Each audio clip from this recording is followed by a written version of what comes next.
Good morning, ladies and gentlemen. The Joker Gamer here. I'm going to turn this off because now I'm already freezing myself to death. We are back in Farming Simulator 25. Last time we left off, we had to sell the loader because it got stuck. So we have to go buy. So we bought that. It's still sitting at the dealership in the map that we were in. Yeah.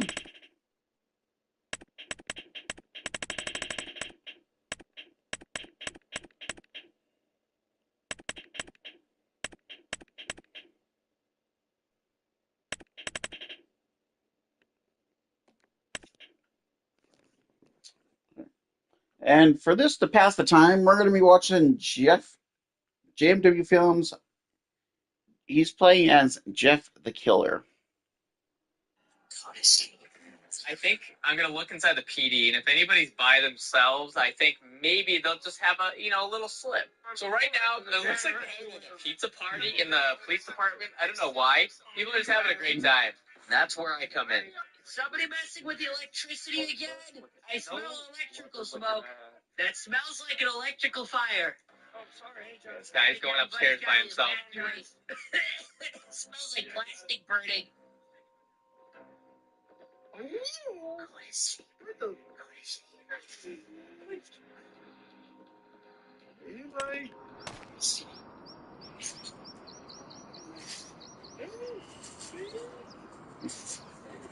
Bro freaking saw Jeff the Killer and he's like, fuck this shit, I'm out. You're someone who loves thrifting or secondhand clothing. You need to start shopping on Whatnot. Telling you guys, it is the cheat code. Most of these pieces I got were about $1 to $2. Yes, ma'am. Shut. I've never been able to.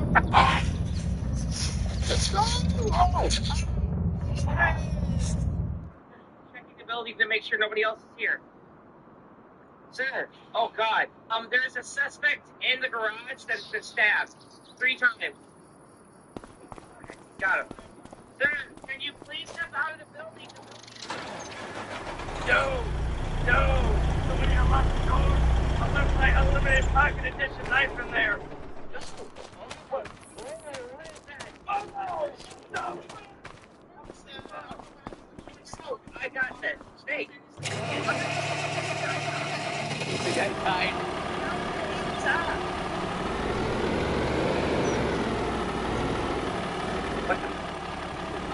What's going on? No. Wait, please.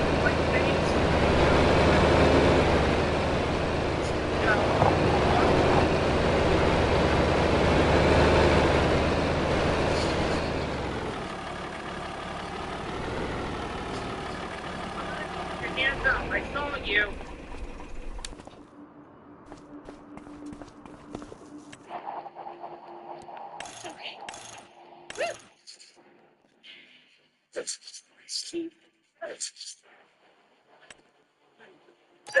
So much money. This is the janitor. Call out. I'm here. Help me. I'm scared. My God.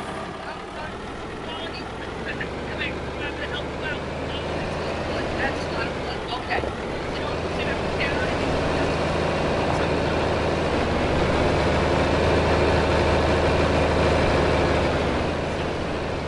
He's on his stairs. He's leaning out. I'm thinking somebody fell on him, but she said something. He kept saying, under the stairs. Under the stairs. Understand, but I was listening.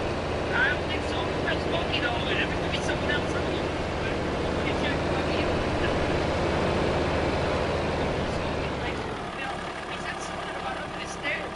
Another cop is out entering the building. There's like a major electrical fire in here.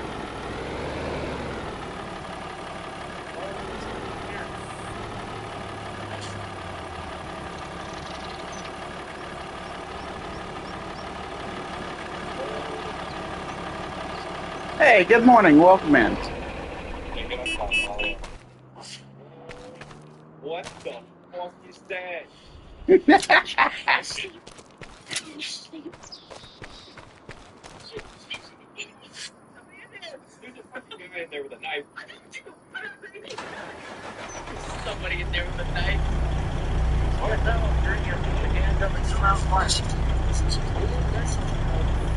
Sagging metal. ECSO, if you're in here, come out with the hands up. God. Yeah. I think they're just going crazy. Well, you know what? There's nothing in here. I see nothing.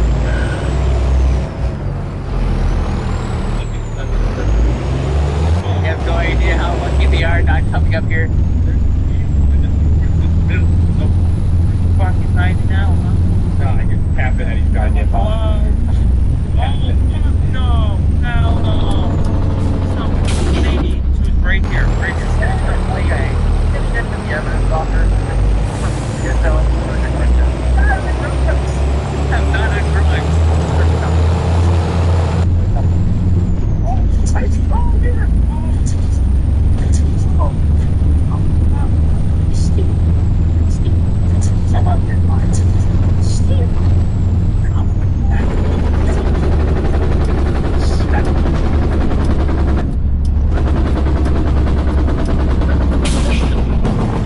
Dude, they all thought they were just about to walk out.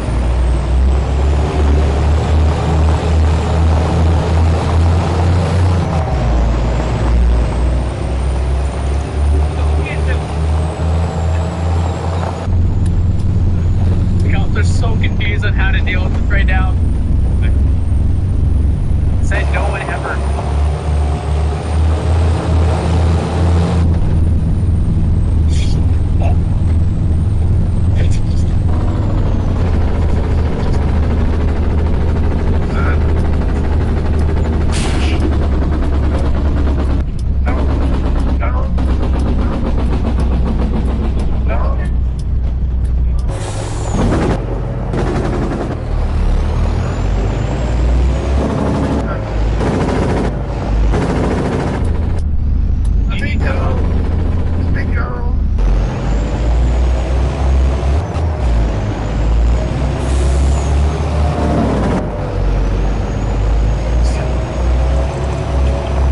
I'm not supposed to let you in here. I'll get in trouble. Are you leaving? In the back room, like the office. Okay. You can't get in trouble for this, okay? Listen, I'm just gonna wait outside, okay? You just go in there and grab a toothbrush, right? Stop. Whispering, sir.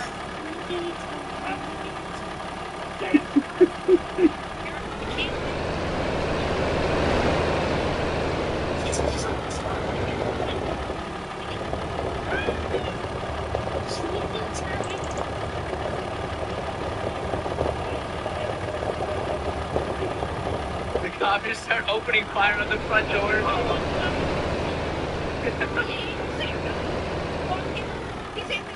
Good. I'm in trouble for letting that guy in the back seat, am I?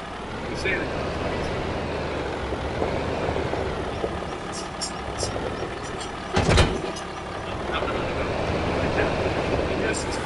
And the cops right now are landing in the room. We started like right in the middle of it all. What? Hello? Hello?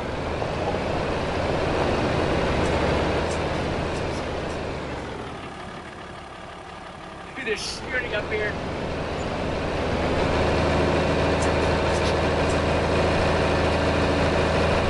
Alright, so just as we ran out the back from the PD, right now, the back was kind of wide open. Big Sur and nobody realized that they could go through the back. But so I just escaped out the back, and we're going to be continuing our raid as Jeff the Killer. So the police are well aware of us now, but there are still a lot of people who have no idea who I am.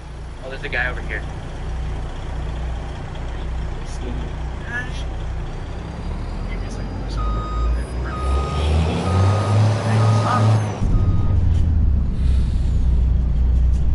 Sleepy time.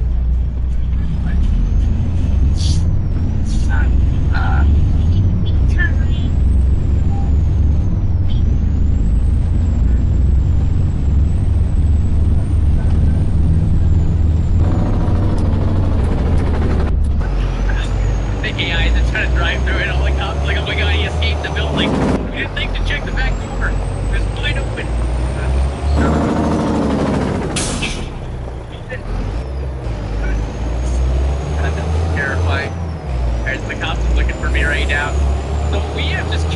a lot of cops right out the gate. This unit. And maybe some food left for a little bit. Alright, now we're at the Sandy Motel down the street, so police activity's behind us. They're investigating right now. Oh god, there's actually a cop rolling through right now. Here we're at the Sandy Motel right now. I'm standing up above. I was waiting to see if anybody was around. This cop looks to be busy right now. The motel owner is on the phone right now. This guy's leaving, so I might be able to walk into the side door down below.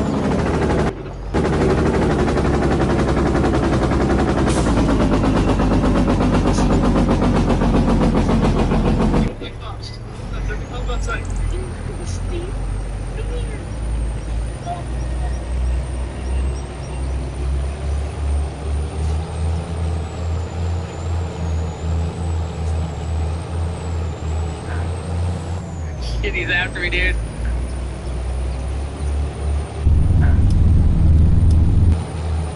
Oh, I just lost that cop.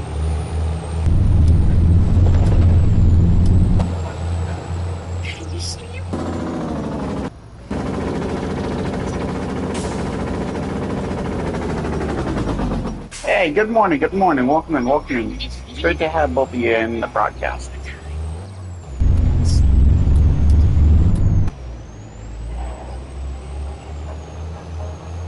Dude, I'm running laps around them right now.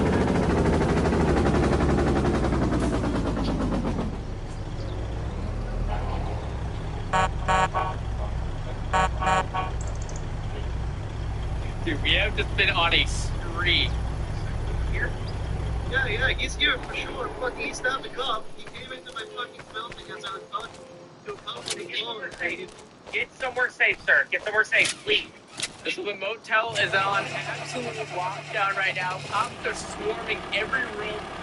The cops are pissed. Like, this asshole killed my friend. I killed him. What was that? What was that? What was that noise?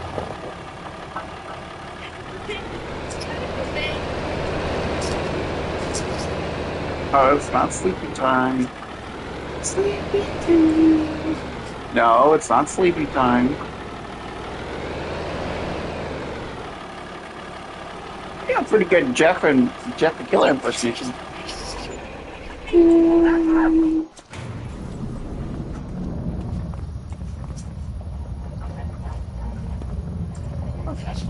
Shit. Dude, I'm like, I am like, the police are on like hot pursuit of me right now. Hey, good morning. Welcome in. It's great to have you in the broadcast.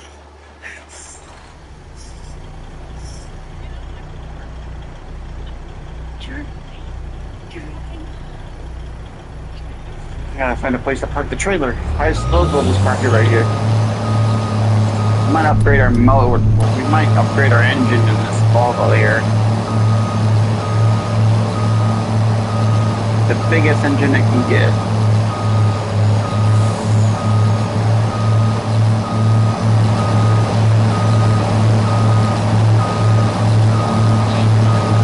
Hey now, cops like are everywhere trying to figure out where the hell I just went. But now this lady, I got into her car. She drove and she literally ran me down. I took her car. She's thankful I didn't take her license. That was the other. We're gonna drive around now with the spotlight for our face. Oh my god, our face is freaking illuminated. It's eerie as hell. Dude, look at this.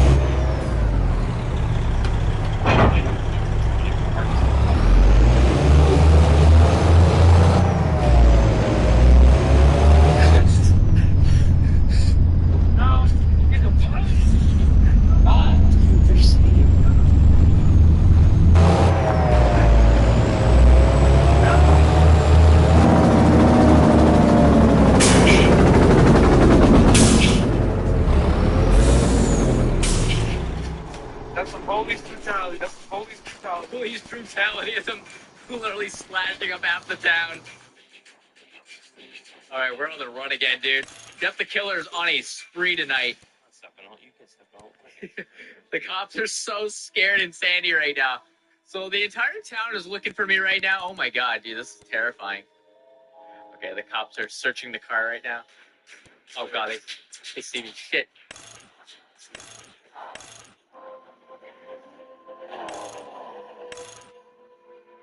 Oh, hell yeah. Now we're talking. Okay, I somehow lost the cops again. Luckily, we're doing this at night with fog. Oh my god, I got the knife ready already. Who knows why Jeff is doing this? So while the cops are distracted over there, we're going back to the motel to finish off the business. This guy ratted on me, like literally.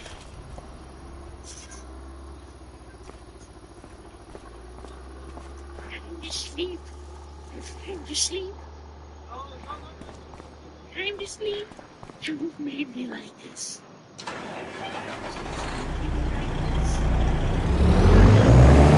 Okay, so we have just like attacked the town. See what's going on over here. So we have cops racing around the city right now. So like one probably that guy. Based on the flashlight, he came here like a black ghost or something. Fucking hit the back end of my car.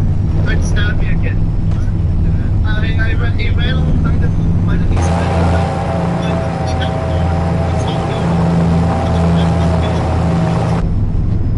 okay, you know the car? Yeah, that car.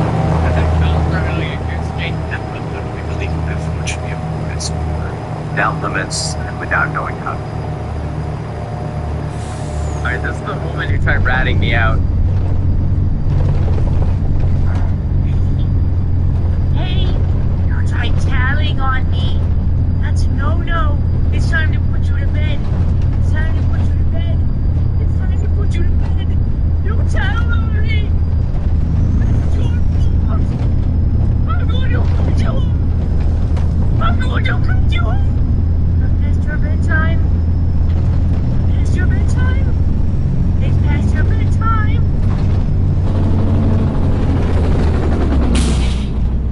So I'd like to think that the video started the sheriff station because maybe the sheriff did not help Jeff when he was at his lowest and turned into Jeff the Killer. That damn guy with the knife that stole my car came after me again. And still pull his foot. No, it didn't.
That's actually like, imagine somebody chasing you with a light on their face, is messed up with Jeff the Killer's face on list with a knife saying it's time for bed. I don't know what I don't know what I would do. I'd personally probably scream and run for the hills like everybody else seems to be doing.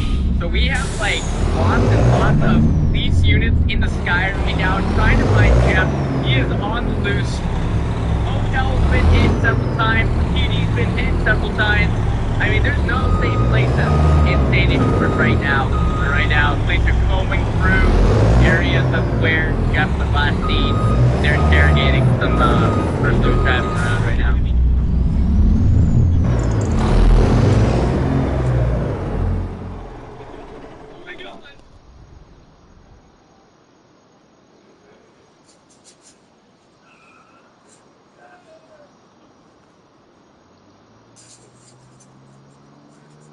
sleep.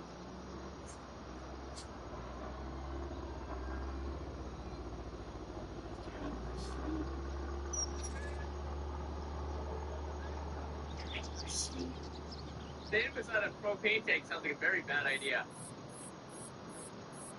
Time for sleep. It's bedtime. All of you will lay to bed. All of you will lay to bed.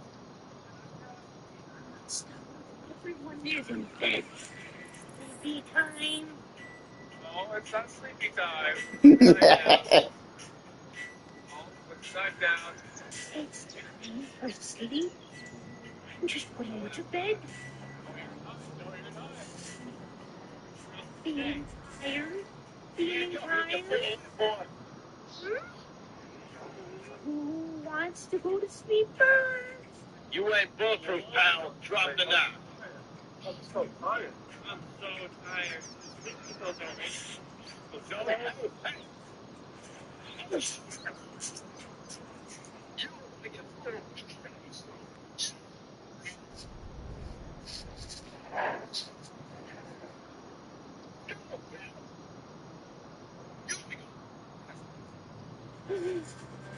Time for sleep.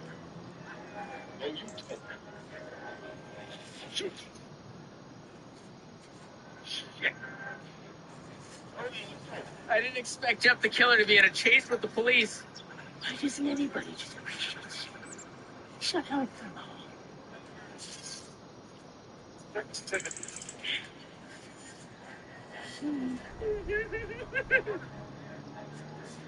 It's okay. I'm gonna help you. I'm gonna help you. It's okay. I'm gonna help you. That's what I'm here for. If you live in an Iowa zip code and have 0 DUIs in the last 5 years, listen carefully.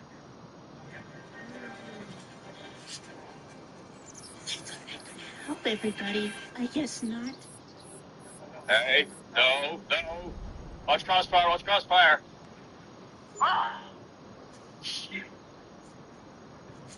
I need to help everybody.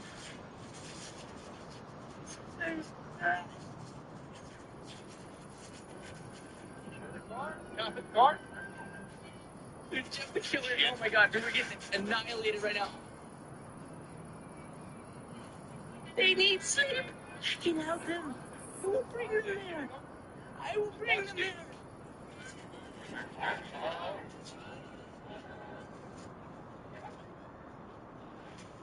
I'm just here to help. Help.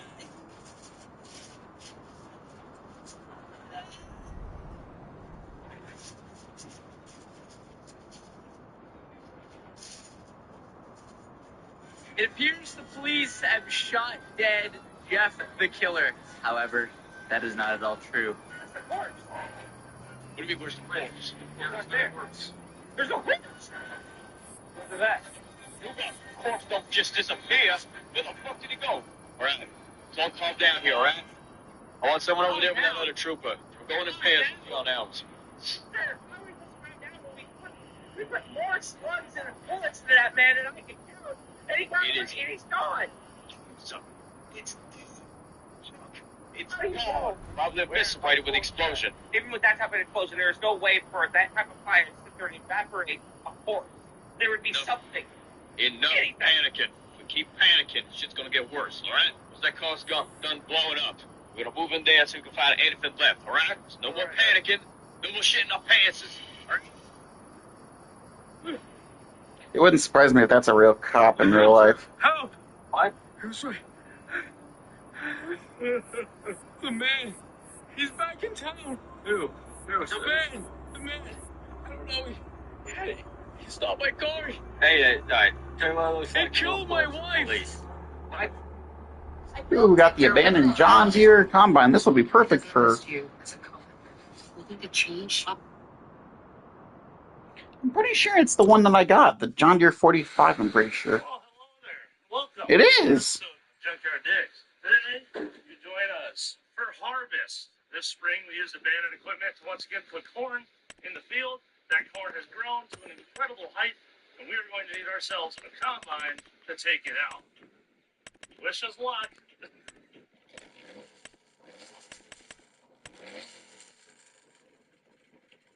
Angus, Good morning. how are you today? So cold. Yes, This is the first actual day of fall, and it's miserable. it's been raining all day yesterday, which we needed desperately. Yep. And today it's cold. It's like 45 out right now. And windy as hell. Either way, what we have here is a John Deere 6600 combine that we paid $2,000 for. Corn head, bean head, whole diesel combine for $2,000. 4 times more than we've ever spent on anything else for the entire farming series. Man, we're getting really serious about this whole harvest thing. This is not a bad combine to start with. Like, this is John Deere's second generation combines. They were really good. This is one of the most popular combines ever sold. I think this was the highest production number combine ever made. 1978, I think. And that's all we know about this, period. That's literally it. That's It's old, it's green, and it allegedly has a starter issue and a bad high-speed belt. Yep, and it's been 4 years since it ran, and they have another one over there, which is a 4400. The injection pump locked up on that one. Well, certainly that's not foreshadowing. Yeah. What are the odds that happens again? God, I hope not. It stinks in here. Oh, that's good. That's rat poop. Oh, That's raccoon poop, too. look at the ceiling above you. This is a real Cadillac. Oh, shit, he never gave us a key. That could be an issue. Is there a key in it? No, this clutch pedal doesn't feel very good. Is that It moves just a little bit. Ooh. It's a hydraulic clutch, too. It looks like it's been replaced somewhat recently, as in, like, after so. You can't feel your fingers either. Let's put a battery in and see what we can do about a key. Housekeeping. Oh, man, you know, the farm was smaller back in the day. Hey, look at that. Combine engine. Yes, a green one. There's diesel. John Deere turbo diesel. A turbo? You sure? Nope, it's not a turbo diesel. I didn't think it was. I didn't see a turbo. This takes 2 batteries. Nice. States is taking a look. That's been just huge. Huge. Let's see where it was. Get one hooked up. We can't find the other power later.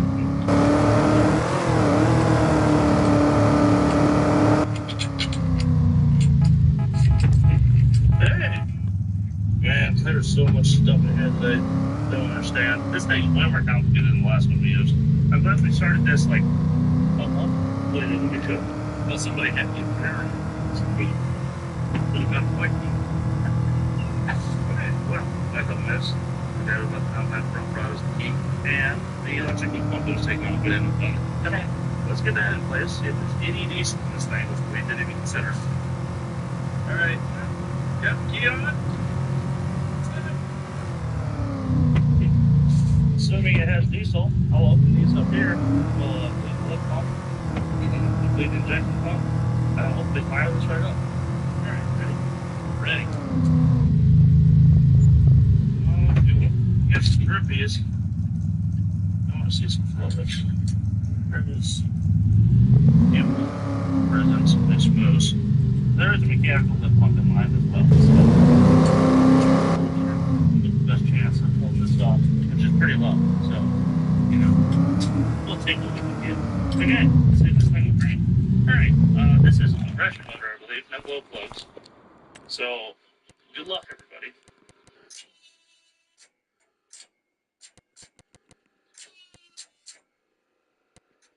That seems like a low battery to me. It kind of does. I mean, this was meant to run 2 batteries for more amperage. Let's see if we've got some cables and hook 2 of them up. It'd be a good start. Starter seems to engage fine, but the clunk seems like Yeah. low amperage or bad connection or something. Okay, let's do that. Let's reconfigure here. How goes this, sir? You're always throwing that donut in my face. All good? All good. We're hooked up. All right. Let's see how much fire we can create. That's more. That's less. I think we lost the battery there. Okay, things have been wiggled. For whatever was wiggled was worth wiggling because wow, that was fast. It's taking out of its own. Whoa. Hit it one more time. The ground wire moves. Oh no. That's not electrical fire. Too smooth.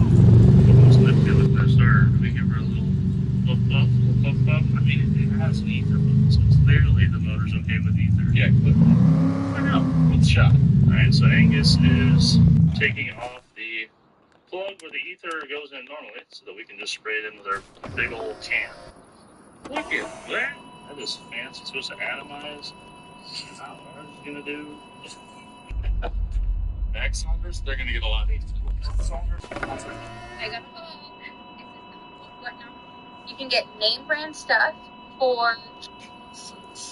There you go. Okay, Brad. Here's a couple more snorts. See if you pay and make it run on it. Really prime it.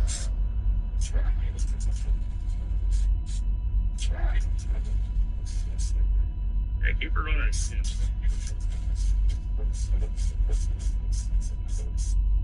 That's got oil pressure. That's good. Still nothing down there? Nothing down there. We might need to disconnect the feed line again and Make sure it's prime it with the mechanical, the lift pump. Man, that sure looks cold out there. Sometimes it pays to be the boss. Oh, I should shut this back window. Mine's cracked. Oh, it's got it. Okay, yeah, those are up. Now it's just down to the injection pump, which is not what I wanted to see. Hey, do you hear a fuel solenoid show up on the thing? Yeah, I feel something going on. Assuming that's actually opening and closing, it should be good. Hit her with the juice again. The juice. Ready? Ready.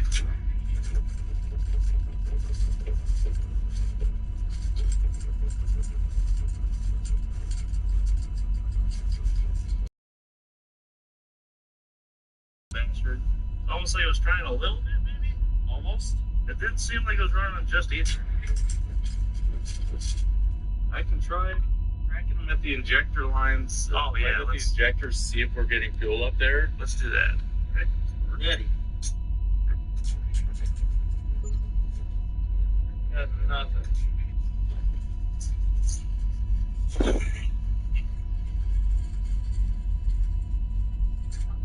Nothing at all. Not even a dribble. Damn.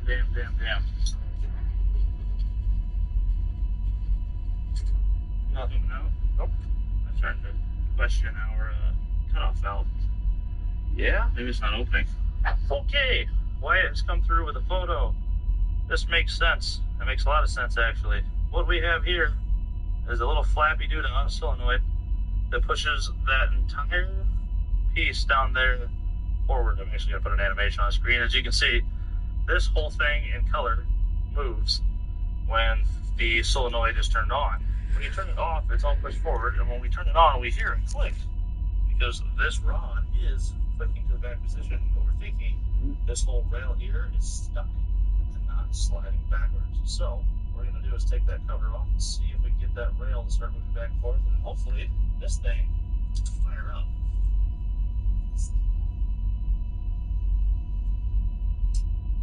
Oh, That was sticky. That was stuck. yep. It was stuck. It was right up stuck. Holy shit. Here, show them what's going on. So in here we have our throttle level that moves this big arm in the center as well as that spring. The thing that we're fighting, and I don't know how well I can show this because it's so small, is this set of levers. This whole slide runs back and forth, the black part on top, and then there's a secondary thing that's twisting down here. I just can't get the camera there now. So you see, Turning all the time on something, right? yes. Yep, it's returning all the time on something. That is freed up now. That was straight up stuck, so unless we're getting no fuel. Yeah, let's try it again. Like I said, make sure you see fuel coming out the return before you try to start it so it's lubricated. So we'll reprime that pump and should light this thing off. Sweet. That looks like something that gets stuck pretty often, right? Yeah. And he said that combine has a stuck injection pump as well after sitting for just 4 years. I bet that's what was wrong with that one we tried to get running in Zimmerman. I bet you're right. I bet every one of these damn old Russo Master pumps has that failure. So yeah, you come across an old John Deere with this pump on it, make sure that moves.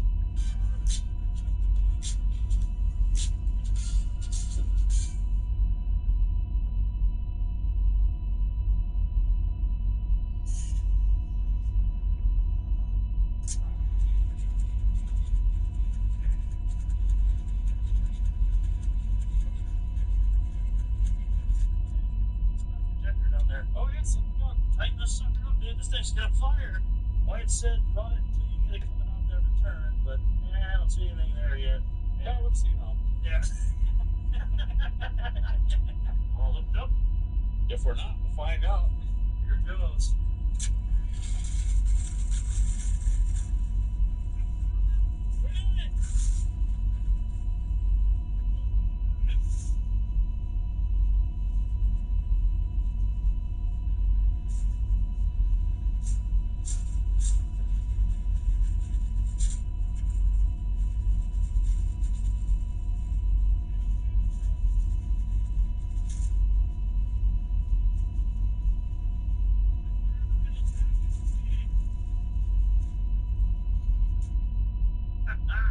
Right, hard part's done. Well, maybe. Let's see if it moves now. I don't have a lot of faith in this clutch. We'll find out. I feel like I'm just climbing into a spaceship. Goodbye, everyone. I'm off to the moon. Alright, so this thing runs. That's done. The clutch, as we mentioned earlier, does not feel good. Feels like there's still hydraulic pressure in it.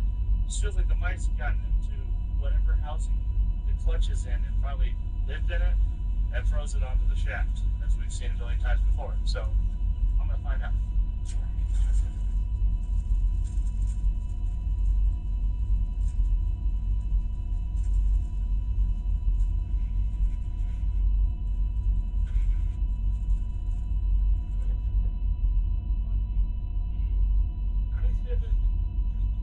Here, we'll snap it loose.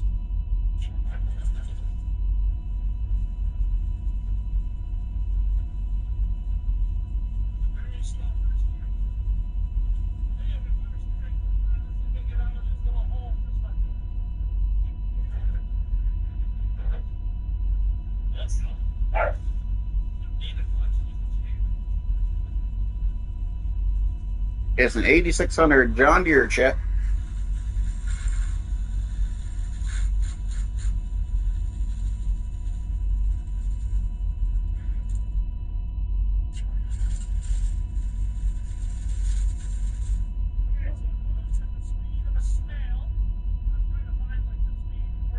It probably needs a little bit of tuning, retuning, but knocking on it's probably the rods in it. It probably needs some retuning.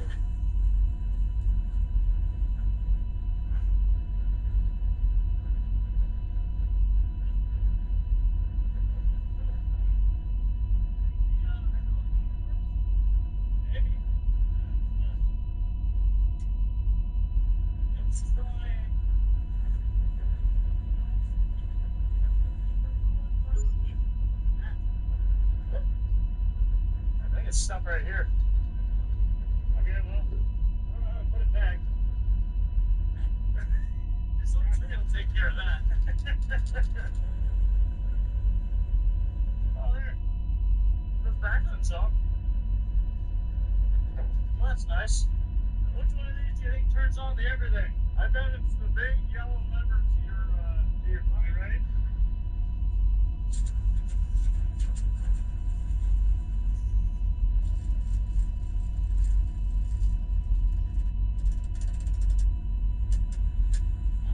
Well, that was fun. Oh, there's a slip collar on the shaft with the teeth engagement. There must be something jamming it up. But yeah, all the belts spun and then something got jammed in it. And we got spring-loaded slip collars for just in case something gets jammed. A little inspector, looking around. Those big drums right there appear to be a disc or a drum brakes up front. And it's the transmission itself. I'm doing pretty good. I don't think that would be a huge problem. Just watching some junkyard digs. They're working on an 8600 John Deere combine. Starting third, yeah. And then we found that red lever is what closes that sheath clutch right there that we're calling Snowmobile's centrifugal clutch. That's hydraulically controlled. So as the top one pinches down hydraulically, it speeds up this bottom sprung one. Ran over it, Rob. Yeah, then you can run over grubs faster. Oh, it's got fuel in it. Yep. So we should probably check the coolant. Yes. And then we hit the road. Oh, that chain fell off, Ruby. Oh, good. The auger, the loader chain, or whatever this thing is. Oh. Either way, yeah. Let's see if I can shove this in like third or fourth without a clutch and get the hell out of here. head home towards the corn because, believe it or not, the rains are coming. Okay, there's third. Oh, okay. Well, now it's cranking here.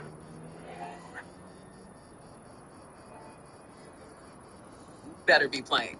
Right now at US Cellular, you can get 4 free phones plus 4 lines for $90. Hey, we're tired of having the wool pulled over our eyes. Let's see. You know? Inwards, too. 10 units of speed. Let's see. Speed, though. Hold in there. Hold on, kid.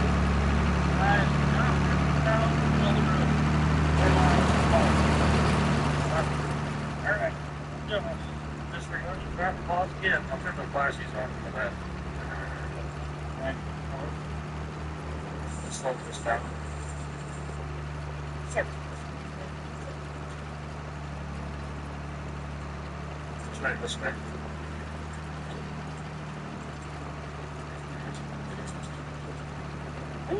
Off my road.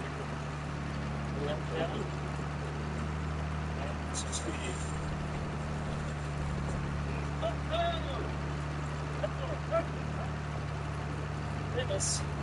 I'm home. Let's do it. It is all over the road. Combine down the road. Come in has an alternate going on.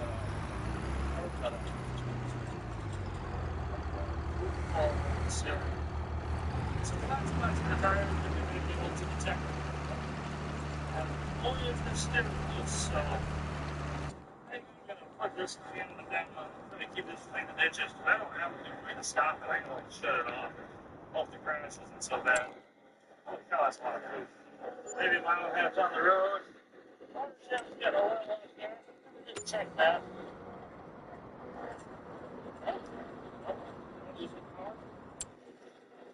You don't really need those, that big trailer, I guess. The steering is so loose. This is horrifying. She's getting just a little more. Kind of cutting in and out on the power. I'm trying to make it. Oh no, man. We can't have that. Right at the bottom of the hill, all we gotta do is make it back to the top. You can do it.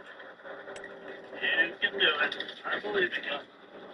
Keep her going. Oh, God. Yeah, I think we should check the water level. I don't think it has any.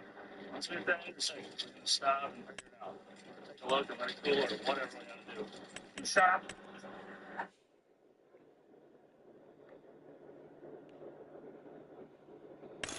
Well, conveniently, as soon as we stopped, the guy we bought it from drove by in his truck and said, "Oh, yeah, I forgot to tell you the radiator leaks." Great. Okay, so it's not cooling. Yeah, she's dry. Well, let's get some juice in it, and we'll make her home, no problem. Oh, thank you. Tell you what, I bet this makes a difference. All right, let's do that a couple more times. Maybe someone will even make it in next time. Yeah, I think we're probably the most unconventional farmers in the area. I mean, if that wasn't already apparent. Excuse Don't me. worry, it's not kerosene. It's just water. Okay, let's get that full and hit the road. Okay, she's all filled up with water. I am not going to film my restart because that's a ditch, and that's the tire. And it's going to take everything I have to make that turn. So wish me luck.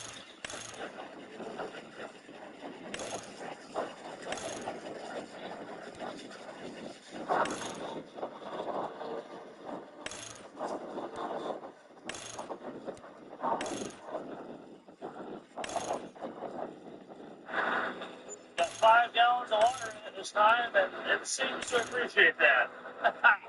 What do you know? Also got her set all the way to hot, and there's warm air coming out, and the fan actually works.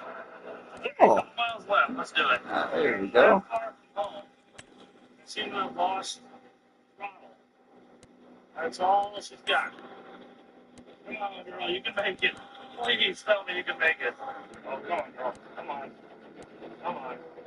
You can do it. You're wide open. And she's barely climbing the hill. Oh, you're so close. There's the driveway. You can do it. Here we go. Hold on, everybody.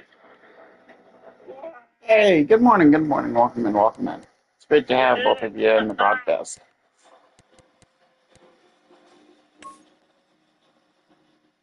Oh, yeah. Honestly, the rear of my 8600's got some flat spots on the rear. It looks like.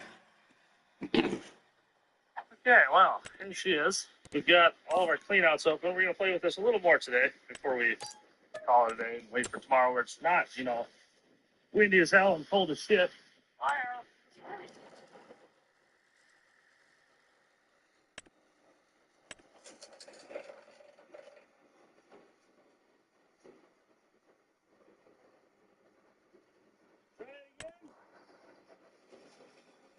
That's not sleeping. That separator's moving.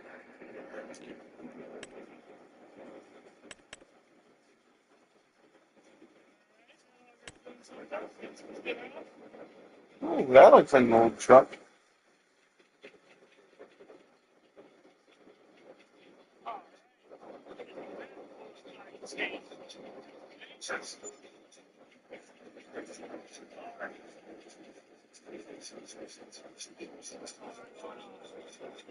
It's all working.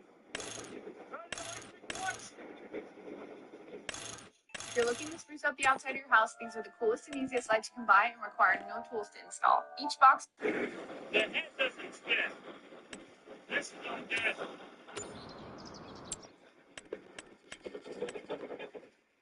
Huh. Everything works. Separators are moving. G's and all that shit. Except for the head. Nothing's moving up here. I guess we could test out to see if the Volvo truck that we got, that we just purchased, to see if it does actually work with it. If it has a connector on the back, we should be good then. And then we need to get the head rotating and hopefully the clutch working. Not an absolute requirement. Yeah, I think we could pull that trailer. We could probably pull the trailer with the Volvo truck. Make sure it's got enough torque and power to do that, so I think we could probably possibly do that.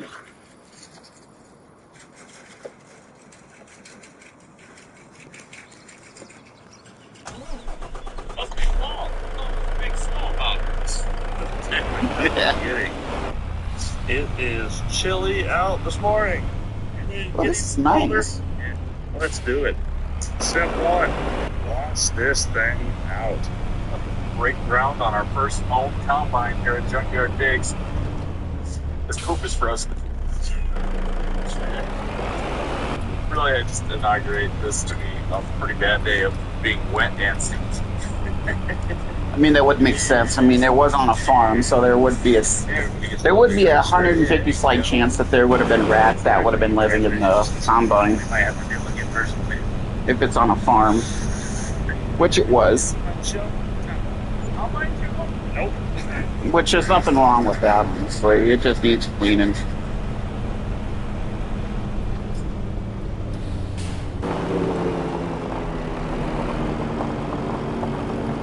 There's a lot of crap in the water. Jesus, that's most of it's crap. Ooh, things are looking good though. We're getting there. It's clear and nice. Things are actually in pretty darn good shape overall. While I'm down here doing this, Angus is up yonder. Say hi, Angus. Hi, Angus. Oh, you're over there. Yeah, I'd like to get it. Also, push the poop into the motor, so. I'm gonna turn on quick if you want. No, I'm good. I don't really like stair machines. Yeah, we're just gonna keep on keeping on until it's clean. Yeah. That's Keep on keeping. That's the first stage of concern. Yeah. Only in Iowa will you get weather like that. It's wet. It's supposed to be. Right, I'll move down into the August, and that'll be what it'll be. And then eventually they'll spin the auger, which then will get all that shit out of there. Say that. I don't want to long Take those and clean it. How's that damn trailer at?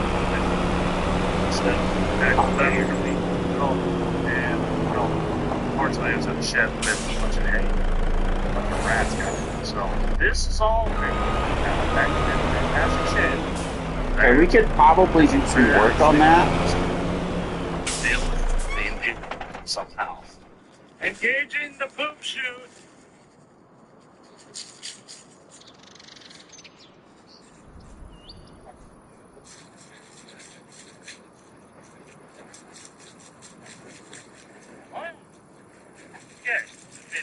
There's a lot of rat shit that just came out of the auger. Holy shit. Wet the interior, flush it out some of those. Tried ripping some of the roof vents out, and it's just basically And you have to use this truck to back it up, take it over to the location, take it over to the mechanic shop, which is on the farm. So I have that little building area, that little building that you saw. That little blue building is a mechanic shop, not the garage that we had the Volvo parked in. But the there's a little that little blue shop right over there that you see with the little red sign over there. That's a repair station. So we have it instead of it'll save me a ton of time by driving all the way to the freaking to the location versus or I could just do it on the farm, and if all my tractors need maintenance, then I can just put them in here and, instead of driving them, instead of loading them all up manually one by one, I could just basically load, or I can just do all the work on them that I need on the farm. Saves a lot of time and a lot of driving. Trust me, it does. Now this truck's going to be used for carrying my loading, and then that Volvo is going to be used to pull this trailer right here, plus the little bed that it has. It'll be able to get rid of a lot of the broadcast.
Alright, chat.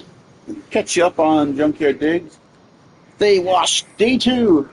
They washed out all the poop in the combine and got everything greased up or lubed up.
Let's test out and see what the screen's capable of following.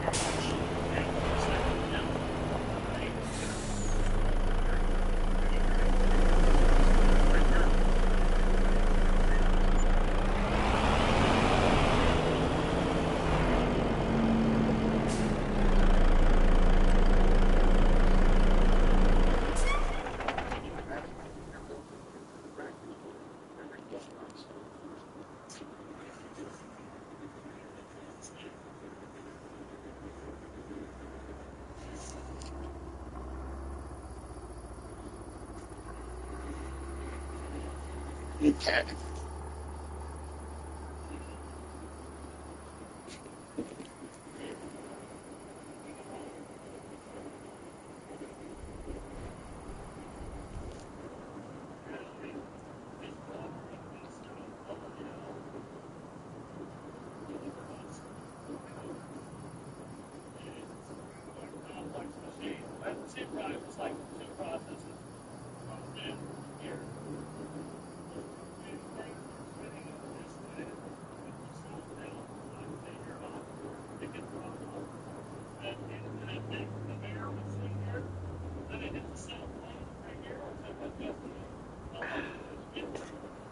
I could get used to drinking those. Those are good. I mean, I don't even have the jitters from those because they're a hydration energy drink, so they actually have water in them. Get a bunch, sift it down, and then put it into a bucket. That's it. Smash it. That's it. It just takes 9 million pulleys and chains to do it. How slow does the bus pouring out of that thing? Flush it off. Hey, coast to a stop. That's good.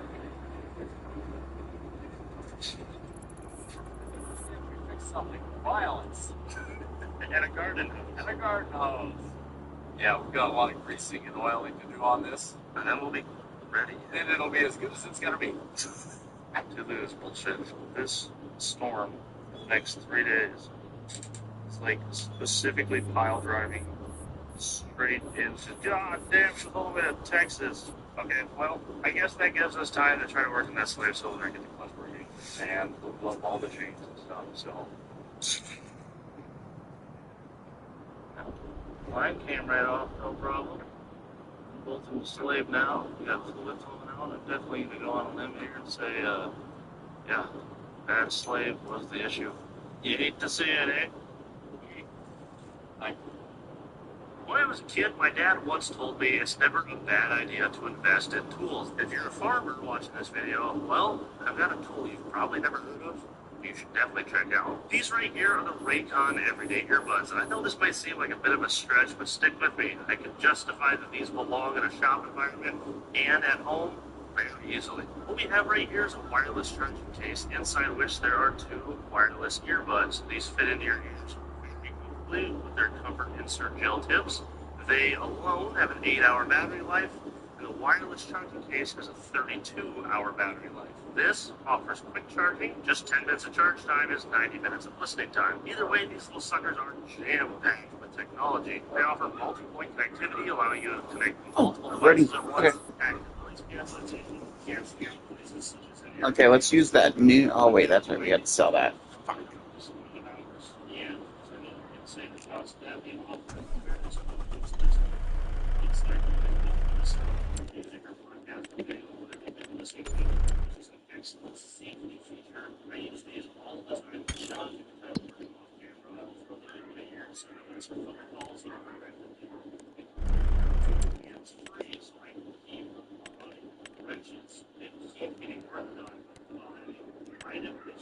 Calls and music or videos straight into my head at half the cost of 80 grams. Thanks to Raycon. I know you might get a little worried about the durability of this in an environment like this, but let me tell you, I've had a pair of these for over 60 years, and they still work. I still use them every night when I lay down in bed. I'll watch a few minutes of a video without disturbing my wife, who's right next to me. And those are multiple generations prior to me. These are dustproof and waterproof, just like Grandpa's set of Craftsman wrenches that have been handed down for 3 generations. You're going to get a ton of use out of these for a long time. Custom case covers. There are all sorts of options for earbud colors and protective cases. And by the way, these make an excellent Christmas gift for kids, wife, husband, or whoever sitting next to you right now. So if you guys are ready to check out the newest tool that needs to be in your toolbox, you are getting love right now. 30% off of their entire website. All you do is go to myraycon.com/JYD. Check out up to 30% off site-wide on Raycon National products. Alright, let's get back to the video.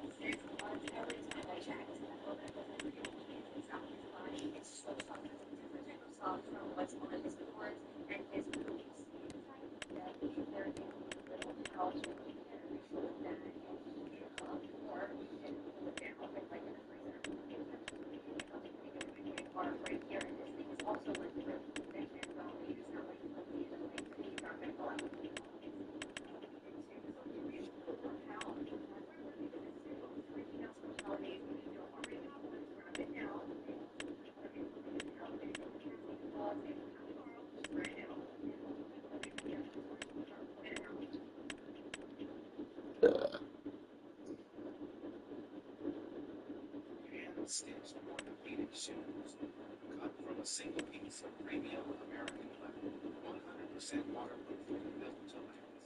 These leather shoes stay durable for 5+ years. No cracking or damage, just a rich patina that gets better with time. I need to wait till the fucking sun goes up.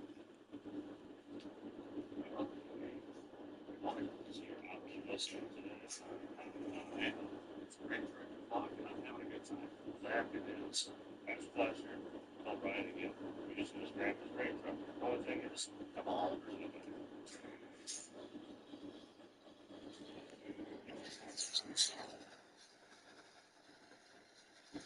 Now this is that since we last touched it, I believe. Although it did move to this spot. Oh, that's a flat tire.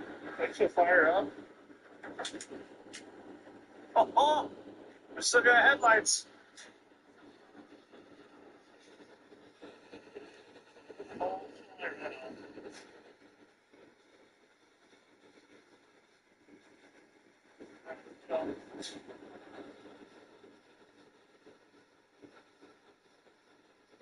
battery.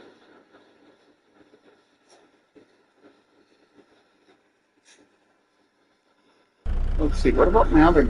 What does that exactly do? Oh yeah, I fucking pulled it like nothing like that. It's like 22 miles an hour in less than 5, 6, 7 seconds. This thing's powerful enough to pull it.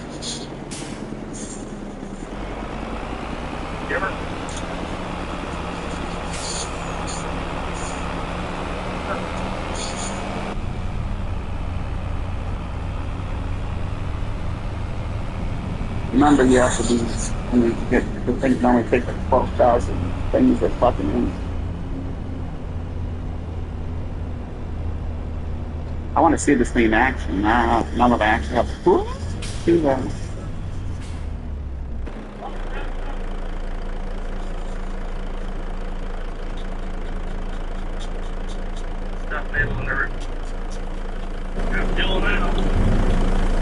There you go.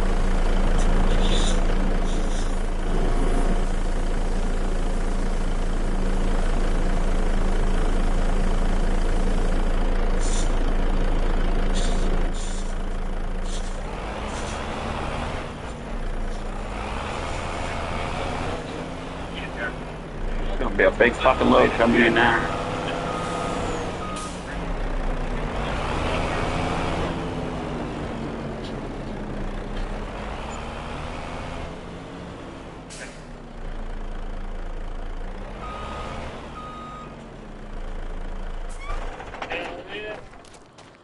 Another year, another mechanical nightmare. Like your fire, I said it had any brakes. Ooh, is there no brakes? Brakes. Damn it, just fix those. I will do it again. Alright. Okay. We have no brake pedal whatsoever. Let's go ahead and get this sucker up. Let's get your bubbles ready. Actually, should Alright. Brake split. Slave cylinder faster. Blood the rears just like last year. Good to go. Let's get this thing home, give it a bath, and get ready to lube up the combine and take the field out. Okay. She's got some, most of the cylinders. Good enough for the green wheel home. And that clutch is so far out. There it is. Wow, it doesn't run really good as it did last year. Come on, girl. There we go. I think we got some child spark plugs to feel with it. Yeah. Hurricanes run. Let's get this thing going. Climate change is happening.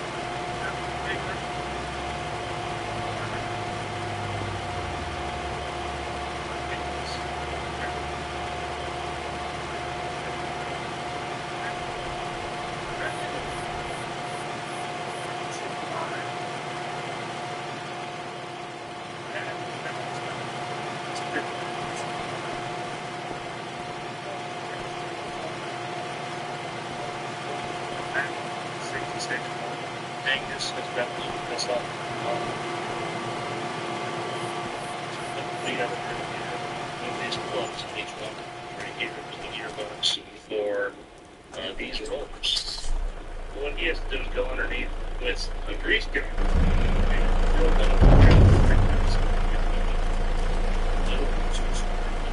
And every other chain. It's been 72. One chain. Incoming.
Hallelujah, hallelujah, hallelujah, hallelujah, hallelujah.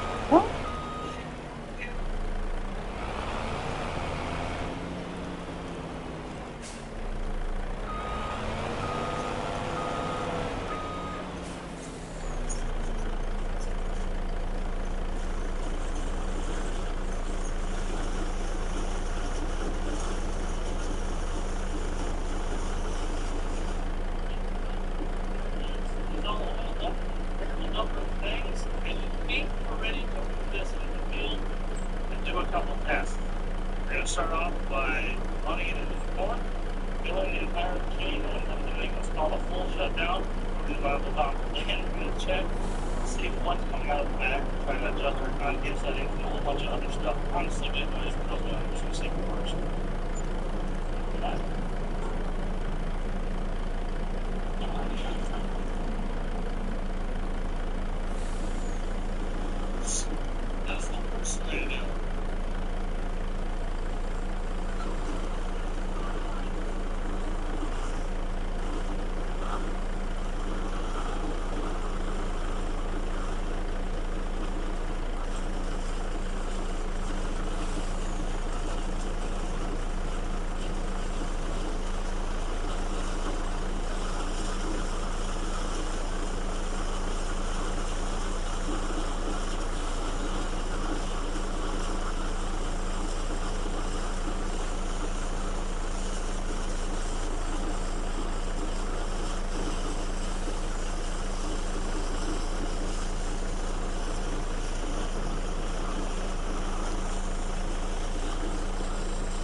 different.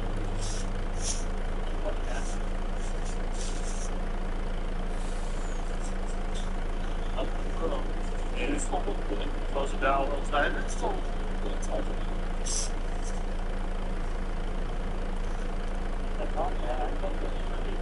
pretty hard. Yes. Maybe that's how we're afraid of is it might have dumped all the energy into the stock. That's it. Like right here. That's what it is. That's a pollination machine. At the same time, these tiny stocks just end up complementing this. Right. Well, yeah, it's 16 on a concave. Yes, not so much. Fine. I don't have.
It's a basal issue. It's a retarded side on down the body balance. The only one in the bag, and it's in the feed issue. You know, you can't tremendous front back hit it.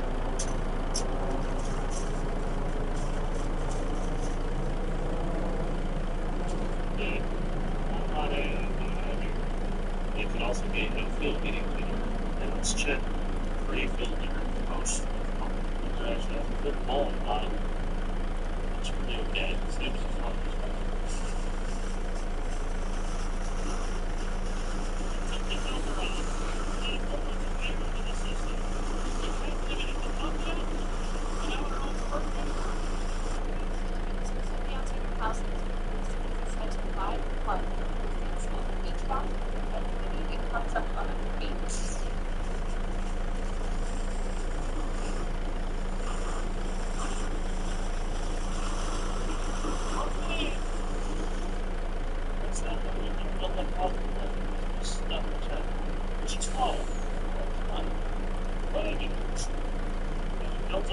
sticks.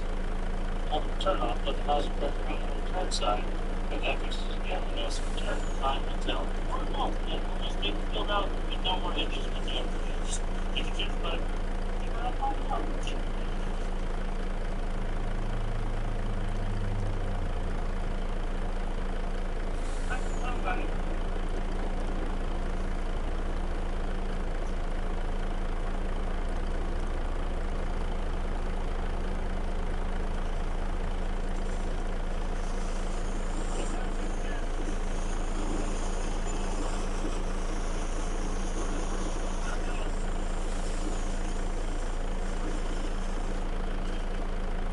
This time I'm gonna aim trying to see if I can get up and we're gonna do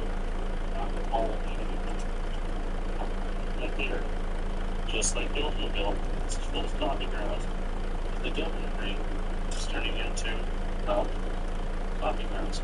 All we have to do is let all this happen in coffee grounds and make the way back to the big heavy fuel tank. So you can plug right here. Again. Scratch right there in the middle. Yep, coffee grounds. Alright, now this is easy enough to fix. All we have to do is shatter this glass ball, put that back in, and the pitch balls through the wall. Pull it out like it was never here. Back in it. What did you just say to me? Just like on the old diesel, the old glass ball, and everything gets plugged up with coffee grounds. All we have to do is simply destroy them. On way through refinement to unlaunch any production.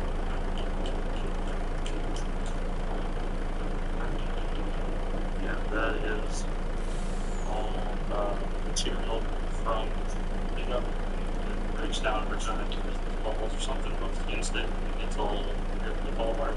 Pretty much all so if you're in a pinch, get knock this ball on it. Home. You feel good, but it's not all off. Unfortunately, that is what will eventually happen here in the upper bits of this draining here to hold them back. It is, it's like a wear you keep it right around it. And eventually it will That's, the housing. can't dump any more crap in there. It looks like it's probably still doing that. It's like, oh, that's convenient. My John Deere's over there.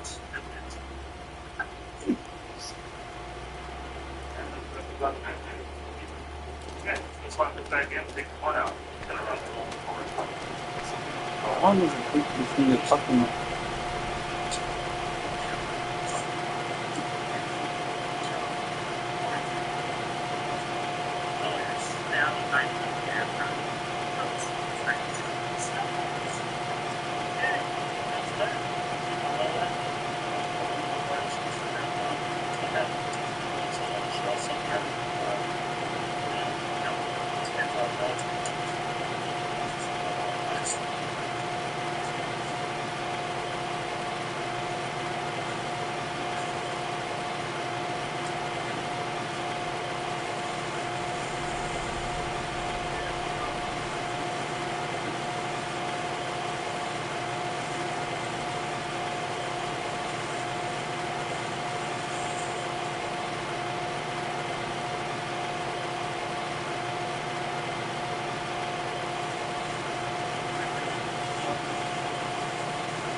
I don't really see the differences between this mod. Is that the seeds are clean?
Let's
see if I can dump this.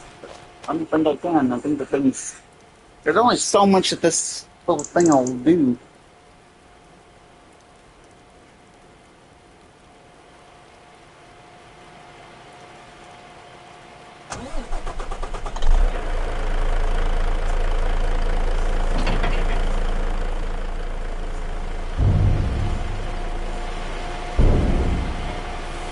Yeah, it's not going to allow me to dump it.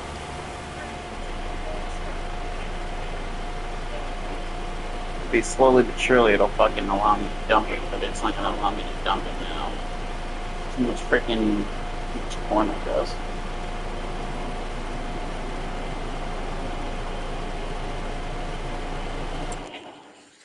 Maybe investing in that dryer probably wasn't a good idea. But that's okay, because now I know.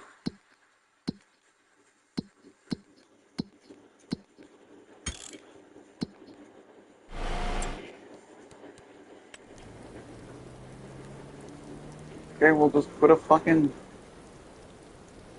That's okay, we'll just put one right there.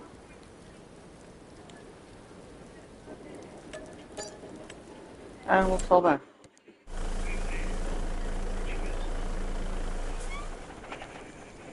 And we can clean that up. We'll just clean that up. We'll unload that shit. And we'll clean that.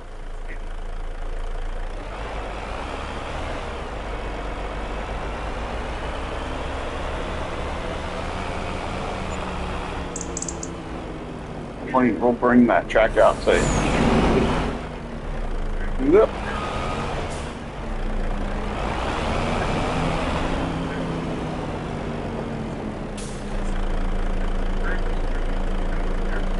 Not accepted here. What do you mean?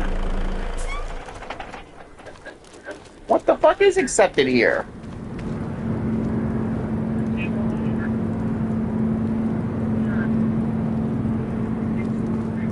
So fucking tell me where I can. What shit can I put in here?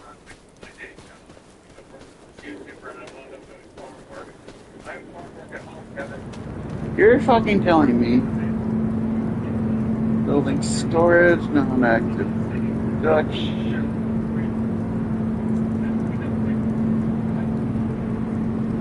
Really?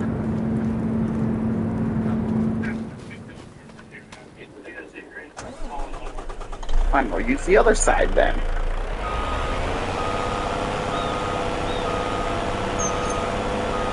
I don't understand how the hell fucking this isn't accepted.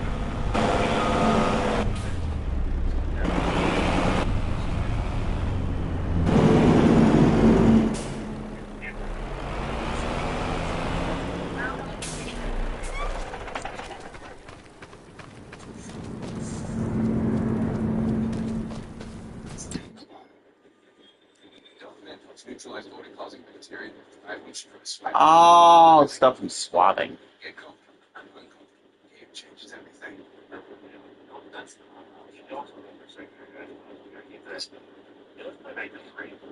Swatting.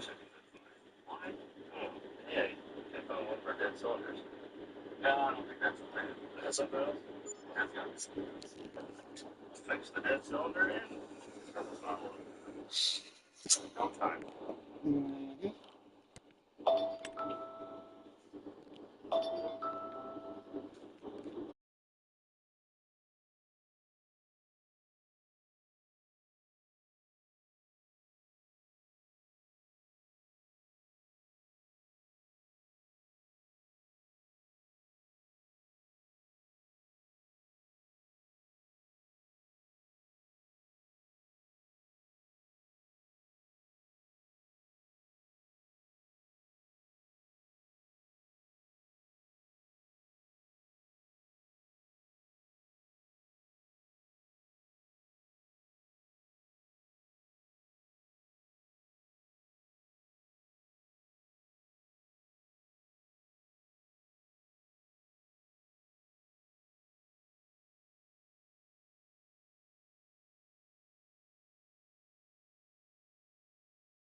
Is swatting is what it does?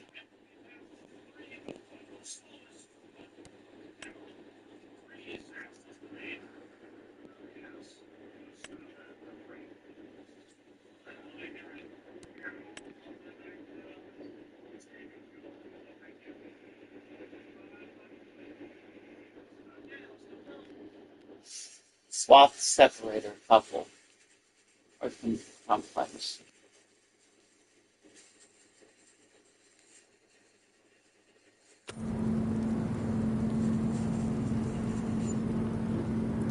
Yeah, that's okay. We can just probably. I don't understand why it would fucking collect hay and regular shit, but whatever, I guess. I find that kind of annoying, but whatever.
Cool.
Bruh.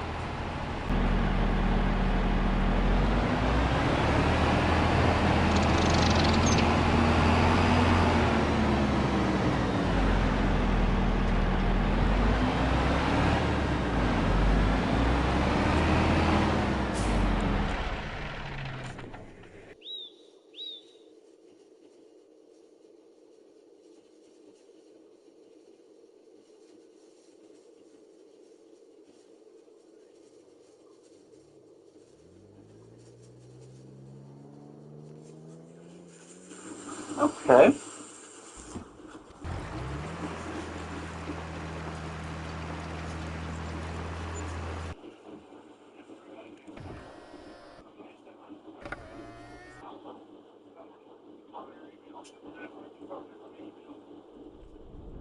Just unveil it, I guess.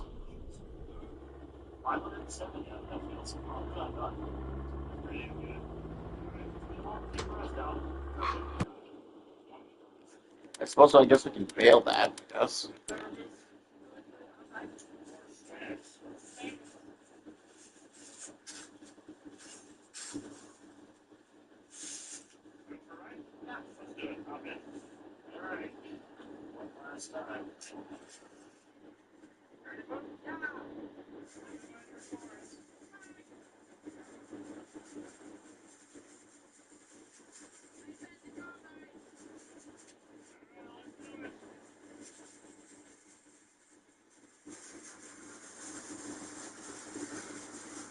I got mods in this game that'll fucking do the entirety of the fucking field that's over there.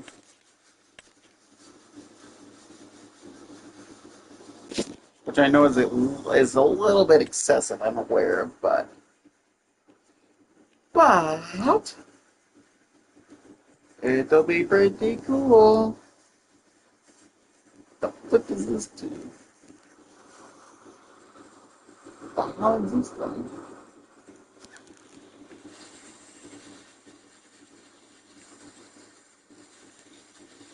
Pick up shit and then fucking turn it into a bale or something?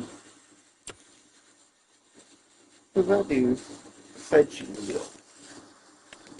I don't think that's a one I knew about. But a forage wagon collects grass, hay, or straw. It can be also filled up. Oh, it's a chaff maker. Okay, that's a chaff maker. That actually makes a lot of sense now if you think about it. We took it on all the farm. The 6,600 inch crew. But that note, clean out the shoes and dumped everything in the grain truck. Run it to the elevator one last time. See what we did for you. And bam, bam. Uh, our taters can start growing at a super speedy rate.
Alrighty.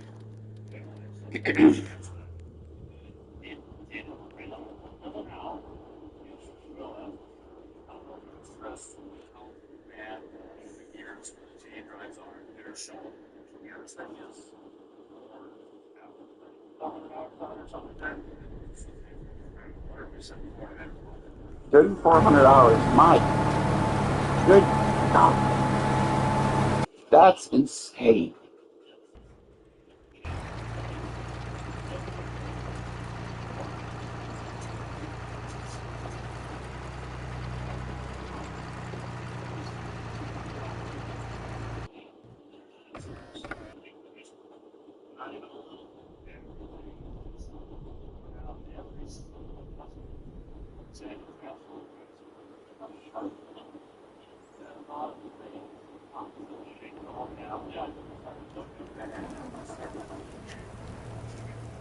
So you can get back over there and tilling up that other field. Oh, yeah.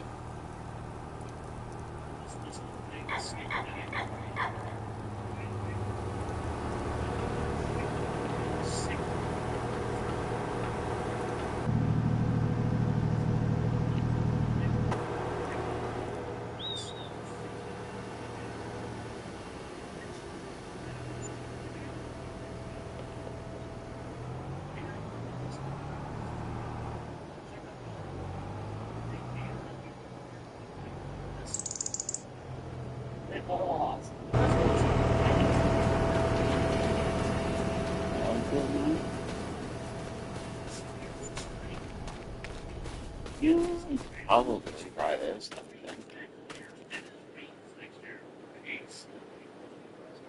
Sugar face. You know what, fuck it, we're gonna buy this field.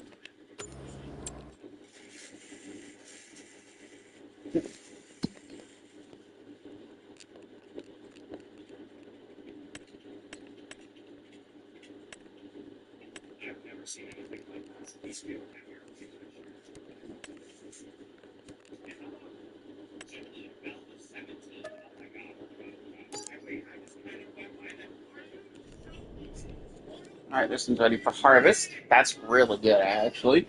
Because I got a vehicle I can use for that. Although, while the taters are growing, this is a fucking beef harvester, so we can use that.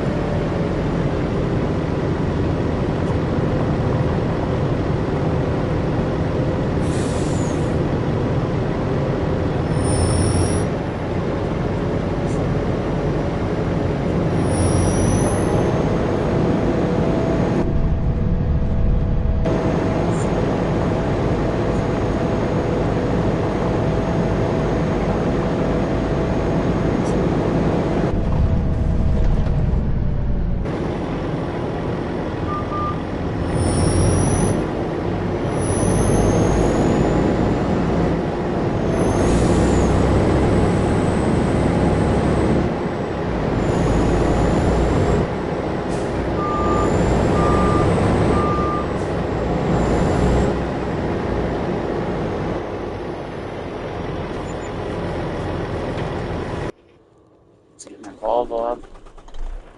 Get my Volvo over there.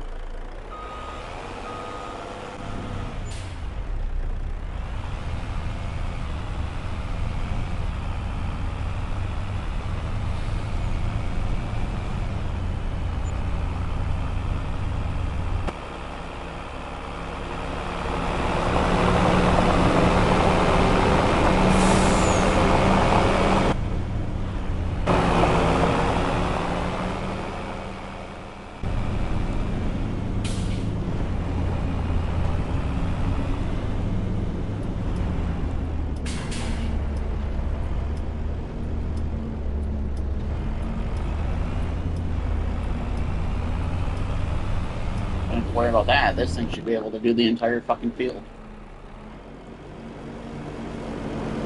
If I have to, if we need to buy another trailer, be it.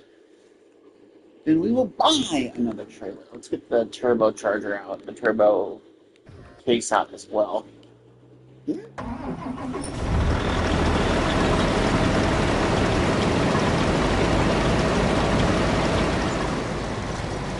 Oh my god, I own this fucking field. It doesn't need to be planted.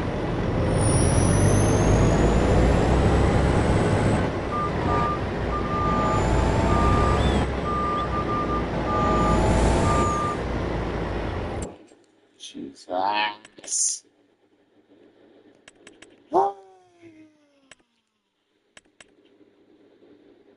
fucking didn't see that coming.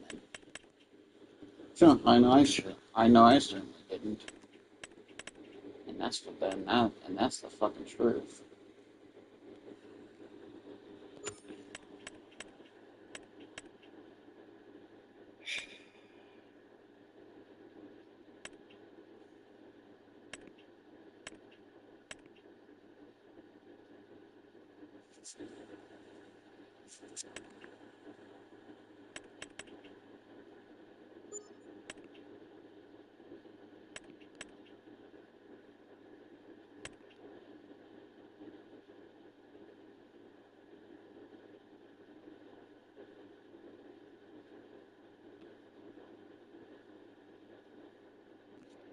Alright, we're gonna lease this because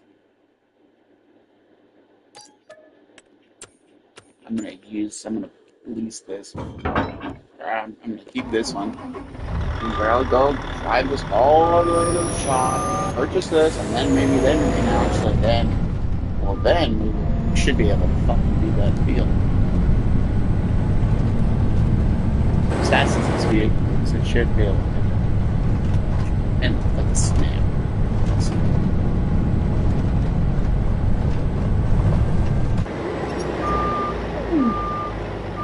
Oh, nailed it! Landworthy! We fucking landed that shit!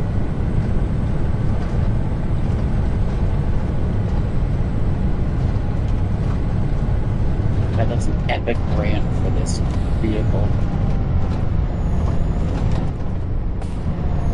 Flip that, post that to fucking... It's like, just end up posting that, showing that to the fucking farming simulator community. modded version.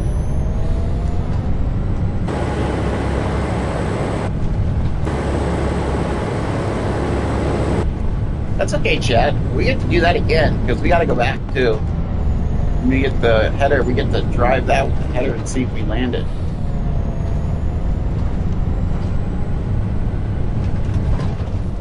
That jump was smooth too. It fucking.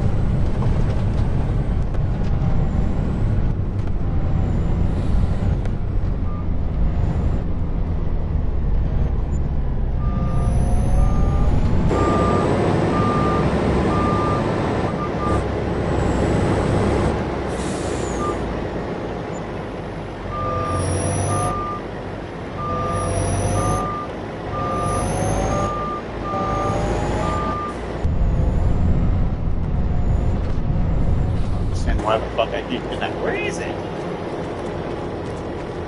What's the header? Oh, the header just got pushed over here. Of course it did.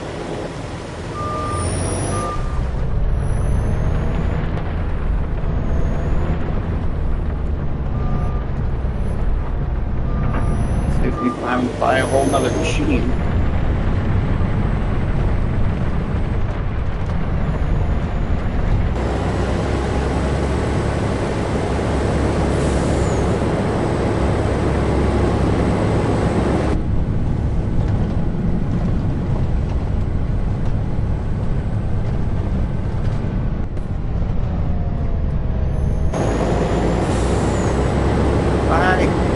Chat, I'm gonna jump it.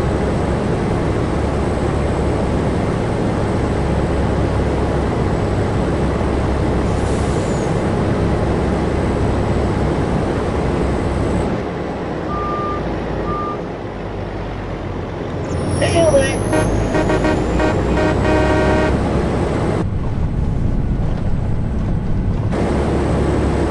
I know, I mean, it was awesome for the first time, but it was fucking. Jumped it like a fucking boss. That was cool.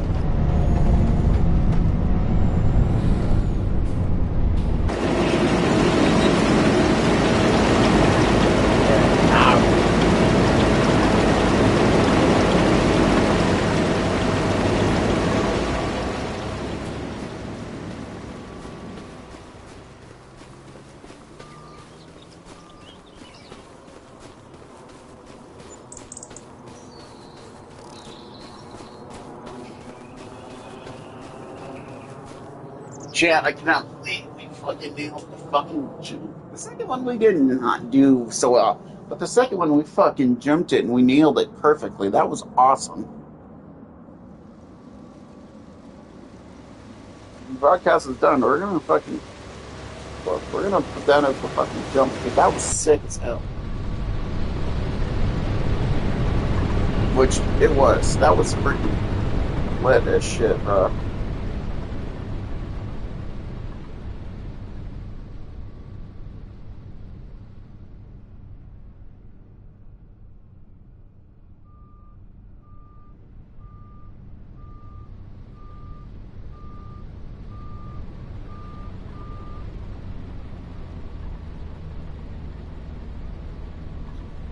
Not inappropriate to watch ghost stuff, but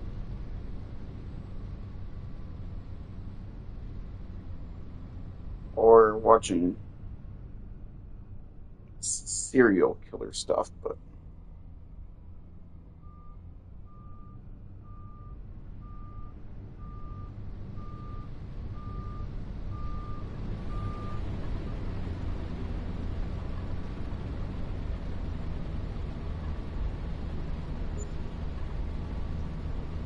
I still can't believe that was awesome.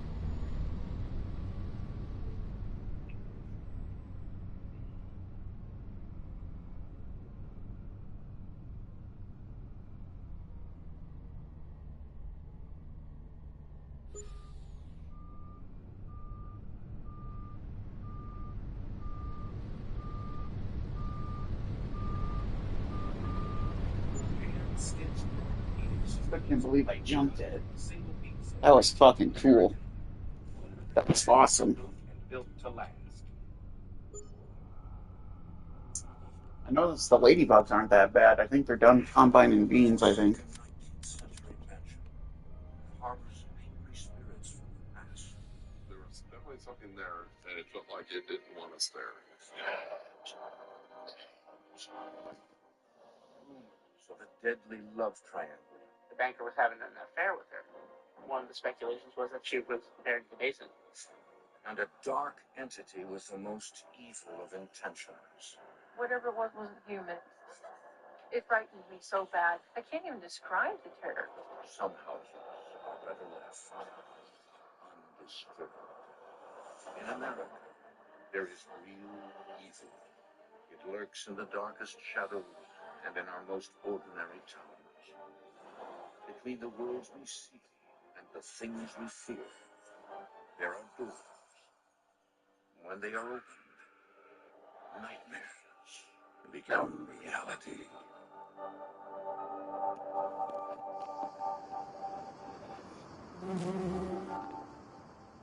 In the heart of Decatur County lies the small town of Garden Grove, Iowa.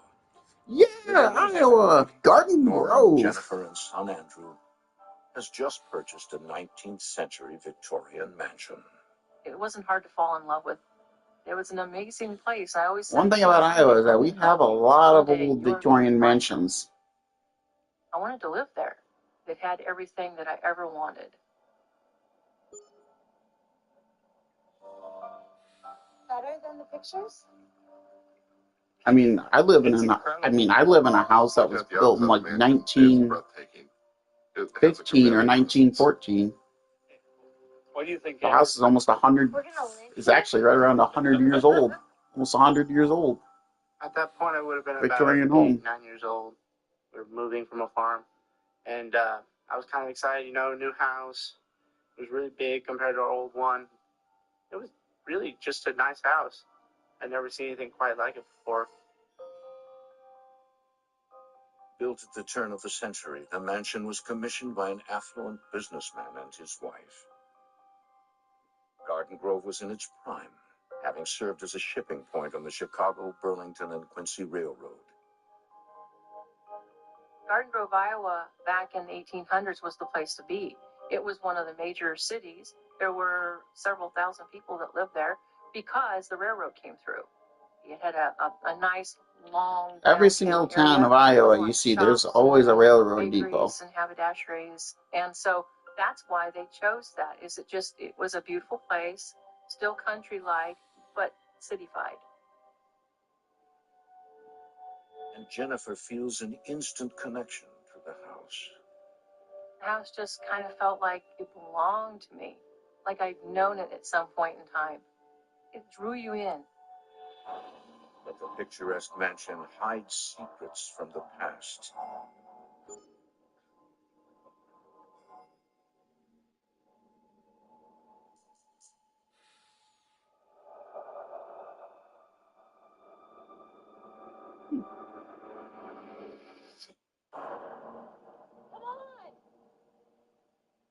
You starting off with a ghost in the house? That sounds about right. Within these walls, it is rumored that an unspeakable horror took place.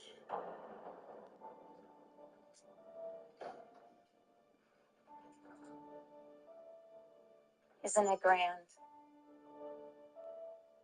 I mean, look at all the details. Look at this staircase. Very clearly, before we even moved in, we knew it was a money pit. It's incredible, but don't get too crazy. Norm, it's got to be done right. For the company I worked at, I actually got a lot of stock options. So we were kind of planning on using that money to put into the house. So we were fully prepared to dump a whole bunch of money into it. I feel like I'm the one who was meant to restore it to its former glory. Now, honey, I trust you. This is your passion. Be reasonable. I think Norman, more than anything, just knew that I loved that house. Are you sure you're okay with this? Yeah, if you're happy, I'm happy. In the months ahead, Norman spends most of his time working for a software company in Arizona, nearly 1,300 miles away. This leaves Jennifer alone to manage the big job of renovating the old house so that her family can move in. With me being out of town, it kind of gave her something to do since we were apart 90% of the time, being in different states. Her being able to put all of her energy into restoring this house really gave her a sense of accomplishment. Oh, yeah.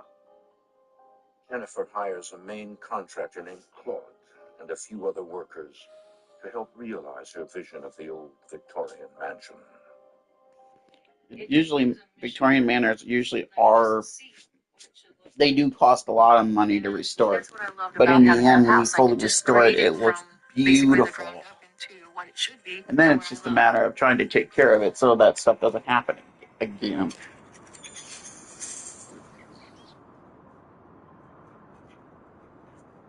Clyde was putting in the chandelier, and the ladder was shaking so hard he wasn't sure if it was him shaking it or if there was something shaking it. You could tell he was just freaked. Wait, what happened? I don't know. Branding can say a lot about who you are. It tells the world what inspires you and what makes you tick. That's why we exist, to empower you to craft shapes, lines, and colors into something powerful. I was pushed. What do you mean? Who pushed you? He never really told me what it was that happened.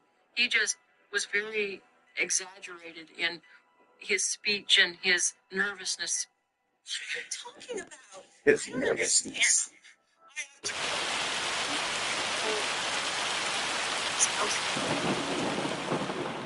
Jennifer is stunned. It's as if Claude has just seen a ghost.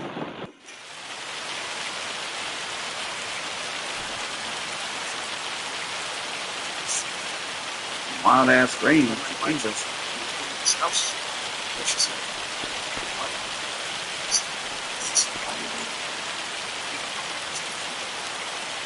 I remember in Farm Sim 17, the rain would usually go through the freaking building and stuff.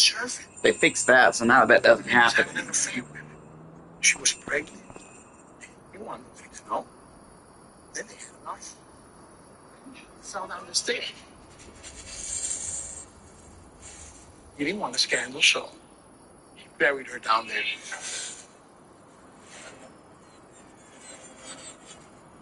I think a lot of the creepiness and the fact it sat abandoned for so long, it sparked a lot of rumors. And the rumor was that the original owner buried her in the basement.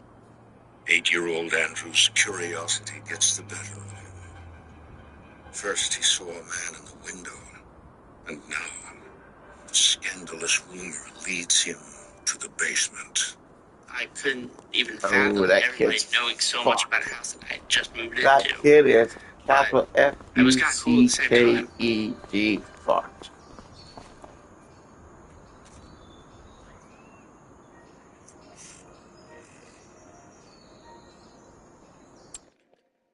You disturb the resting place of a ghost, you know you're gonna pay the price for it. And that ghost is gonna do everything to make your fucking life a living hell. The feeling I got was immediately like someone had just dropped a bunch of bricks on me. It was just really heavy, dense air. It was kind of hard to breathe a little bit. I can remember it being damp. It literally smelled like wet dirt.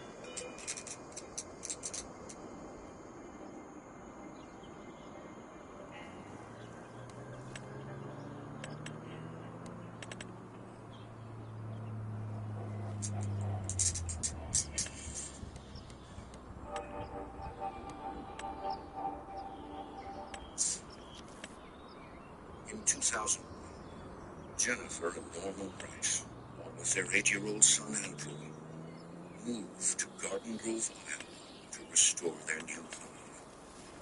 The historic mansion is haunted by rumors dating back to the early 1900s of a suspicious death and a secret burial in the basement. Here's the thing, though. Not all houses in Iowa are haunted. Some have really great stories, and some have ghost stories. He couldn't have that kind of thing in his record. So, one of the speculations was that she was buried in the basement.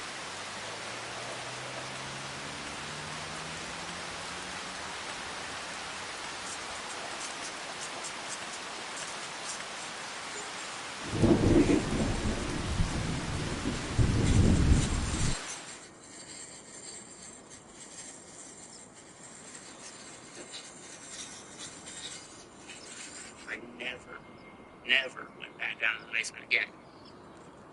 Yes. Maybe it was a skeleton grabbing me from underneath the ground. Maybe because I'd seen too many horror movies as a kid. I'll blame it on the horror movies. Sure, buddy. Blame it on the horror movies. By July 2001, the majority of the renovations on the house are complete, despite the fact that all of the contractors have deserted the job. With Andrew's father, Norman, frequently away on business, his mother has no choice but to finish the house on her own.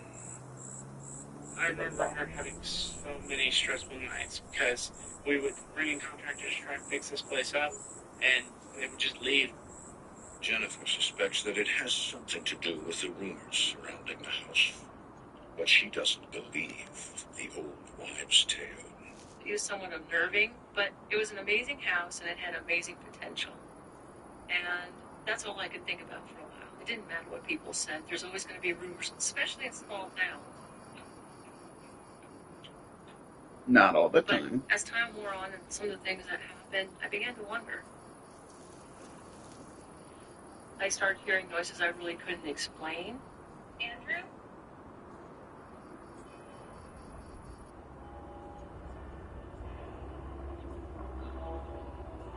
Especially late at night. You don't really think things through. Some of it could be written off to being tired, late night. It's the creepy fact. Tired. Late night.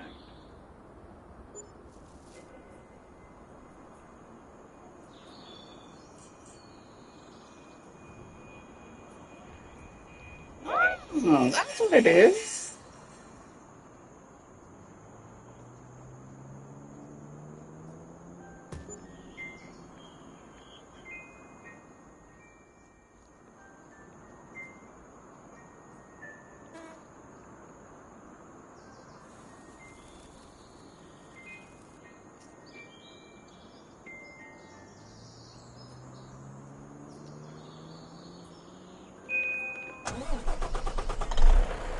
I don't know if my tractor is going to do it in the dirt or do it around that block, or is it going to do it back and forth.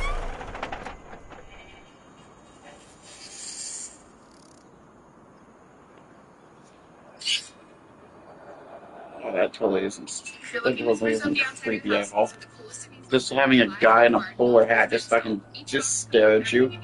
Yeah, that totally isn't terrifying at all. A guy that looks pissed off. That totally isn't creepy as hell. Norman is still working full time, 1,300 miles away in Arizona, while Jennifer and Andrew adjust to the family-friendly garden. Oh yeah, it's on the other side of the freaking field. One night, Andrew invites his friend Cody for a sleepaway.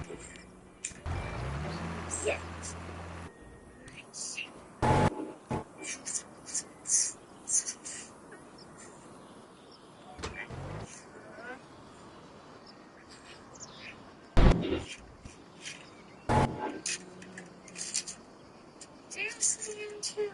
Why don't you push my truck out? I'm sorry.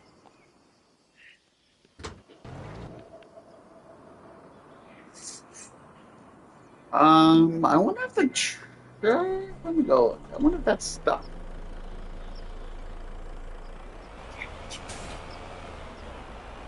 I'm gonna use my. I'll come back and with the trailer and stuff, but I want to make sure it's not stuck. The stairs.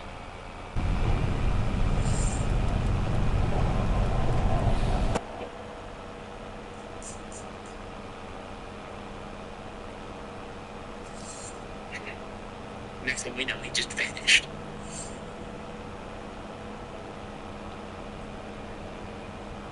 Oh no, no, he's not. He's still going.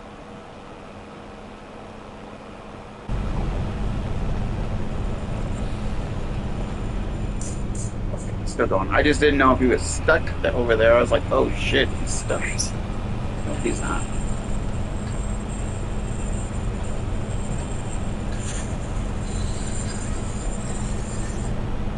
He's literally right there. Jesus. What? Oof. In the beginning, everything was roses. You know, we'd spend all the time fixing the house up. But it didn't take too much longer to realize there was something off about the house. I chose to ignore a lot of things because I was elated and it was my dream. I wonder if the tractor, looks like the tractor might do it in the square. Victorian mansion in Iowa. Art history of a mysterious death even lurks in the back of her mind. Personal painting comes face to face with evil.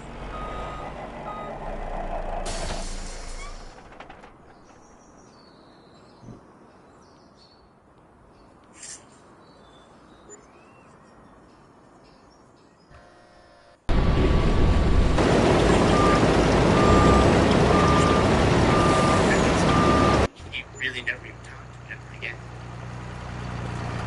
Good boy. Despite his terrifying encounter with the ghostly entity, Andrew decides not to tell his mother what he saw. I didn't want to worry her because I know she might be. So I just avoided the subject altogether.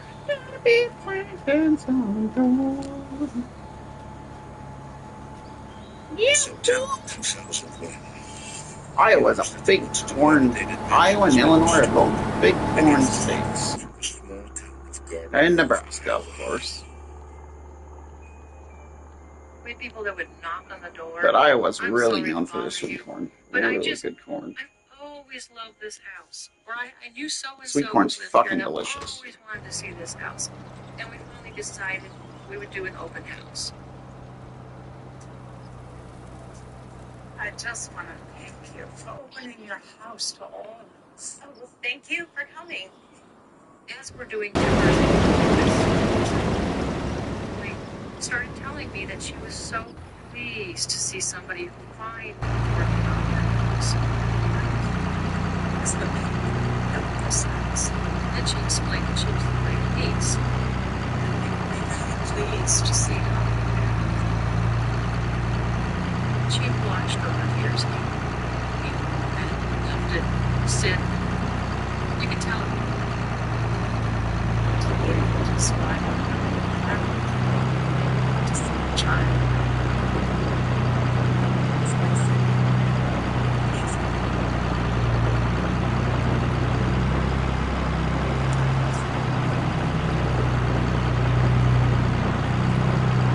The great niece, beautiful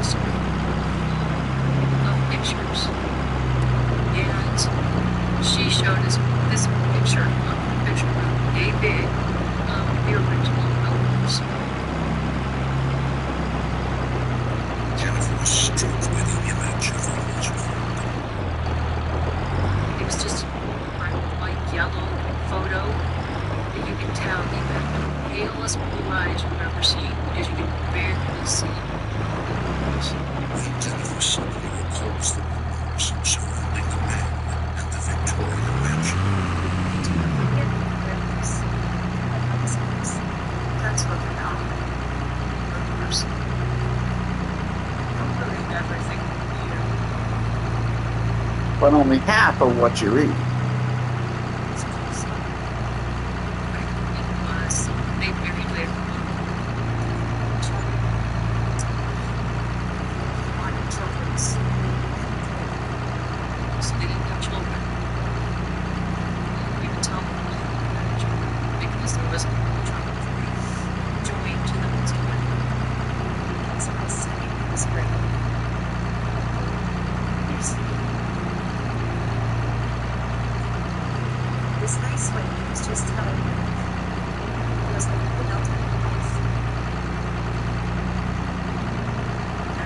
Nice to meet you. You too.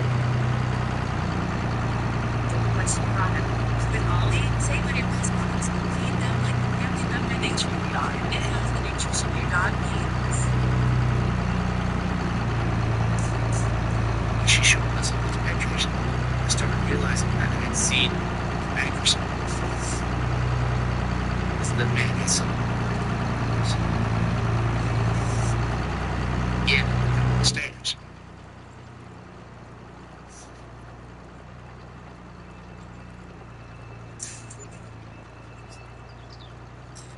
I need to go home, Ted.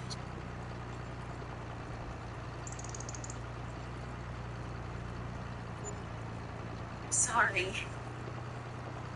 I don't even know what that was about.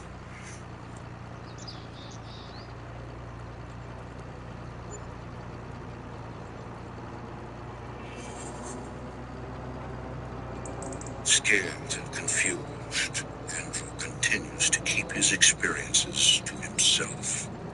I was just in a kind of state of denial, really, because I just was thinking, oh, well, now this is really happening. I just remember pushing it out to the side, pushing it off to the side, because I didn't want to even try to rationalize it. This was not something that I could just tell somebody, because unless you're there, you really can't fix it. So I kept this to myself as best I could.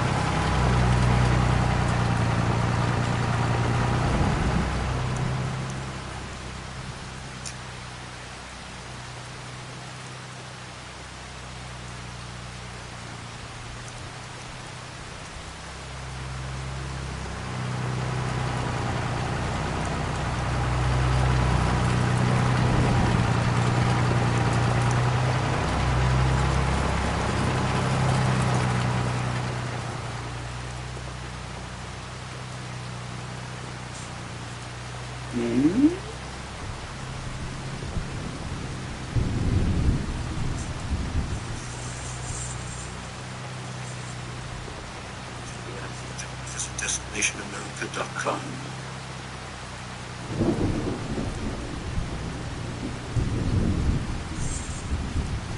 Since his 12-hour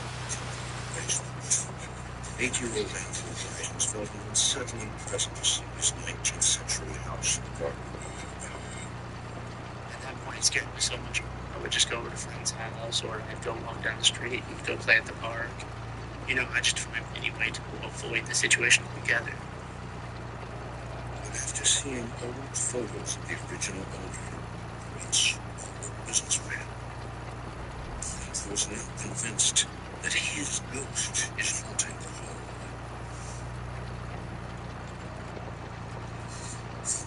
His father, whose often veiled business, is completely in the dark. It's extremely stressful to do software development and traveling too, and so they wanted me to be more concentrated on my work and not to really worry too much about the house itself. They didn't really talk to me about it at all. A lot. I was acting so I had no idea what was going on.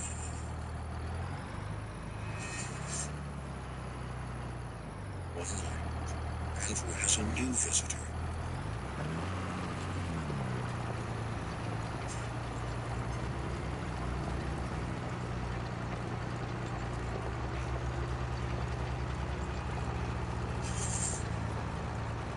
When I looked up, I saw this lady just sitting in my rocking chair. At first, Andrew is stunned at the sight, but then he recognizes who she is. I had seen the lady somewhere before. It took me a minute, but then I realized it's the banker's wife. She's got a beautiful brooch on.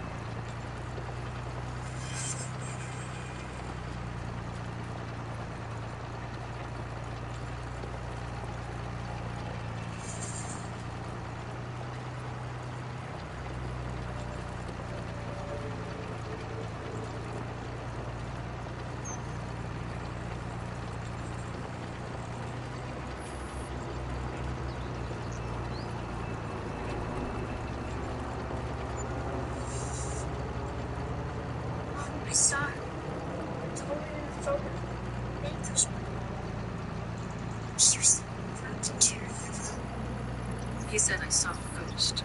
He was very shaken up about it. It's okay. She looked like she was pissed, but it doesn't look like she was out to like harm. Scare yourself when you're alone. She, if anything, she's probably happy that there is a kid in the house, or basically that there's a child in the home. Serious. Because if you remember, The photo. the husband and wife always wanted to have a kid, but could never I've seen have the one. baker too.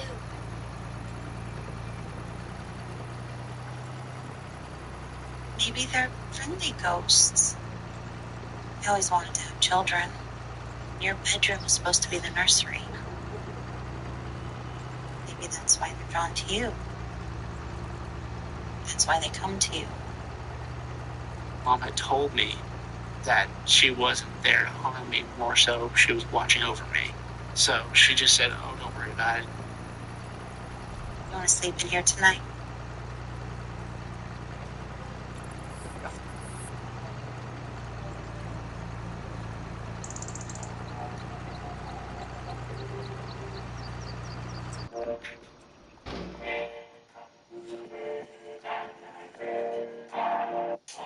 Despite Andrew's compelling tale, Jennifer isn't entirely convinced that the house is haunted. I didn't want to believe that there was anything going on. I just didn't. I'm stubborn. I'm very stubborn. And if I don't see it, it didn't happen. So she has to be the one to see it. So then she believes him that It's now January okay. 2002. Well, let's Andrew hope to and his God mother that have been that living in is the the house case. for several months while his father was off away on business.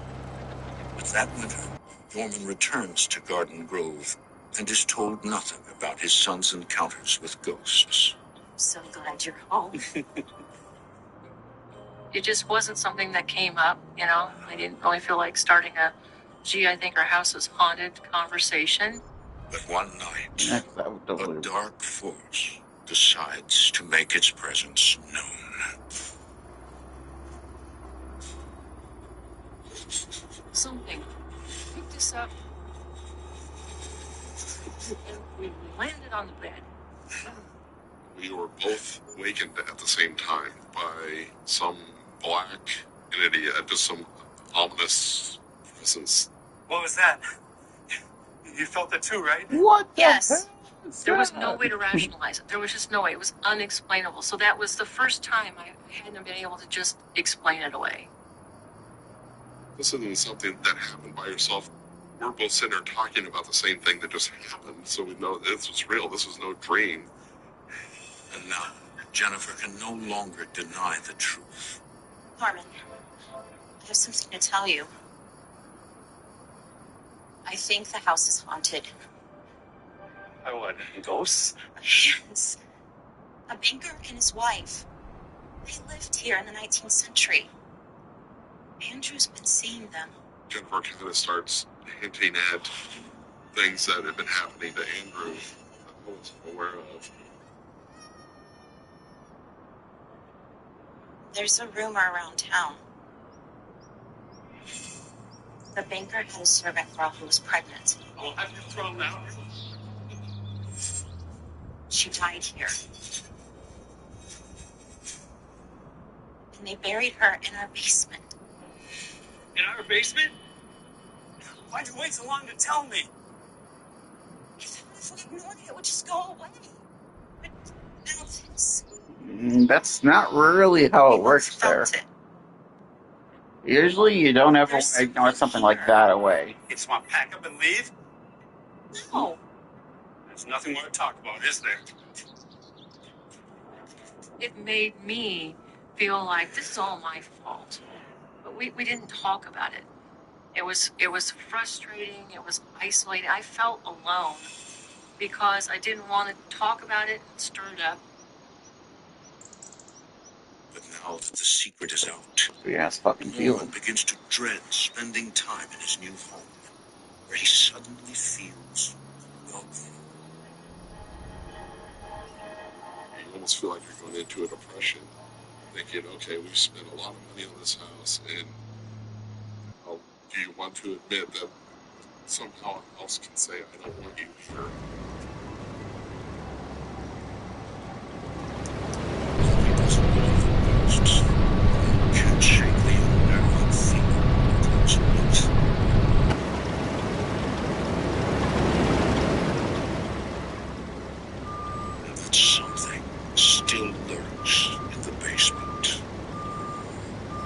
dun, dun, dun.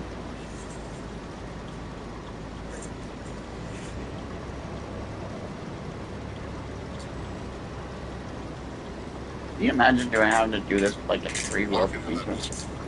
Policemen can be scary, and this one definitely was. This kind of gives you the heebie-jeebies. The heebie-jeebies, Chuck. The heebie-jeebies. There it is. Gotta love it. Gotta love it.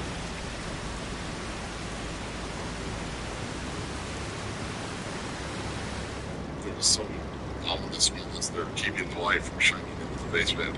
It was like something was light. It was pitch black. The most scared of ever was.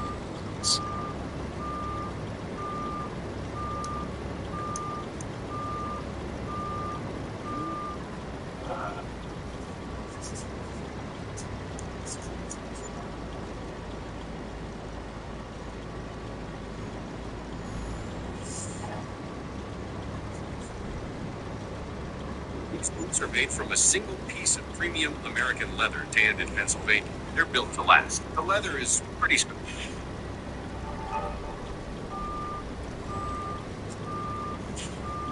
Okay, so it does the freaking sides, I guess.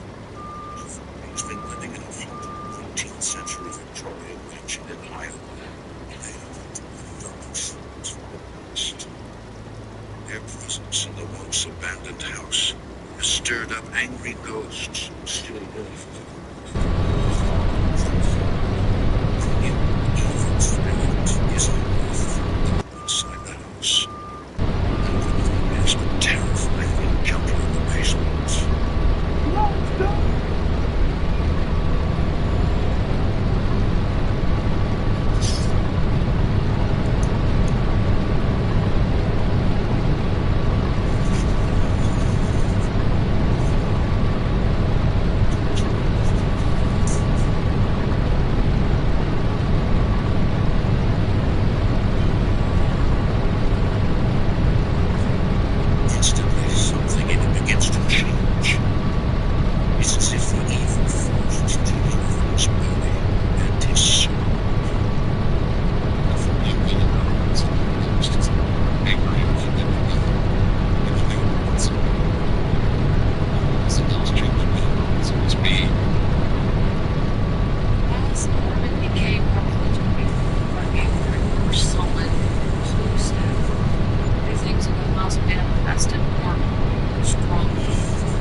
spent leaning in for their Bibles while they were praying. That you protect this colony.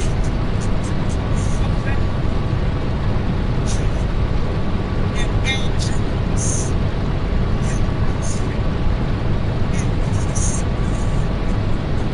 In peace.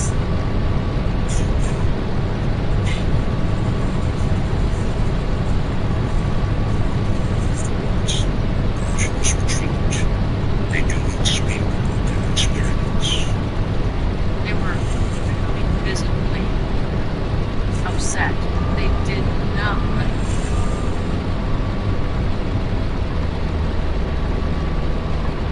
This blessing is now complete, and Jennifer has faith that it will make a difference. I honestly believe that it would be better. I really did, because he picked the strongest people in our church, the most steadfast people I knew. That was very hopeful.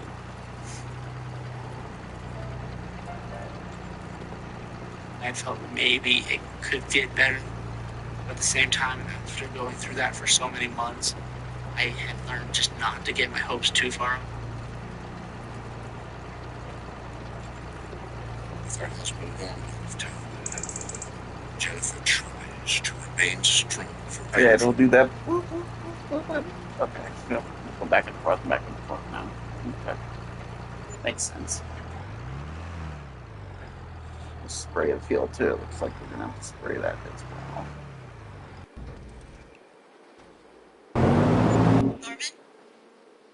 My mind is like, what? I know he is not here. Norman, is that you?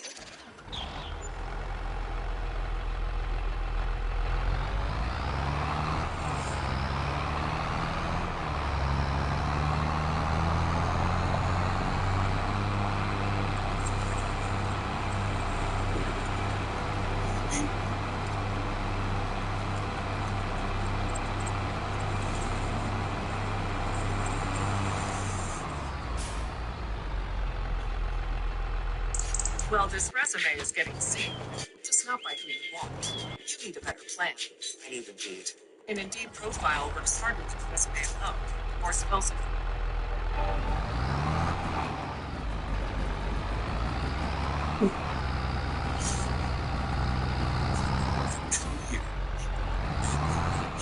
Their evil spirit to the Rice family in their 19th century Victorian the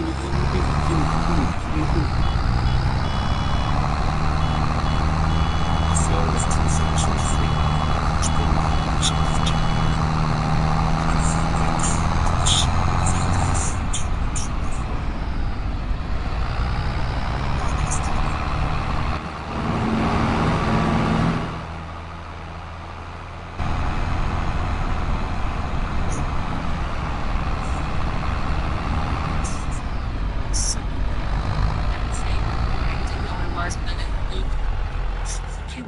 Gonna get me. I'm feeling like I'm gonna die of a heart attack. I can't even describe the terror. I knew then that it could create whatever it wanted to scare us. But this new entity is just starting its reign of terror. And soon, it targets the weakest member of the family.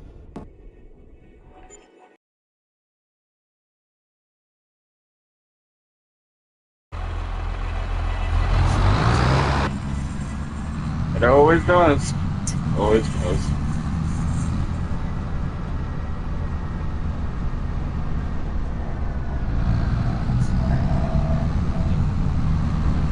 The best way to describe this is it was just this huge.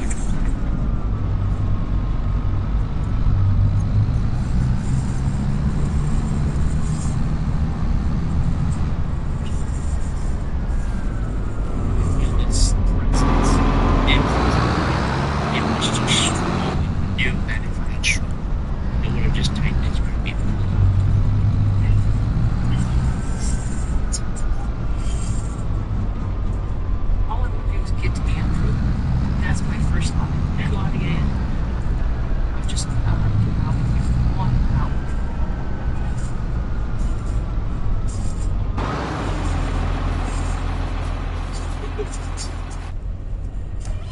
grab her shoe. She just picked me up. We ran out the door.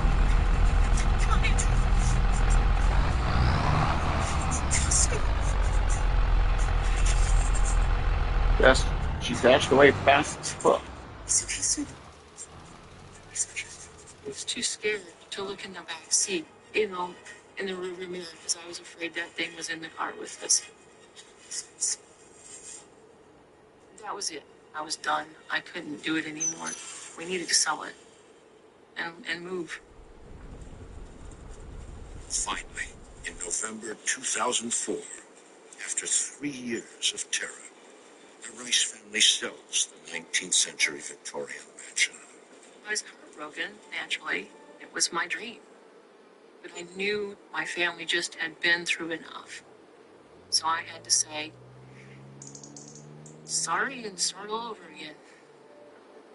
We admitted defeat. We were cutting our losses, but then after we sold the house, and even now today, I'm glad that we did. It seems like getting out of that house played a big role in getting our family on the right track. Family is definitely more important than any house. After we sold the house, everything seemed to return home. Where we lived was just a nice, calm little house that didn't have any worries in it. And I just started feeling like that again. Still, even years later, Jennifer is unable to let go, wanting answers about her family's terrifying ordeal. Yes, I wanted to find out whether or not this really was just about my family or was it related to the house. So I knocked on the door, nobody was there. And to this day, Jennifer has not been able to determine if the new family has experienced anything paranormal.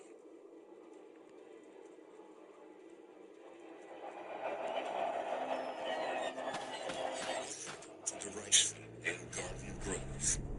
And what, if anything, lies buried in the basement remains a mystery. I think that thing's a source of power that it could draw from. I was feeling fear. My mom was feeling stress. My dad was feeling anger. All of those are negative, and it gave it something to feed off of. I think that the worst of it came from the turmoil in the family. This thing, whatever it was in the house, had to break us up. It had to get between us. I just hope no one else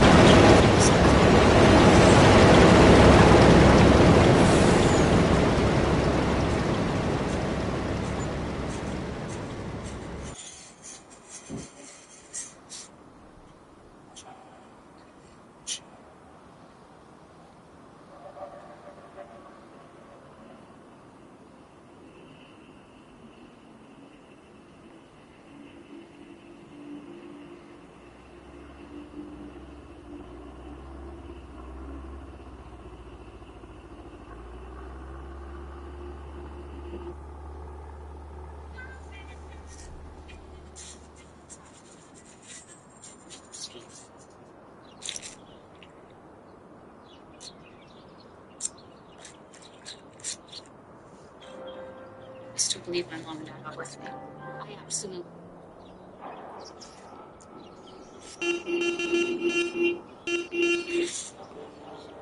Second was a new house and a new playmate. Who's right there? But when her parents realize her friend is not flesh and blood, Oh my gosh, Marie, where did you get that boo-boo? She says, Mommy, he grabbed me. playtime is over. How do I protect someone? Someone's in Marie's home. How do I save her? You're gonna have to bail that out. Nothing will stop me from getting in that room. Nothing or no one.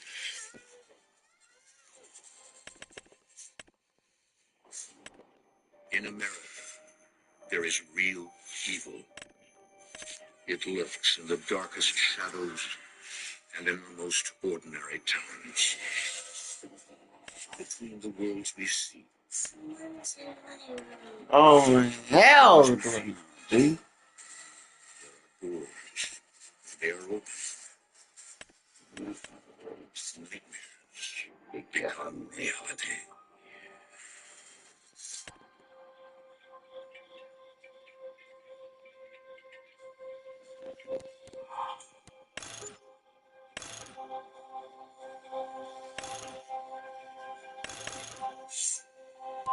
In 2010, the Barber family, Olivia, Jesse, and 5-year-old daughter Marie, move out of Olivia's parents' house and into their own home.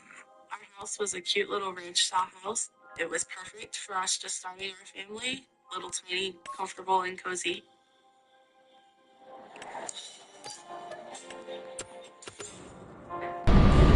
What's exciting about this new house is what you're looking for. Yep, those are them. Oh, she's little. It was our own. It was going to be ours. It was all for us.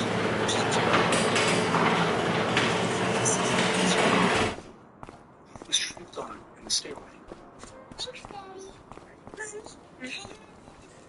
Marie is a very active child. She's very fun-loving. Sure, but just stay where I can see you. I'll be out in a few minutes. All right.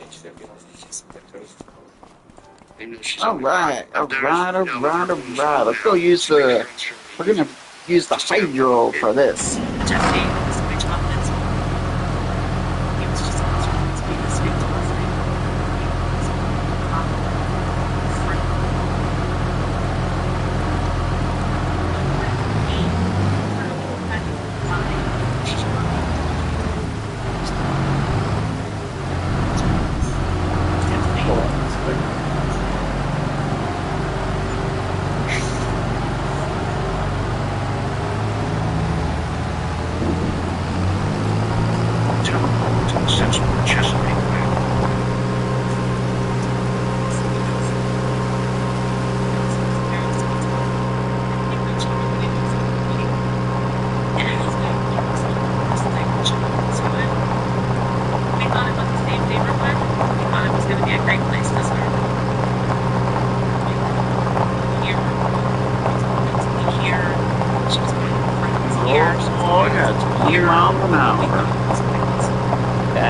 Straight busting it right here.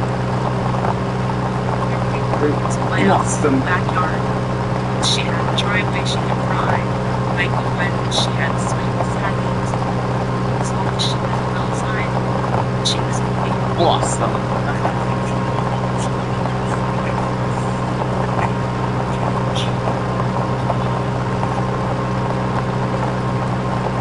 We're gonna bail up that shit all over the road over there, back there. No, it's okay. Everybody accidentally dumped all that shit on, or all that weed on the. I'm gonna bail that. We're gonna bail that up and turn that into hay bales.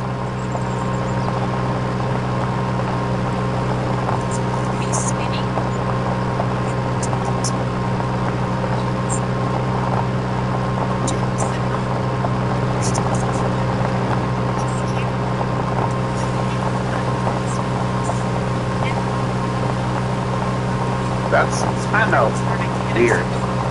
She was playing with the neighborhood kids because she was adjusting. Oh, tornado spawned.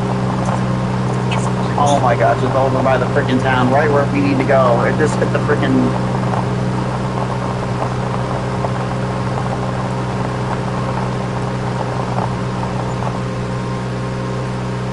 Oh, the twister left a path of destruction on your phone.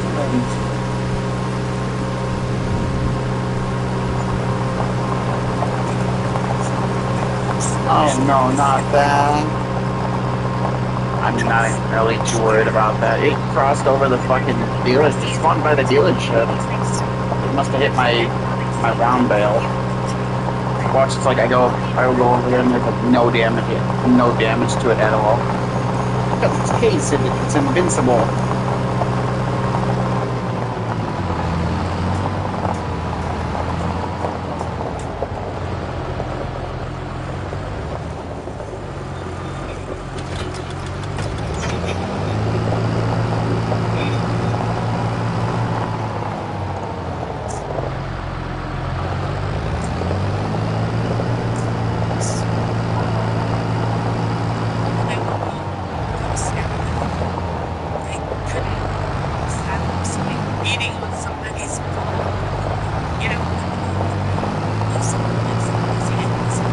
I'm so chapped back to the farm to, you know, the mess I made.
Oh my god, just imagine if they actually had bullets that have holy water in them.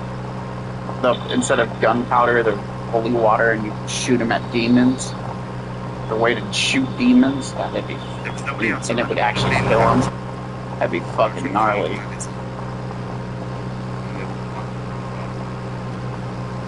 Call them holy water bullets.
She is a hard piece of hay. Fucking thing can't even pick it up. What the hell?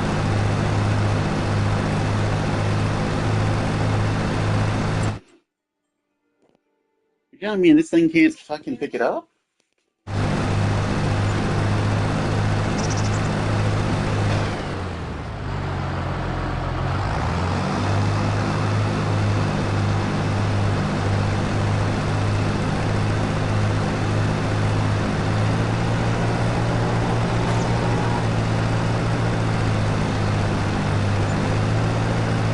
Oh my god, I'm actually... Okay.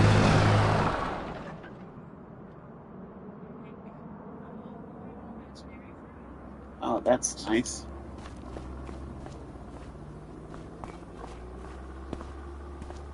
This thing can't even pick up the... How is that? So that won't pick it up. The bales won't pick it up. What the fuck is going on? Oh.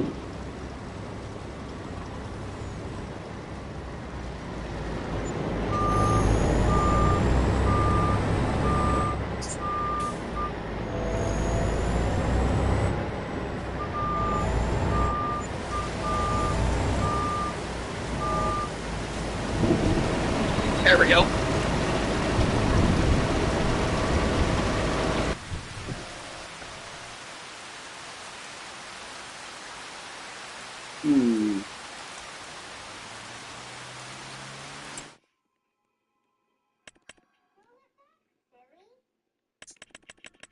Okay. This fall, heel pain and sore arches won't stop you. Hand-stitched Okay then. Arch support eases pain, keeps autumn walks comfortable and strong. Waterproof shoes built to last. Handle wet leaves, tailgates, rainy heights. Aging with rich patina.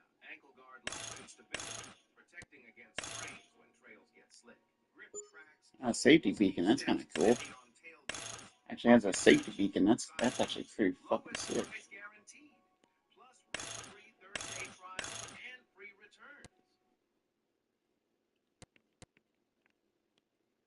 I don't know who would want to stand on the back of it, but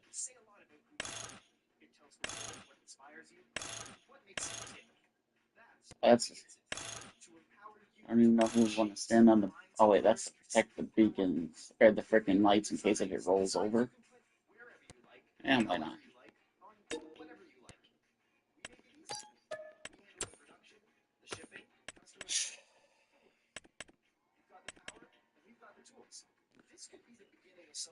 Alright, let's get this shit cleaned up once and for all. This doesn't work, I'm gonna lose my mind because this is ridiculous. This should not be this hard to fucking do. So not only do now we gotta rescue my freaking thing, we gotta rescue my freaking hydroform.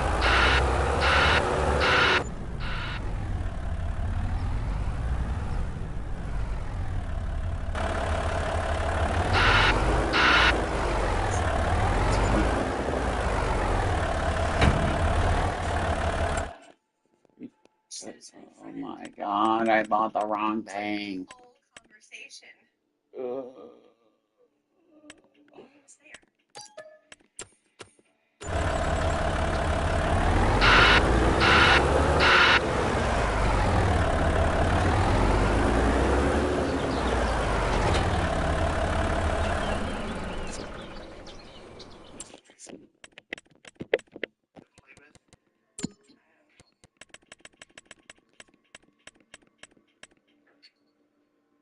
It's so weird.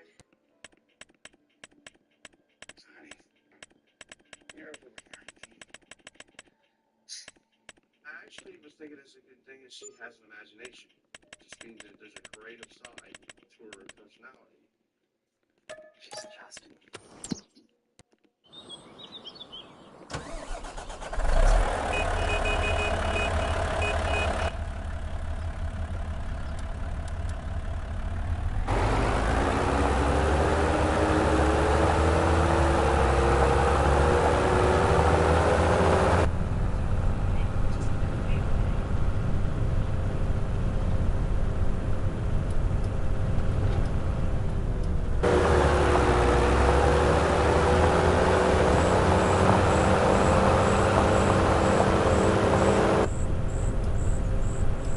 Just to clear off that fucking road, which I don't know why. I'm kind of surprised that my baler couldn't bail that hard.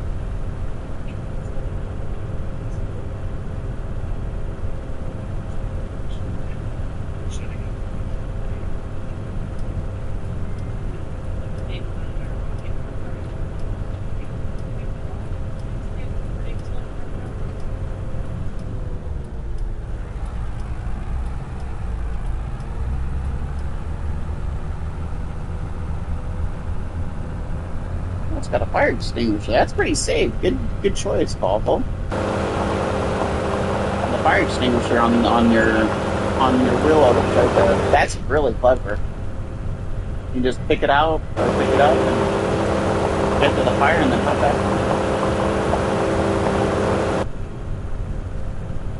It's actually perfect.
be a while before this thing's spinning, so.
That'd be better than peanut butter and jelly sandwich. It's not good strawberry.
Oh, full.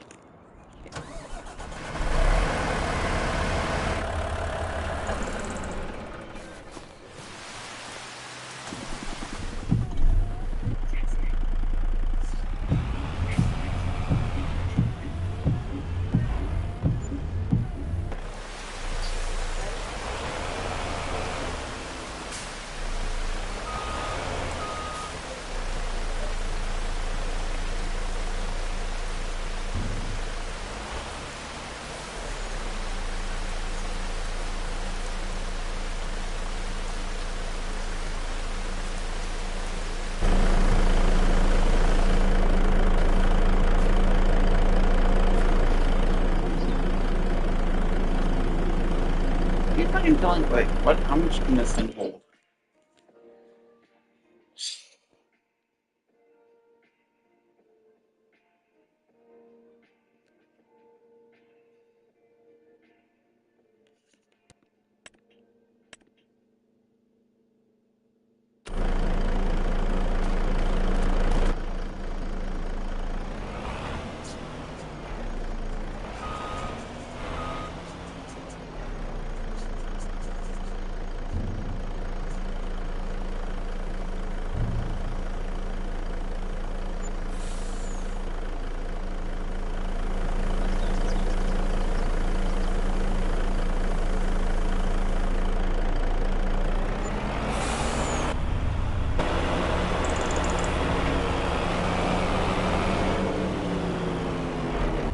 Hopefully hoping none of that is going to be a cell phone area.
Sorry, Chad. I see that other crap.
I think we're done. Yeah, got it all picked up.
An entity inside the barber hole is playing dangerous tricks on the 5-year-old Marie.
windows are locked.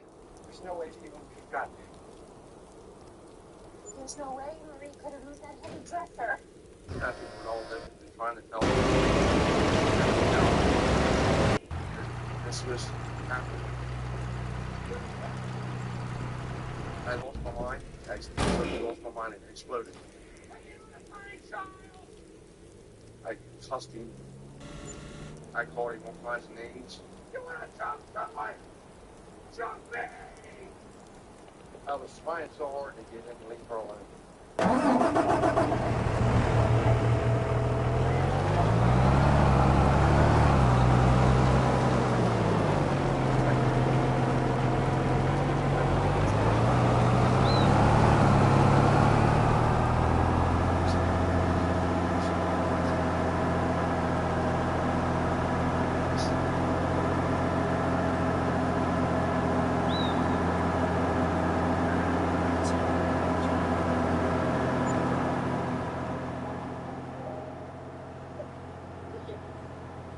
God dang, bro, I'm making the old guy lose his shit. What the hell?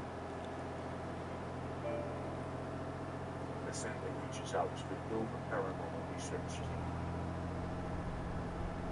We need to find somebody to come and help.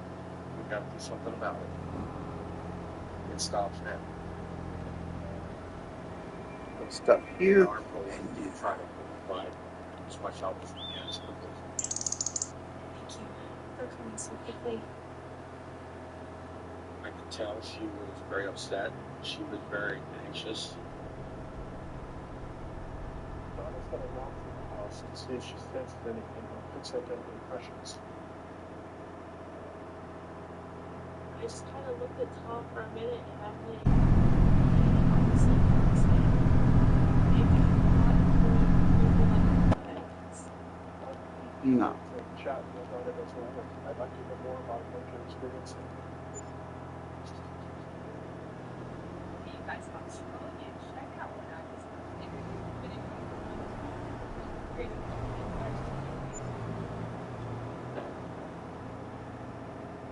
Being third generation Wiccan means that my grandmother was Wiccan, my mother was Wiccan, and I'm Wiccan. We believe that everything has a soul and a right to live, and that nothing should be killed unless it's connected. It should always get something to care. When I walk into a home and there is a spirit there, I feel a humming. I can't really explain it. It's like a pressure almost. It is a very intense feeling, and it just builds as I get closer to where the spirit is. And that's kind of the feeling that I got as I got closer to Marie's room.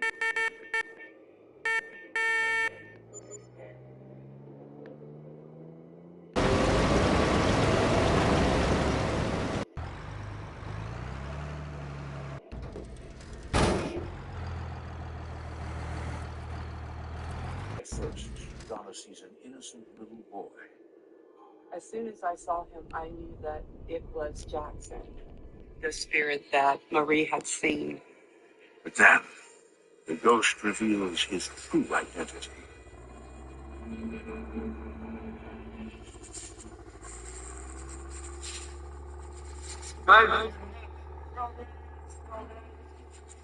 I knew that he was very strong, and I felt that he was very angry.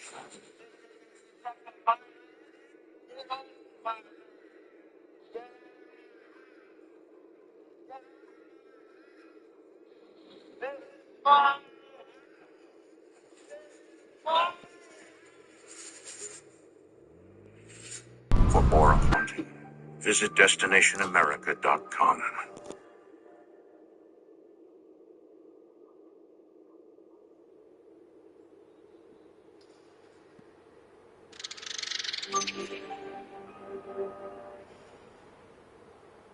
A spiritual investigator has seen the ghost haunting the Barber home. It's the spirit of a bitter old man who used to live in the house and despises kids. He was in the corner of Marie's room, and he was very angry.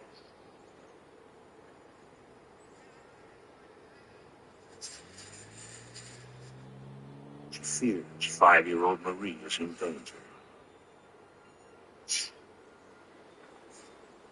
Marie's family still thinks Jackson is a young child, but the truth is even more shocking. There's a spirit of a man in your house. You mean a little boy? No, it's a man. He's older and very unhappy. He's very angry. He doesn't want you here. He despises To be kids, told too. that this is not a child terrorizing another child. This is a full-grown man terrorizing my daughter. My heart just felt like it broke all over again. I was petrified. But why is this ghost disguising himself? And what are his true intentions?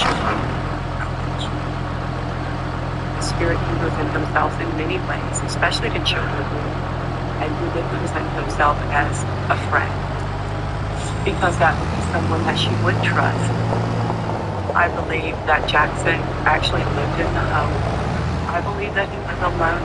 I don't think he had a close relationship with anyone. I think he was angry in life. He was angry. So why would he move on to Marie? Because she can see him. And I believe that he wanted to use that.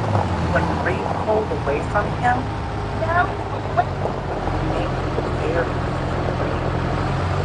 they have a loving family, and that angered him because he didn't have that in life. He truly did not want them there. he hurt her. Dear, made him stronger. He doesn't want you here. This attack on Marie is very serious. Jackson was trying to disguise himself as being friends with her, so he could carry out whatever dastardly deeds he felt he wanted to do. We need to get rid of him. Now. He needs to be gone from this house. Tom, I think we need to do a cleansing.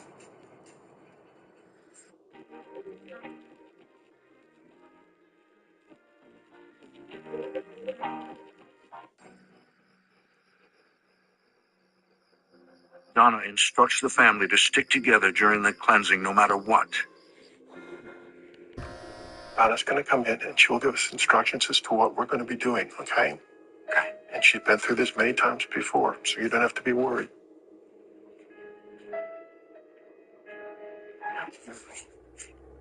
For Marie, she prepares a special Wiccan spray, using spices and holy water to serve as a weapon against the ghost who attacked her. Take this spray, and whenever you feel scared, you spray it. And in your heart, you tell Jackson to go away. And this is a prayer that we'll be saying during this ceremony. And Tom is going to light the sage. It's very powerful for clearing negative entities from a space. All right, if you'll say it with me. Divine Goddess, Goddess Divine, Divine God, God Divine, the evil dwells within this space. Make it leave this place. Keep going. Divine Goddess, Goddess Divine, God Divine, if evil within this space, make it leave this place. Marie, you have to tell Jackson to leave. She was scared. I mean, she was very scared. Oh, You can do this. Tell Jackson to go away. Spray it out of here. Tell him to go away. Again. Yeah, you tell him. You fucking tell him. It's very intense. Hell yeah. My sole purpose is to drive him out of that room. And Jackson did not want to leave that room.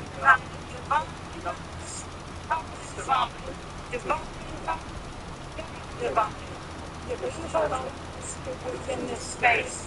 In this space. So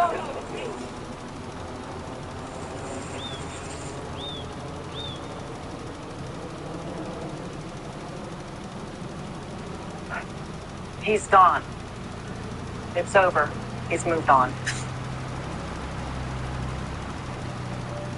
When she was finished, I feel like this big, huge, dark cloud has just been lifted from our home. It was amazing. And I looked at Jesse and I said, it's going to be okay now. Yeah, she showed that freaking ghost his boss. Again.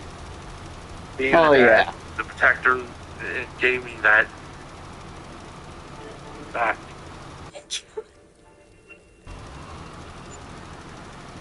I'm really too worried about them kind of colliding with each other, and I still gotta stop this truck. If I have to, I will. So good. To see our little girl go back to the way she was before, that was the best feeling. The absolute best feeling ever. I'm needing this piece right here, but I can't seem to find it. It's right there. Is Daddy hiding a piece from me? With this piece? And Olivia, the history we've had, through all the stuff we've been thrown at, this is just another stepping stone. It's made us that much more stronger, much more connected with one another. Scully with the hat, with the actual heck pro. I have always believed in the paranormal. Growing up, my belief was they're all about fun and games. They're not going to hurt you. Yes, man. Yeah. I never dreamed that they could hurt you. Now, I have a whole other outlook on it. If you are miserable in this life, you're going to be miserable in the afterlife. There are ones out there that could probably kill you. Yeah. It's done. It's over. It's behind us. And I don't ever want to experience it again. I don't blame you. Marina Club is an exciting new and modern way to buy, sell, and trade football, baseball, basketball, and Pokemon cards. Pokemon, gotta catch them all. Right, chat? My mother senses something amiss in her home. There was something in that room with me. When a mysterious entity targets her family. Black footprint standing staring back at you. The demon unleashes a ray of fire, which no one can silence.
That's a place I would like to take a tour of, the Myrtle Plantation.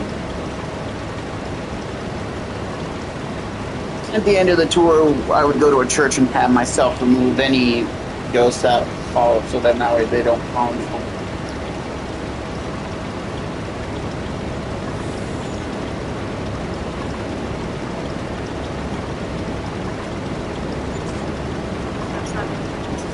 Yep, that's the one.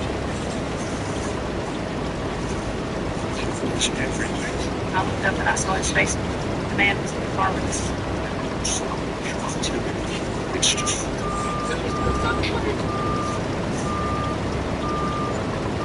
America, there is real evil. It lurks in the darkest shadows and in our most ordinary towns.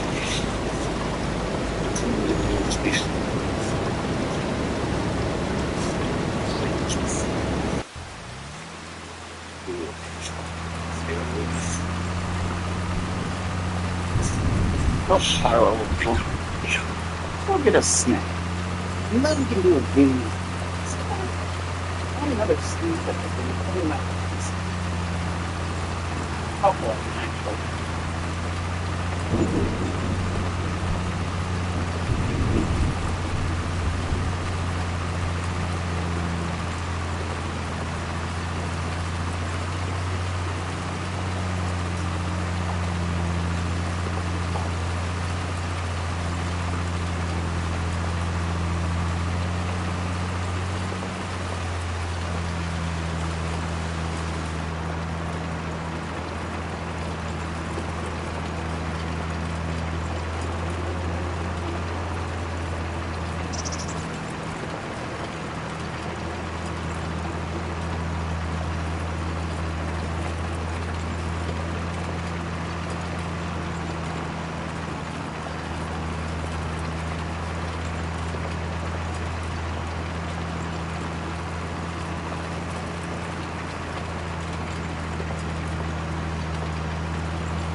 Fucking 300. There's what you. I probably don't brush that much shit. But it's still brushless. It's all it is. It's snowing. Second party. Which you know you get the fucking party.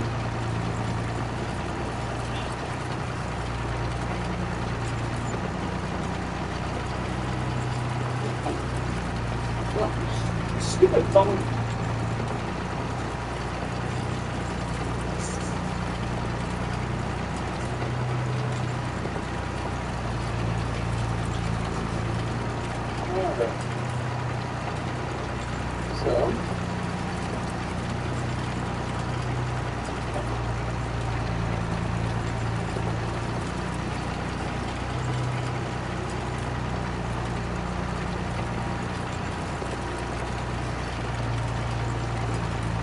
Possibly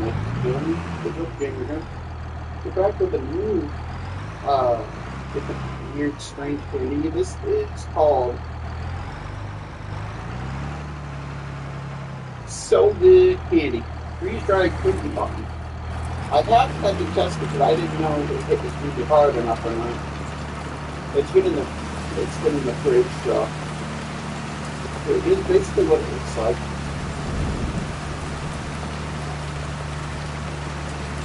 Yeah, try it and see if you can very little bite out of it. I didn't know what it tastes like. I want to make sure it's good enough. Alright, let's try it and see what it's good.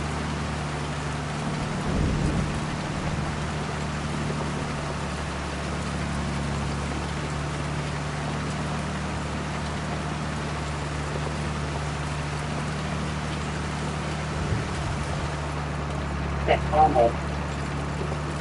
Yeah.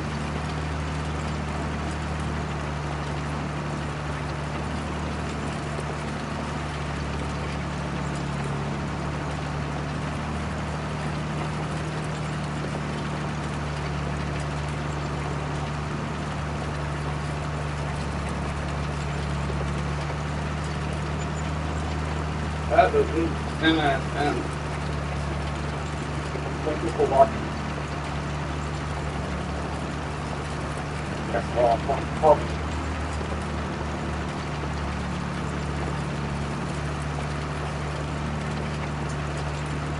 Dude, it looks like fucking common.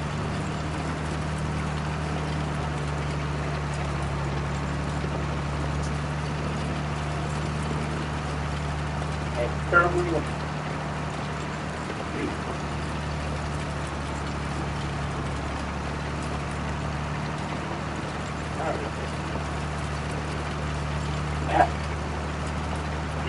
That's a big thing. That's a big old bite of caramel. Damn. Woo. Ugh, feeling the sugar rush right there. Woo.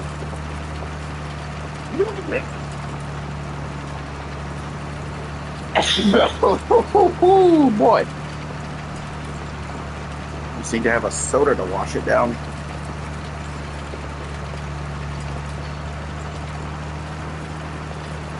That's how it can be taking big bites of caramel here.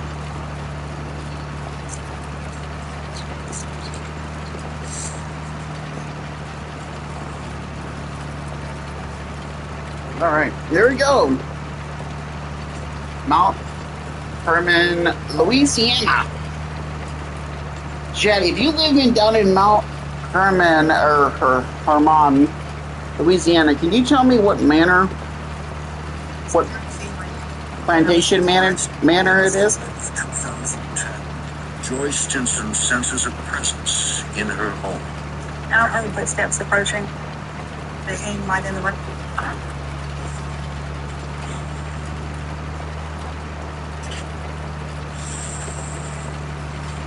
So the mother takes a trip to a haunted plantation.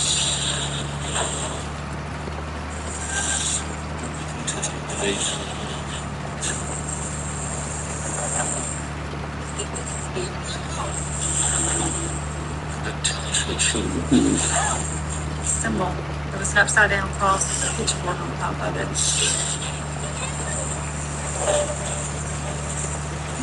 is everywhere. Looked up and I saw his face. Won't stop until it's destroyed.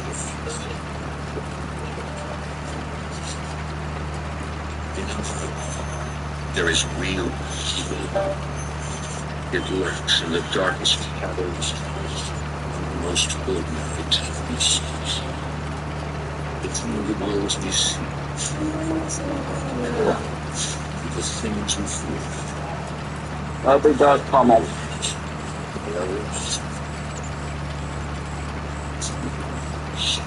Become reality. But I'm in turn.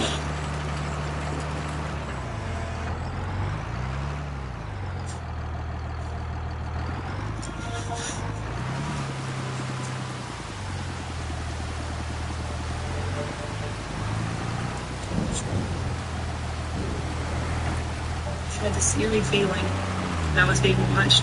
In the fall of 2010, Joy Stinson senses a presence in her home. Our home footsteps approaching. Yep.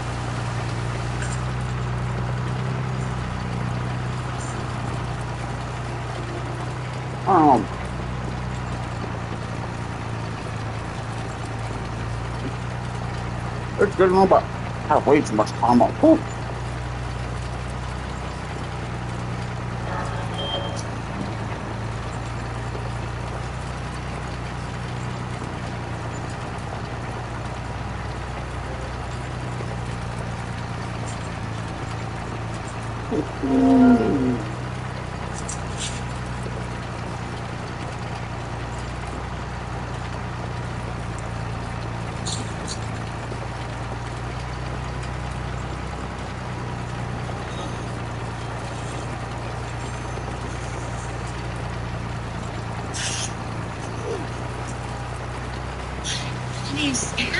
I'm sorry. I just came down to see what was taking so long.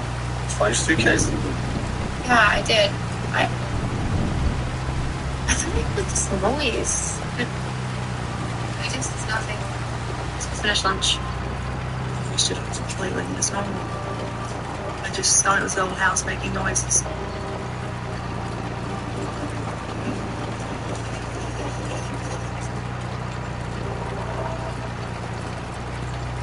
Okay. December 27, 2010 is a sleepless day for Joy. I was a registered nurse with my colleagues from work. We were all close knit. We had planned a trip. So I'm tree from school there. It's really annoying. Everyone's like cute on it. You're gonna be fine. Make Daddy run lines with you while I'm gone, okay? Okay. My oldest daughter is very close to me. She enjoys the outdoors, doing recreation, sports. Did you fix my dress yet? Yep, it's in your closet.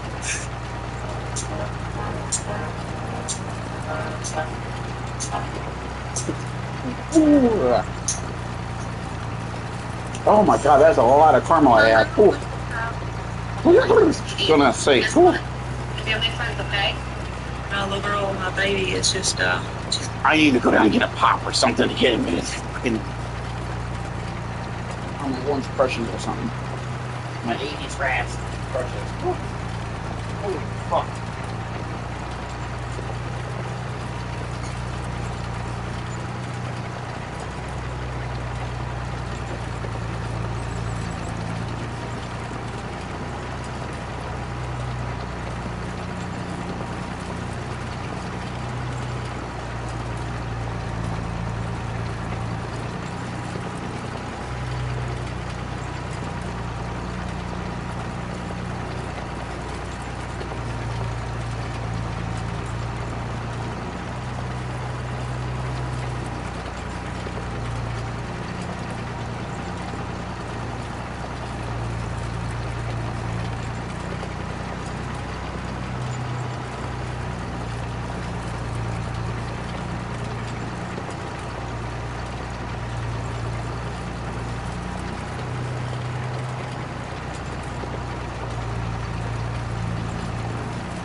hopefully back to normal, I think.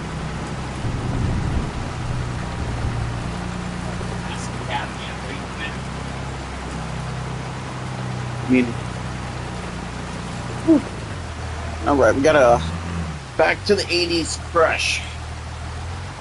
All right, back to ghost hunting, watching, or whatever. Food of her own. I love you. Can you do me a favor? I'll get me my purse. My middle daughter is my brainiac. She's very smart, very into her schoolwork. She's a high achiever. Hey, come on. Try to have some fun while I'm gone, okay? Can't promise you. Try, okay? Hey, love you. Love you too. Hey, don't worry. I won't. Everything's gonna be all right. Okay. If anything happens, it's just a phone call away. Okay. All right? Love you. Love you too. We enjoy the country lifestyle. Hit the spot. Just really enjoy our time together. All right, Jack. Use the name of Hannah. Overnight stay, haunted plantation. Mount Hermon is about 50 miles north of New Orleans. It used to be a farming community.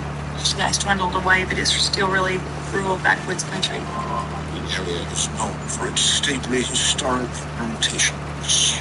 My friends and I were going to a haunted plantation just for fun. It was just entertainment, basically.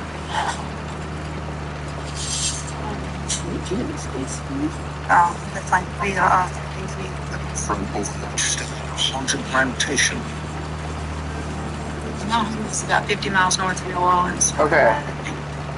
If you're from Louisiana, can you comment down below and tell me some facts about the Mount Hermon haunted plantation? I'd like to learn some things because I like to learn about that kind of stuff. I'd really like to know. So if you live in Mount Hermon or not too far from there, it's actually not too far from there. I guess it's New Orleans. So if you could tell me some facts about that, I'd really appreciate learning about that. Like I said, I like learning about that kind of stuff. So Mount Hermon haunted plantation in Louisiana. It used to be a farming community. Most of that's dwindled away, but it's still really rural backwoods country. The area is known for its stately historic plantations. My friends and I were going to the haunted plantation just for fun. It was just entertainment, basically.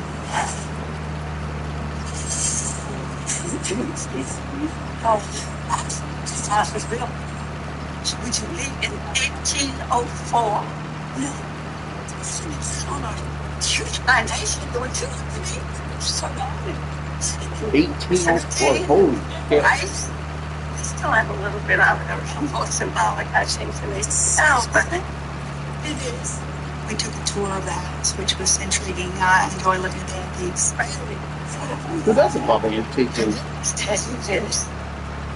Did you say that the spirit of the original was accessible in the 1800s? Well, it's probably still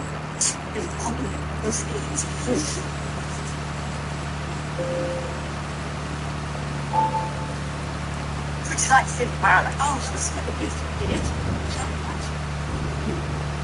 Religion can say a lot about who you are. It tells the world what inspires you and what makes you. This plantation was notoriously haunted. I didn't really have an opinion about that. I just went for fun. I wasn't sure if I believed in ghosts or not.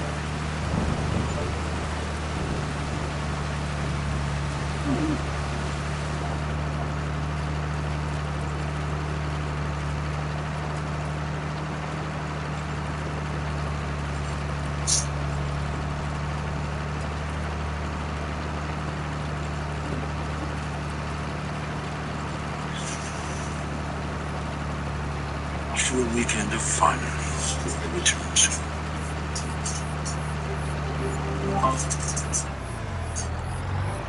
Like I said, I'm not kind of a weird person, so I like to learn about historical plantations. I just found out I have to go out of town all next I've week. never heard of Mount. I missed you this morning. No. Come on. I just finished uploading pictures. Want to see them? Sure.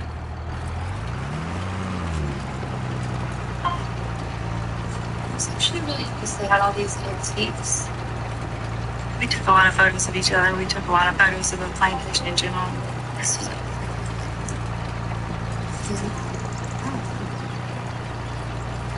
That's weird.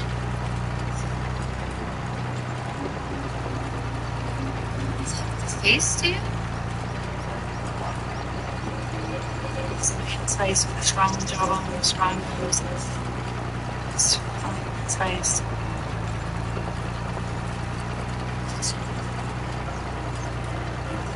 My husband, he wasn't that interested. He really thought it was nothing. He kind of brushed it off. Fucking skeptic. Joy is convinced. I wasn't sure what to think about it. If it was real, if it was not. It was disturbing, yet I was intrigued with the image.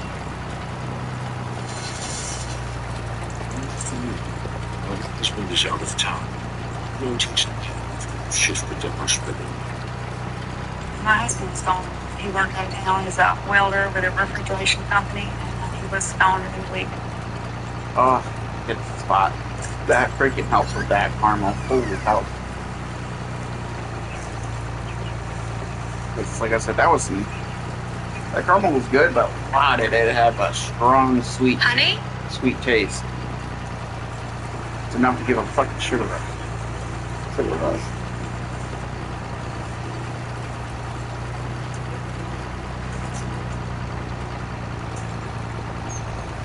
He's been coming from work early.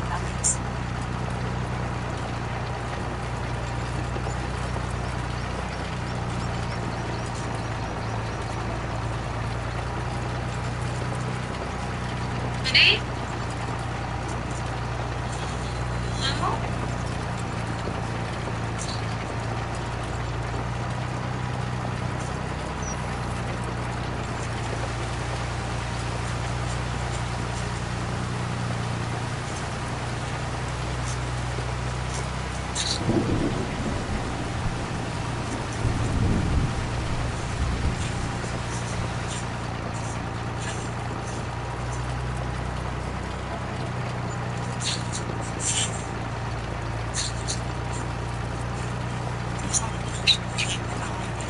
Something to see.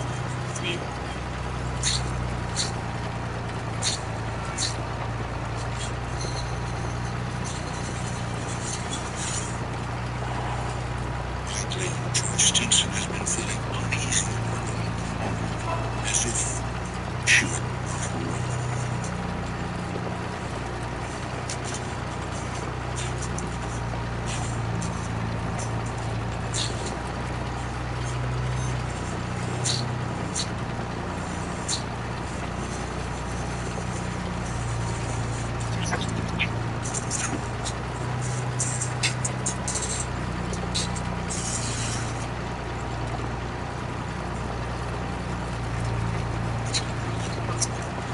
Judging from that sound, of that incident, it sounds like it's African, like in the tropical Africa, or like Peru. But it sounds like a tribe. I got a witch doctor. It's a witch doctor. Like a native tribe. Like a what do you feel like watching? Like a tribe over in Peru. Funnest movie. Watching TV, our children were in bed. Fun?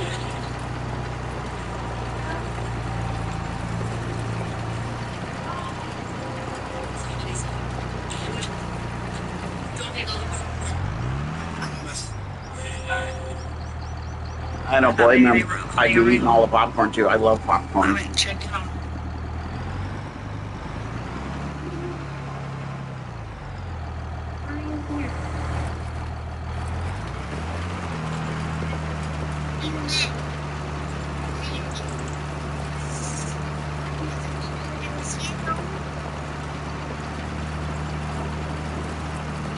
Sweetie, it's late. Why leave up?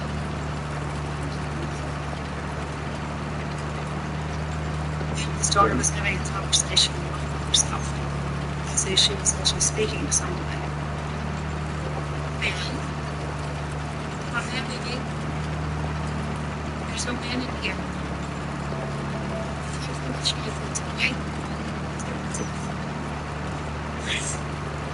That woman doesn't even know that her child has a gift.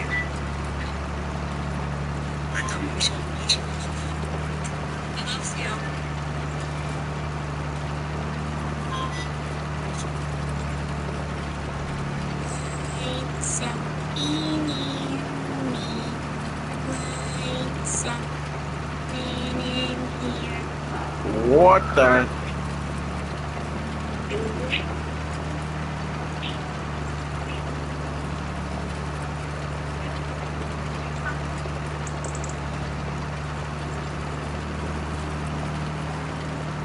What the hell was that?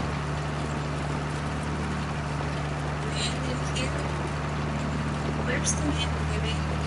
He's right there. Can you see him?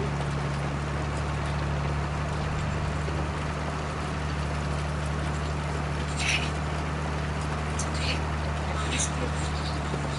Sleep with me tonight, okay? It's just on clients and on email me. Things that I'll leave a light on and it's here. Jesus. He's been supportive. It's really stupid. I don't blame her. I'd be worried too. The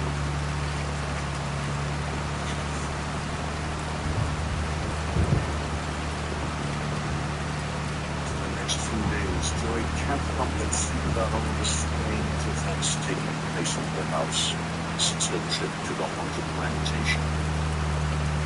I was just talking around online about what was going on, and I was convinced that she had an imaginary friend. I was very intrigued by it, and I was trying to put together the pieces as to what was happening in our house as it related to the plantation.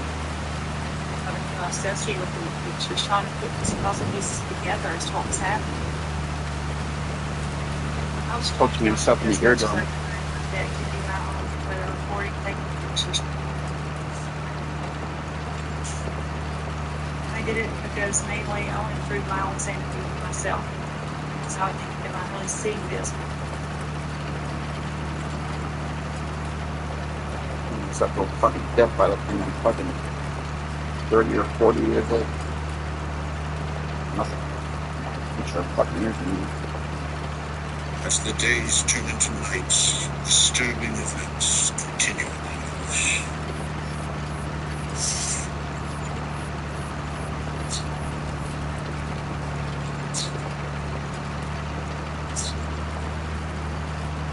So you cannot put that out.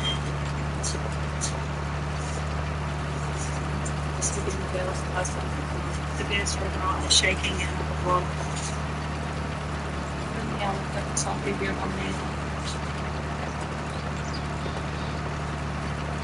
It's very hot.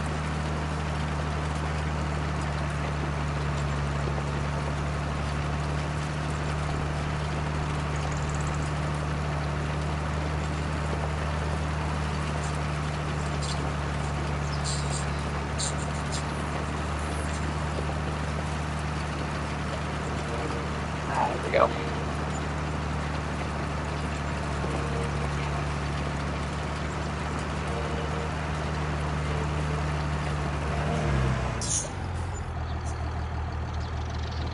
Oh, it's done. Yay! Realize the pressure. There's nothing that I can do or say to make it go away. So each of he could see me struggling against something, but he could not see the face that I saw. Imagine spotlights on these plantations. He's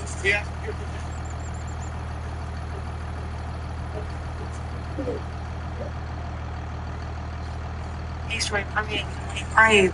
It immediately left. Ben, what just happened? Are you okay?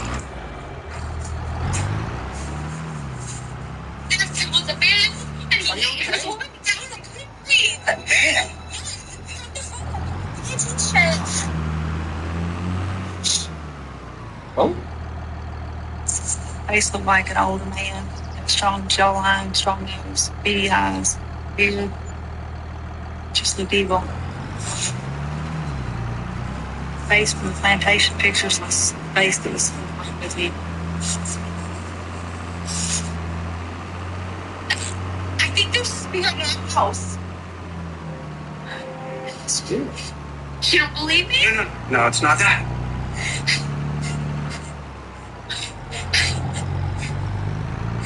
Listen, we'll call the church. I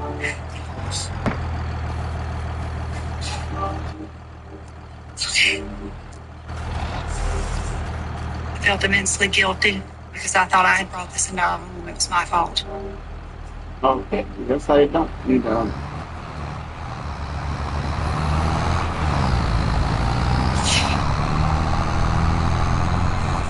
husband realized something was really happening. We reached out to several denomination groups throughout the community, neighboring communities. It just seemed like no one could help us. I didn't know who else to turn to. We eventually reached out to our local pastor of our church, our home. And it made me feel hurt because I felt like if they didn't believe us either, they were scared. I just didn't know what to think. They seemed to believe me when I told them about it. They were unsure. Get out of my drink. The fact that religious leaders were afraid to come out to my home and they were unsure what to do themselves, it made me even more terrible. Bring my sodas and taste. As the family continues to live in fear, Joy's husband has to leave town again for work. After we realized what was happening was real, we moved our kids into the living room and started sleeping in their own mattresses because I wanted everybody together. I thought I could protect them better that way. No one knew what to do, and we were just alone fighting, my kids and I. On the brink of emotional collapse, Joy takes a leave of absence. It was physically and emotionally and spiritually draining, and I could no longer work safely as a nurse. Fucking ladybugs. Trying to get him fucking thing like that. Fucking ladybugs, fuck off.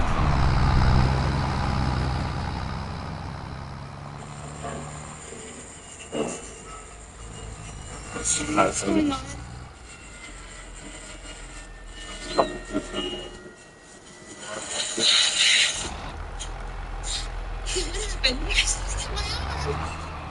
Ooh.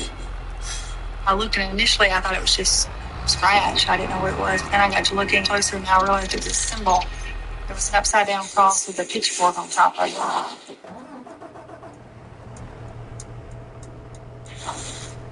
Seeing this mark on my child and knowing it was evil and of evil intention terrified me.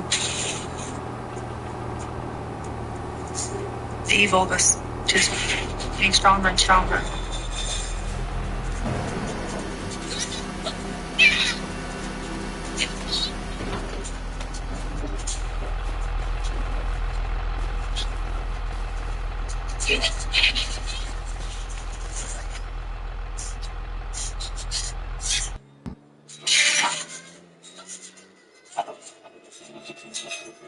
He came behind me and pushed me down on the floor and held me down.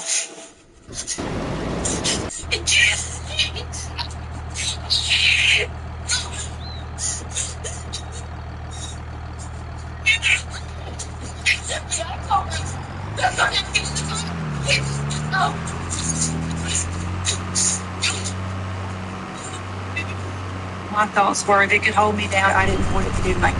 You've been working from home, but your roommate just took up percussion as a hobby. I need it.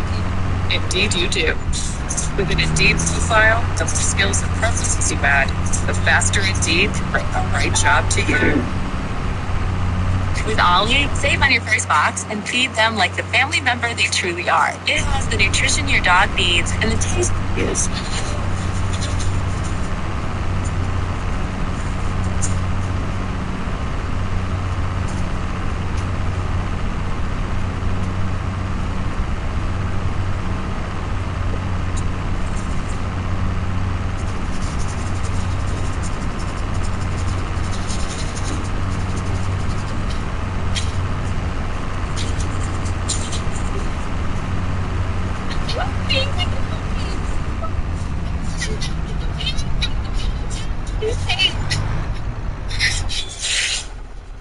Yeah.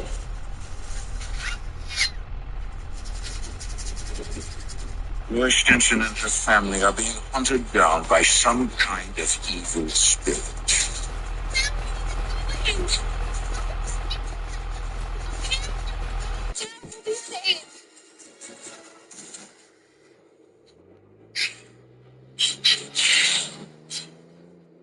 Looked up and I saw his face in my rearview mirror. The man was in the car with us.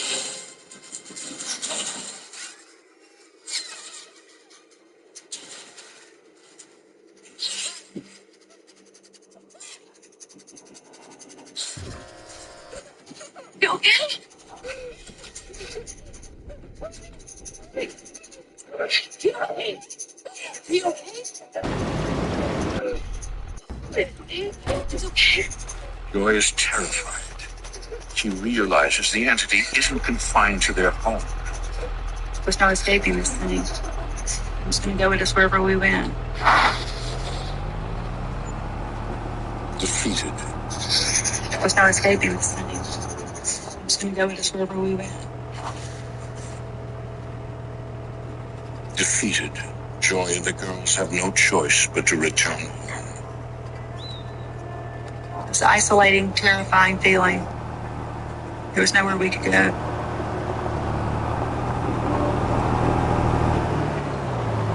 It felt like a prisoner life. The events have taken a serious toll on Joy. You know, I would think that I saw a light at the end of the tunnel, then I'd be pushed back into the darkness. I felt totally helpless. I felt like I wasn't protecting myself and I wasn't protecting my kids at all.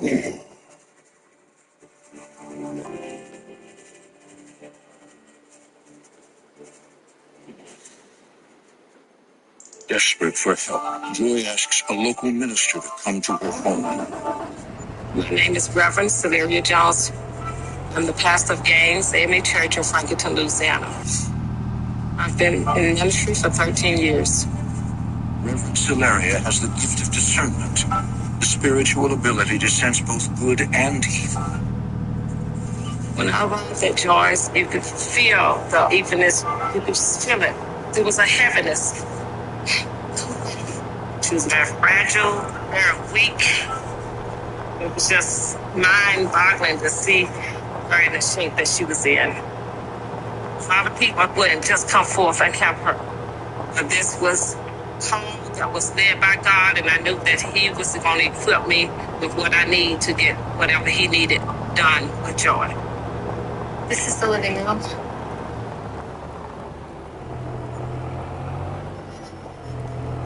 Joy, there's something strong here. Something evil. You could just sense that she was under attack. I went to this haunted plantation a few months ago. Do you think they have followed me from there? Possibly. You know, the only way to get rid of it is through God.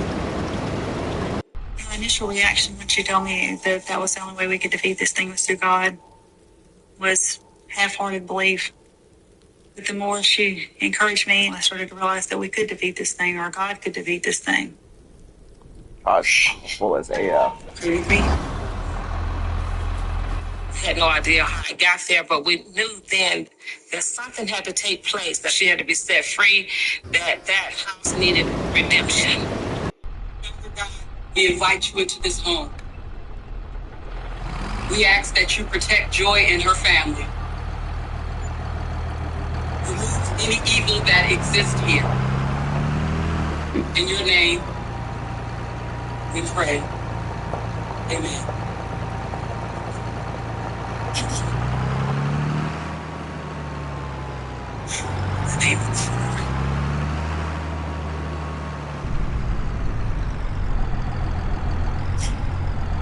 We blessed the house and prayed over it. I really felt a sense of relief this time. Okay, you guys, stop scrolling and check out what I just got. Sticker U has been Over the next few months, Joy continues to pray on a daily basis, hoping she has chased away the entity.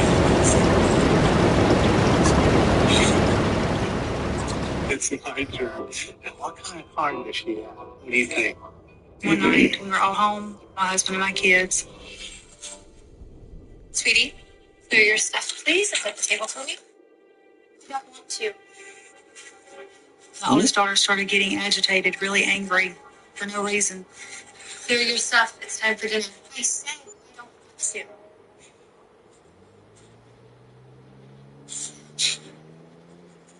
A little help.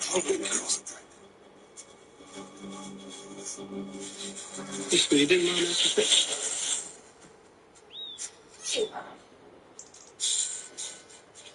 He's been trying to calm her down with me, and she got physically violent.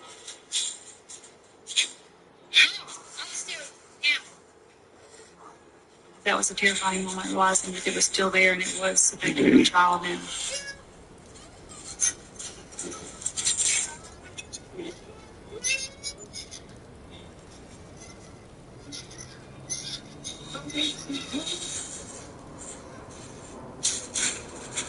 Jesus. Joyce Stinson fears an evil entity has taken possession of her. Wait!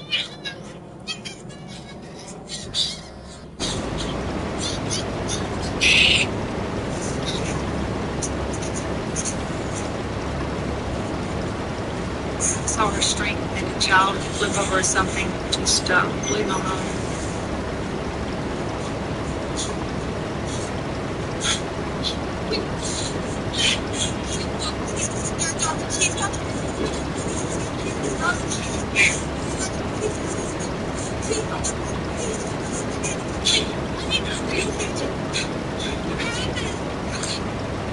She started praying and she started just calming down. She was quiet, her demeanor was back to normal, and I could see it was my daughter again. And she had no clue what she had just done or what had just happened. She had no clue.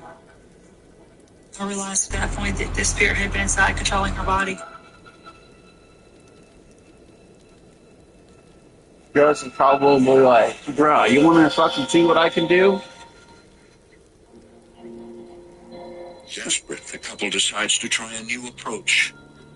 The entity growing more powerful and her husband out of town for work, Joy calls in paranormal experts to review the evidence and investigate the house.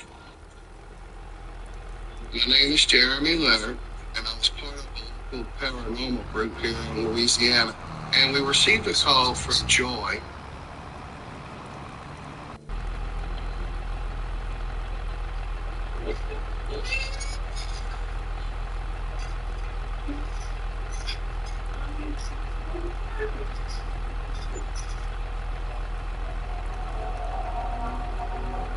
Joy showed me all this evidence that she had collected. She had photographs, she had audio, which absolutely just stunned me. Joy! It's real, right? I'm not crazy. You're not crazy. Something is happening. We're gonna get to the bottom. There was actually something there. Okay. It's gonna be okay.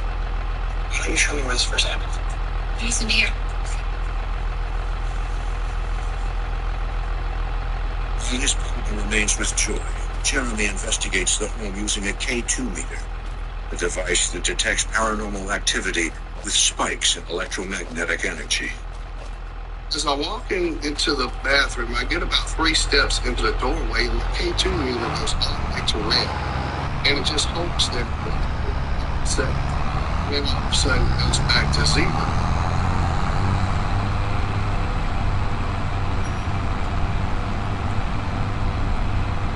My guy, you got yourself a demon on your hands.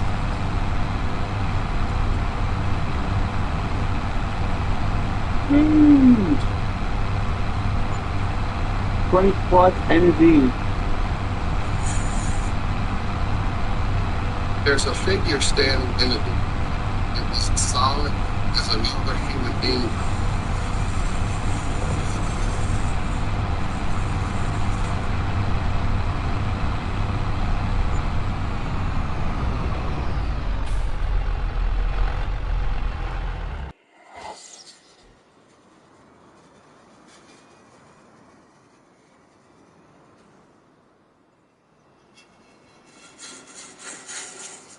Over here, all I did was ask her to set the table, and she just flew.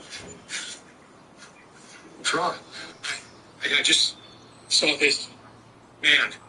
He had these strong eyes and a beard. I explained to my partner what I had just seen. And as I'm telling him this, I can see the color of his face just change to a white. And his jaw kind of drops, and he's like, dude, she just got done describing this thing to me. That's exactly what Joy's been saying. Whoever's in this house isn't a human spirit. It's a demon. I believe this entity is demonic. Although Jeremy has no prior experience with demonic entities, he attempts to reassure Joy. What do we do now? I don't want you to panic. I'm going to find the right person to help you. I didn't know how I was going to do it. I just knew in my heart that I had to help them, that there was no one else.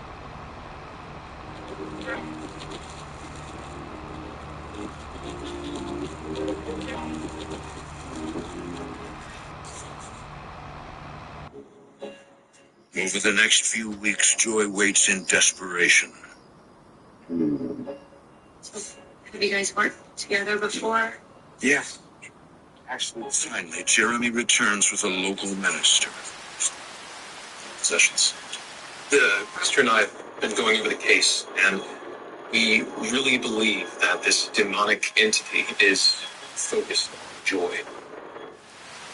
The entity was trying to oppress Joy. It wants to break her down physically, mentally, emotionally. But why is it affecting our daughters then? It wants to break Joy down, hurting your children.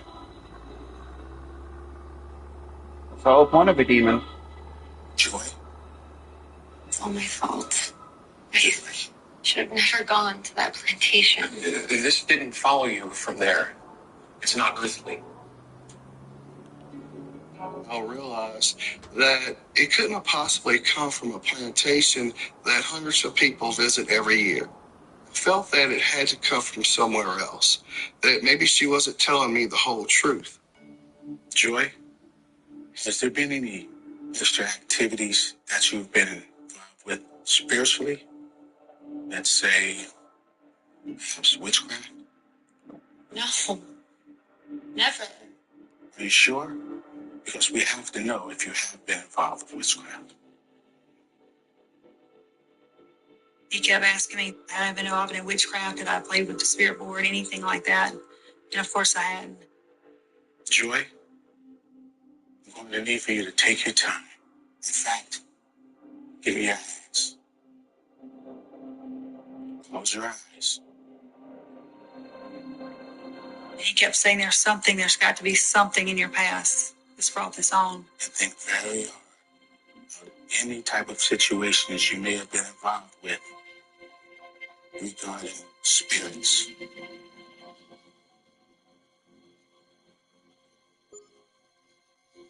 Think hard.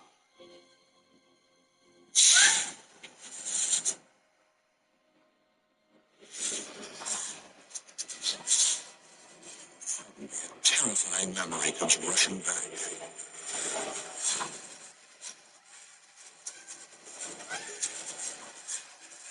Please. It's fine.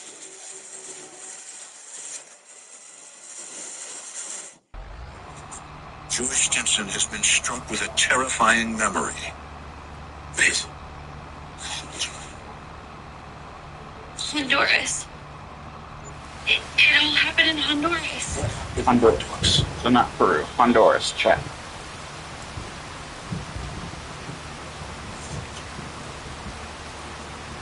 I was 20. I took this medical missionary trip.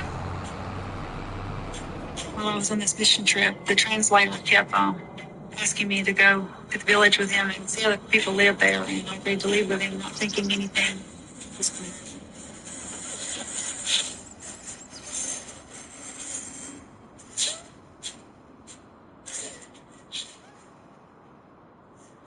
This was a setup that they were waiting for me there.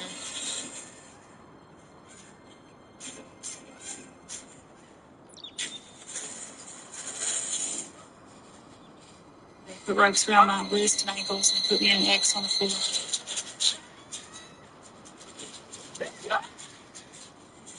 They all put their thumbs in blood and put their thumbprints on my forehead. I thought I was going to die. I really didn't know I was going to live or not. I thought they were going to kill me. Everyone was gone, and so we just walked back to the church. Baby, tell me. I tried to forget. I'm so sorry. I'm so sorry. She basically blocked it out from her conscious mind. I believe they used you as a pawn in a demonic ritual. When the man pressed his thumb on Joy's forehead, he transferred a demonic entity into her, and she became a vessel for this entity. When you captured that entity on camera at the plantation, that was the demon. So why now? It's been with you since Honduras. I believe with Joy's increased interest in the photo she caught, that she allowed it to grow stronger and more aggressive. So what do we do now? I think the children are going to be okay. We'll have to perform deliverance on you. Banish that demon back to us. It'll be at that point your children and you will be set free.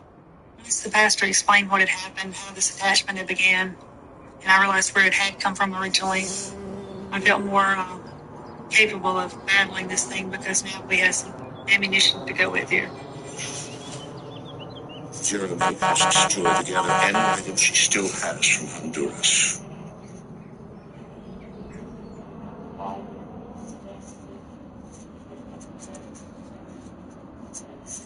Is everything? Sure.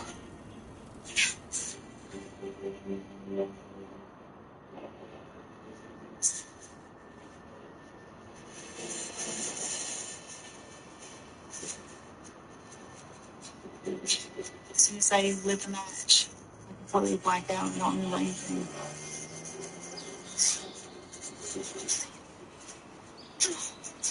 Session.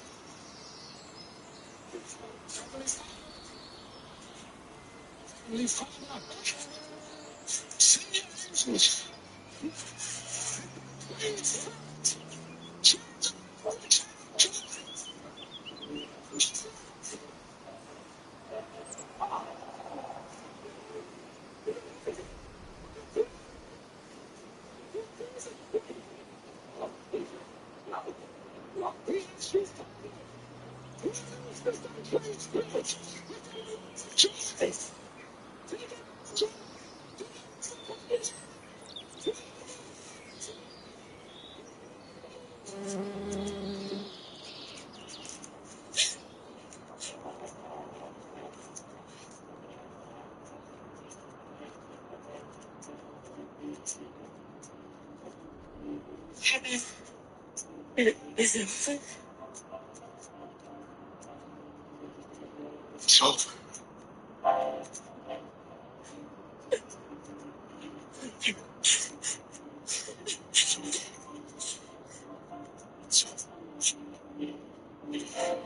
It's okay. It's okay. When I finally got my senses, I felt like me again. Like I could gain my life back.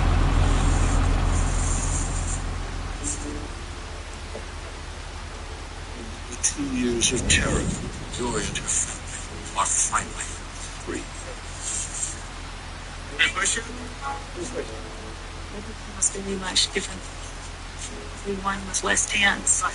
No one was afraid anymore. My kids have adjusted really well. They're doing great. They put the past behind them. All smiles.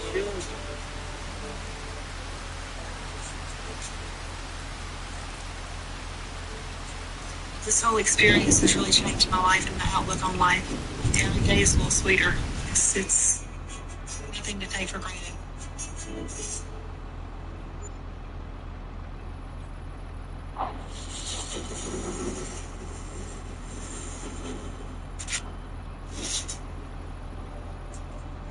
father's interest and the father's disbelief in the paranormal.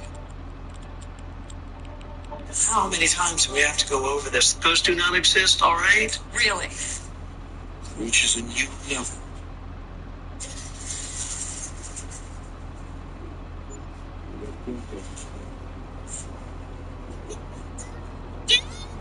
She was hearing voices. We couldn't leave you alone.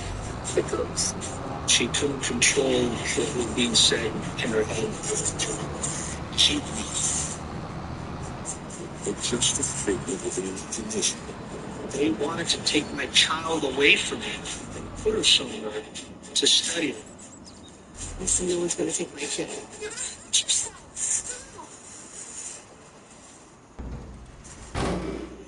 In America, there is real evil. It lurks in the darkest shadows in the most ordinary towns.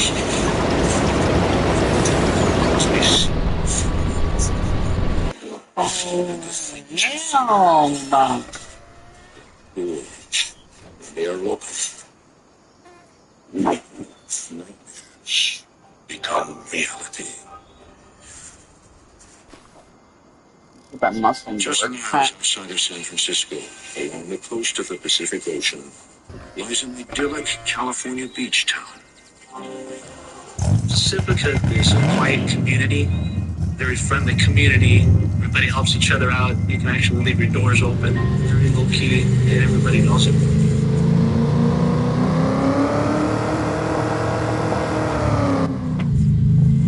In 2016, Emiliano Palestreri, a San Francisco police officer, is getting ready to head into work. So I've been a police officer for almost 18 years. I'm currently assigned to a night watch. I was watching that. 8:30, kiddo. Time for bed. Just a few more minutes, please. Stuff around your brains out. Despite working nights, Emiliano does whatever he can to spend time with his daughter Alyssa. How about a book? Alyssa and I are extremely close. I come home from work every morning, make her breakfast, get her dressed, get her to school. Aha. 120 times. Alyssa is very outspoken. She's a little bit defiant, very energetic. It's getting late. You should probably get going. Okay, fine. Sweet girl. You know I'm here, right? My husband, Melissa, they are so close. She's a total daddy's girl. My daughter, the relationship is very open. She tells me everything. She tells me some great stories. Angelina and Emiliano have been married 14 years. See you at breakfast. It's a date. It's just such a family guy. He's just strong. We have a great relationship.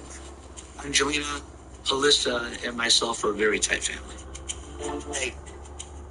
Hey, you stay out of trouble. No, you stay out of trouble.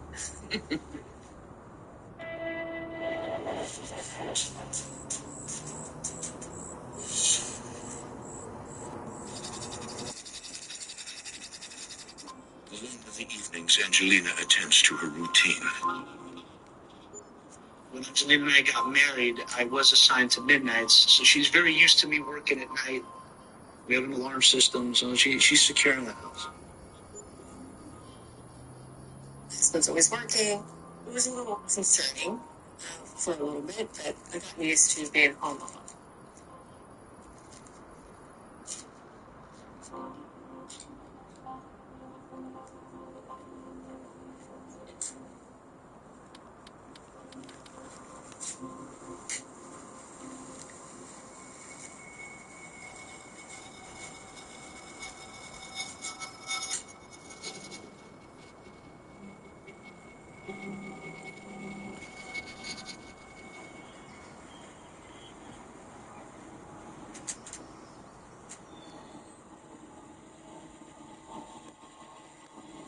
I turned around down the hallway and the lights turned off in the bathroom.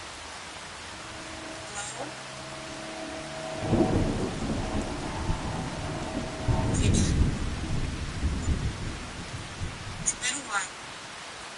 Angelina is not the least bit startled.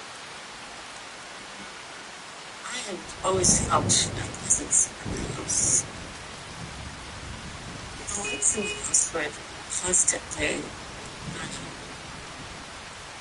I would hear voices, boxes moving, things getting knocked over. At times I would hear a voice. I wasn't too scared of the presence so much. I actually got being interested in it.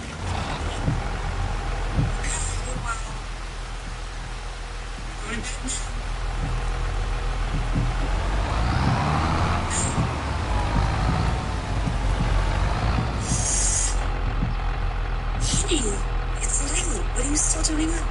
I saw the lights going on and off. Bump it up. I wanted to see if it was the ghost. Bump it up. Like Melissa is intrigued by the idea of living with a ghost. And maybe next time. So many is cute to say exist. Some are really frightened. It was kind of cool.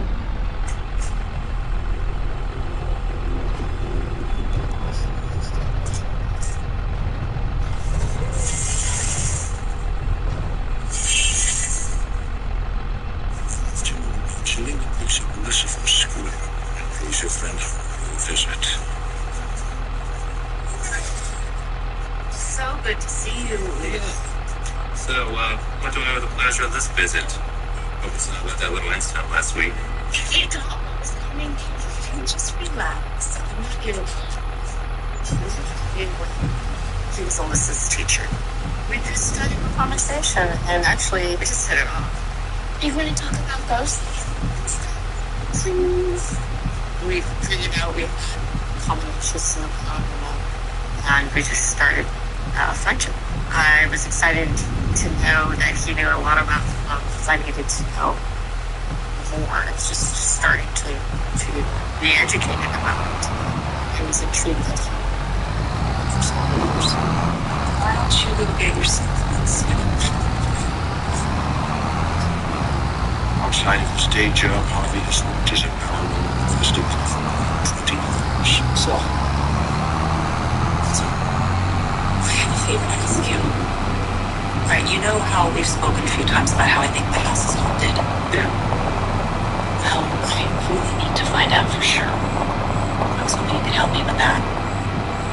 Actually show me how you work. Angelina, when she found out I did paranormal investigating, she was very excited. She had so many questions. So many questions. She was very inquisitive. Flickering of the light. She told me there were some things going on in the house and asked me if I could, train her and how to do it. I think that might work best for you. She wanted to know that she wasn't crazy, and she wanted to catch something, evidence of anything. I can come over this weekend. Perfect. What do you mean, let him say? My husband wasn't a believer in paranormal. I tried to keep a lot of it. To leave to myself. Find out. It's no. I was convinced there was something going on.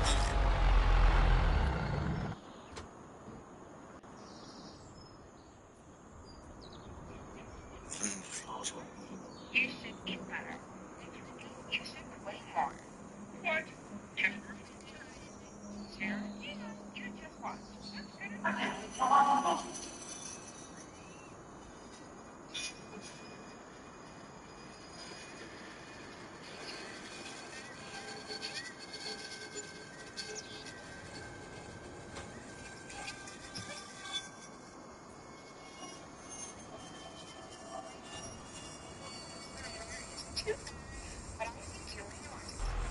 That's good enough.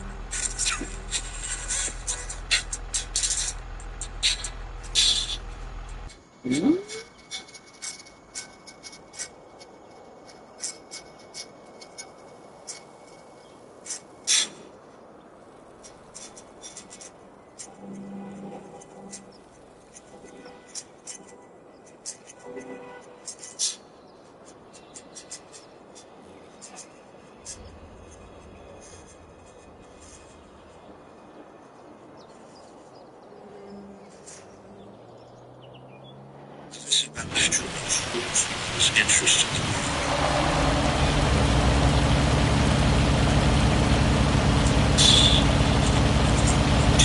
She actually sees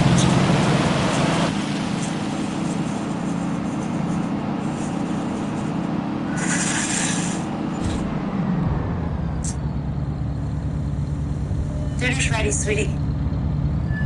Mommy, I saw the ghost. You mean you saw the lights flickering? No, it was the ghost. I swear. Alyssa was very aware that there was something there. Look, honey, you know all this stuff That's like about a ghosts. moment right there. It's really just for fun, okay? I didn't want her to be scared, and I would The just cloud's make light moving, but of it's it. also I know reflecting it's kind of off the field. make In it the seem like a day, in normal daytime, thing that's happening in the you'll home, be able to see it a lot better. so she doesn't have to also think things. Okay, time for you to get washed up for dinner. Okay.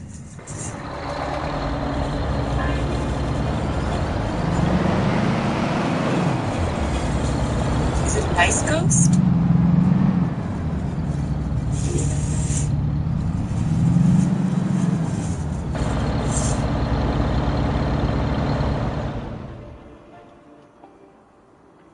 over the next few days. Let's continue to burn out in the house.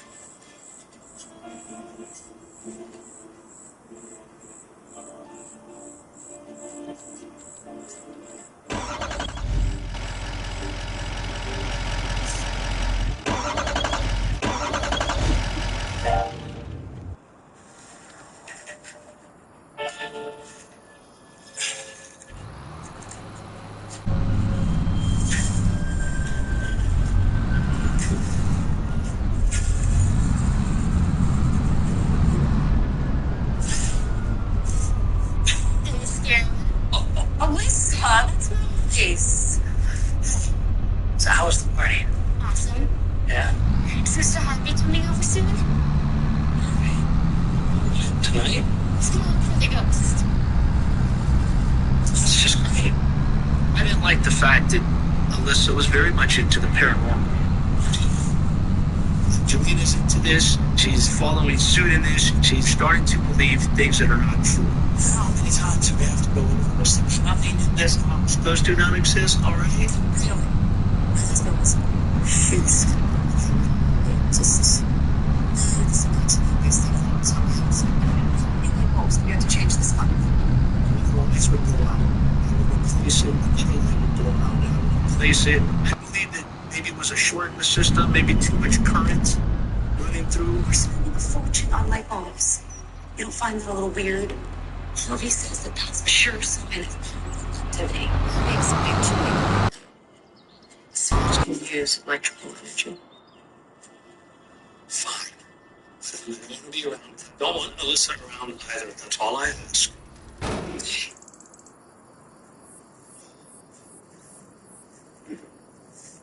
Ghosts.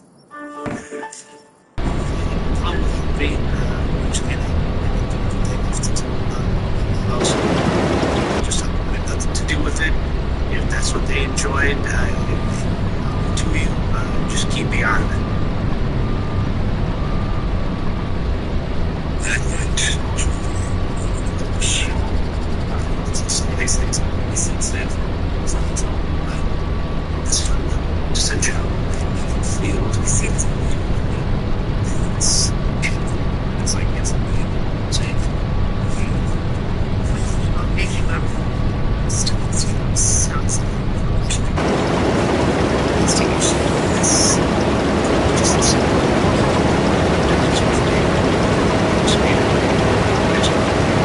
She wanted to see if she could capture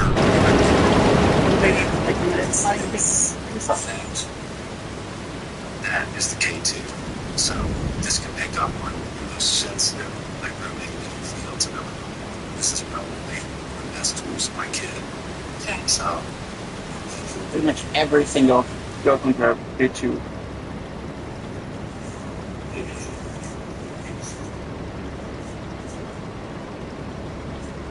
What is it? He's not only a Steve, he's also an intuitive. He can sense things as well. I actually started feeling something. As people say, you know, my hands raised up and right neck. Not me. Between my eyes, it starts to buzz. Did you feel it? Yeah. There's definitely something here. I felt the connection. It's chilly, like a cool breeze going across my face. Oh, fuck. Easy. It's from it's possible spirit energy trying to manifest. It's like a vacuum. It's drawing the nearby images of Jen. Inadvertently, this is a telephone. That's our best. I felt a presence. Didn't know who it was. To me, it didn't feel real, though. I couldn't say for sure. I didn't feel anything negative. The investigation confirms that Jillian's building fit with unusual. It's off the charts. I was right. I was so proud of you. To me.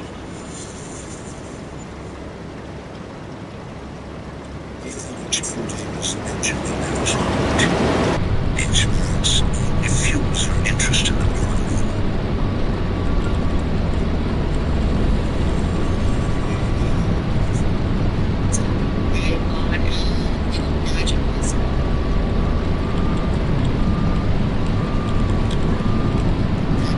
Just since thinking we get money, surely just conviction, just tell them just to not for you.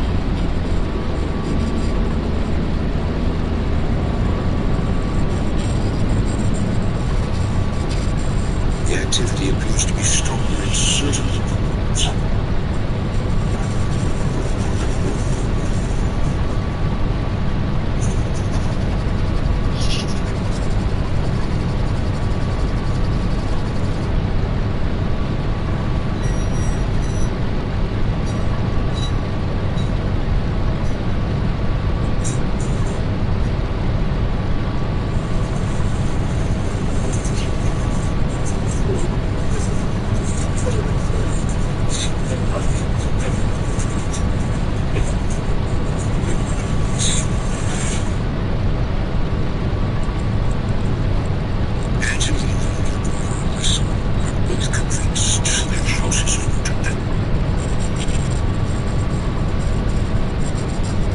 Know more about it.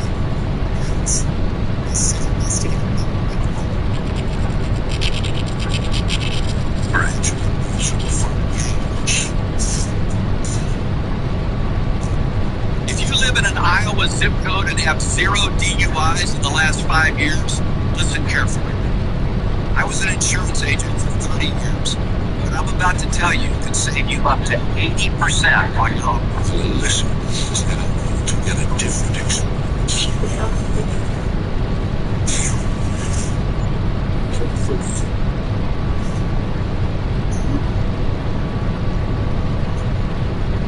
There is one skeptic in the family. Amelia thinks it's just a harmless pastime.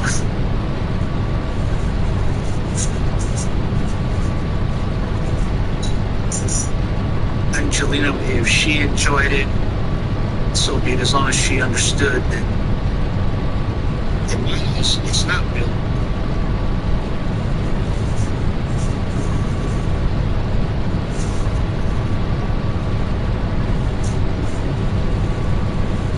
I was a non-believer. I would debunk everything and anything. I would make jokes of it. I think people were crazy.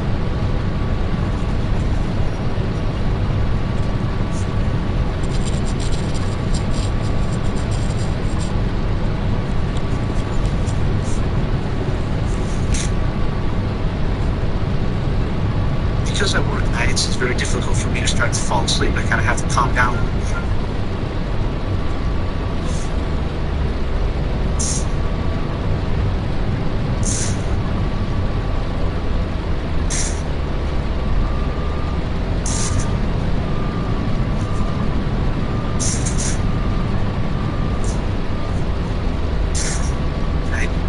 started hearing a lot of banging, a very loud banging coming from the front door.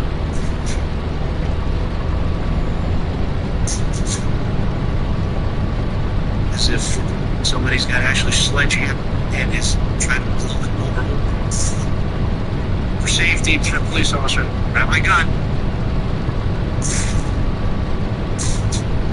Got the block in the freaking flashlight. Stop there. And open up the door. Now,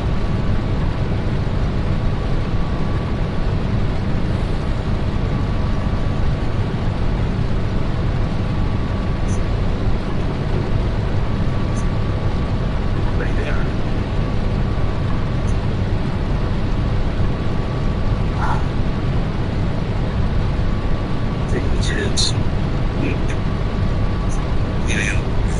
It's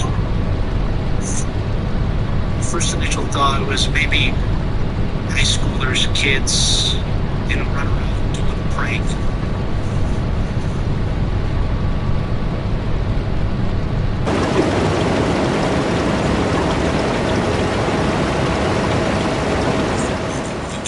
It's ready to go on a business trip. I'm an administrative assistant and biotech. He was going out of town for a few days. It was just going to be Emiliano and Melissa.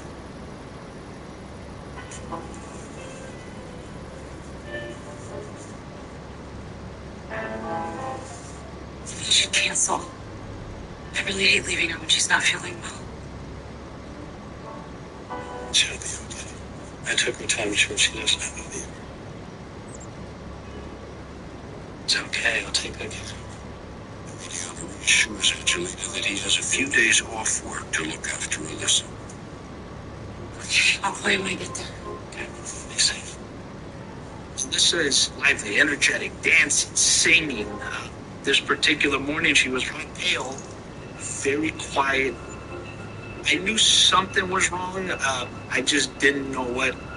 My first thought is, it'll pass. It's just a one-day thing. We all wake up on the wrong side of the bed every now and then.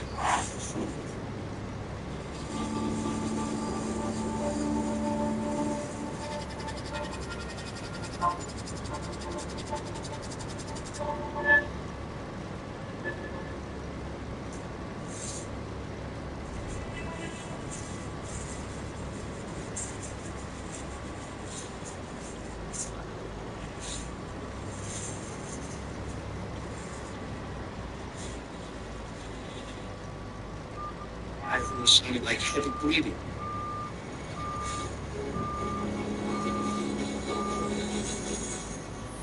At first, I thought that maybe, okay, you're hearing something.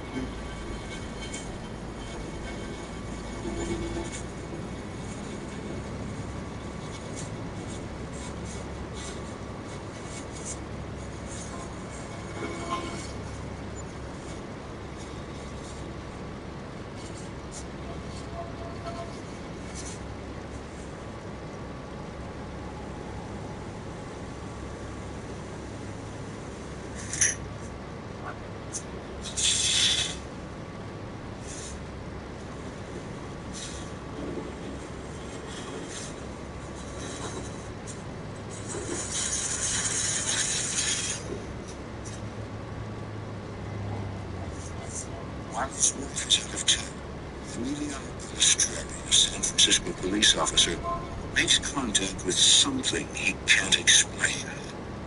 What's become memories, and the future becomes now. Planning ahead allows us to enjoy these.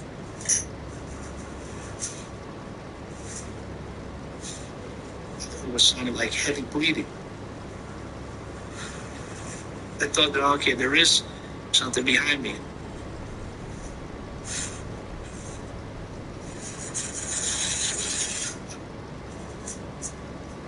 I felt something gripping my right shoulder. I immediately spun around, and thinking somebody's behind me. There was nothing there.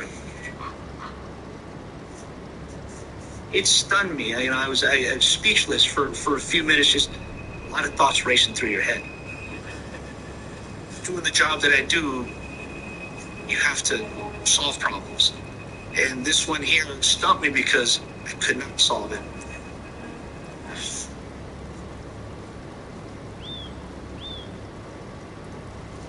What's more, whatever happens to the alien's daughter, Alyssa, is getting worse.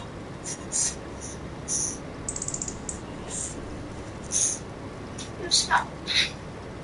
Please, stop. He's saying things to me. As the week went on, I noticed that Alyssa was changing. He's saying things to me. Alyssa was telling me that she was hearing voices in her head. I knew something was wrong. I started to worry that it could have been a medical cause. What's going on? I don't know. She hasn't been herself all week, and then I come in today and she's like this. Alyssa looked very tired, really worn out. You could tell she was going through a lot. It was like it was not my child. Listen, what are you doing? Stop it. What are you doing? She was just sitting her head. She wanted it out. She was saying I want it out, like knock it out of me, get it out of me. Get out. Bless you. Stop. Honey. Look at you. You're stupid. I hate you. You died, you hear me? I wish you were dead. She said mean, hurtful things out of nowhere. Jesus. She looked fearful with the eyes of like, I need help. I need you to help me. Just leave me alone. Alyssa was scared. She couldn't control what was being said in her head. Tell me who will leave you alone. It goes.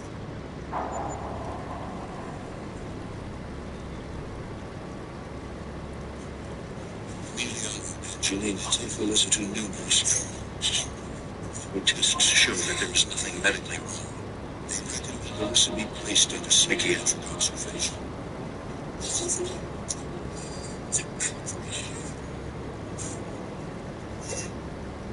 They wanted to take my child away from me and put her somewhere to study her, and that didn't sit well with Angelina or with me. The doctor said that they're going to take her away. It literally feels like somebody's gone inside, grabbed your heart, ripped it out, and you're just dead to the world. She was terrified. I said, no one's going to take my kid.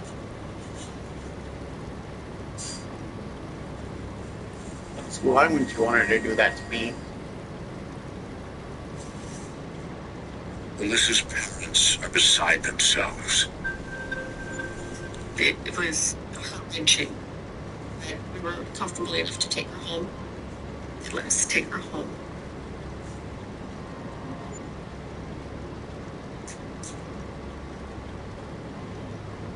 I'm trying to be strong, but I was helpless seeing my daughter go through this. There's a medical test result showing nothing amiss. Angela, as if her daughter is being affected by something not of this world. We need to talk.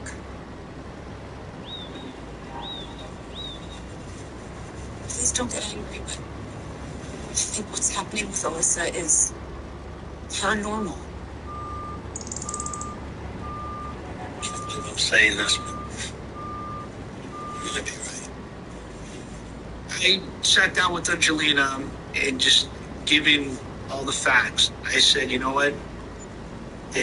I'm going to believe here that it is paranormal. It's after our little girl. What are we going to do? We got to this point where, like, what are we going to do? For my husband to believe in the paranormal was quite a turning point. Emiliano looked at me and he said, call Herbie. Call him. Angelina's friend Harvey, a paranormal investigator, agrees to come that weekend. Now, all the family can do is wait.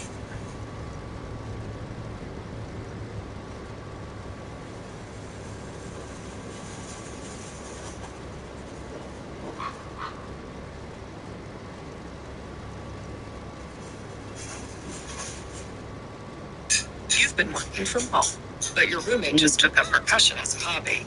I need Indeed. Indeed, you do. Melissa Ballesteri has been acting unlike herself. I hate you. At least we're dead. Fearing she was being haunted by an evil spirit, her parents calling a paranormal investigator. Thank you for coming. This is Father David. He's dealt with this kind of situation before. I've never had to involve a priest in any case I've ever worked in. And this time I felt I needed somebody who has a little bit more experience in this than I do. When he contacted me, he was telling me they had this circumstance and they really weren't sure what was going on. But they really felt that because I was both priest and medium, that there was something that That's impressive, required a little actually. more of a spiritual touch to it. I would be able to get rid of it. That's our daughter, Alyssa. Alyssa, can you come say hello to Father David? Alyssa, when I first met her, she'd been through a lot and she was kind of weary from it and uncertain about what was going on. It's nice to meet you. I know what you've been going through. I'm here to help you, Alyssa. Will you trust me? Honey, why don't you go play outside for a while? Your mom and I need to talk with Mr. Harvey and Father David.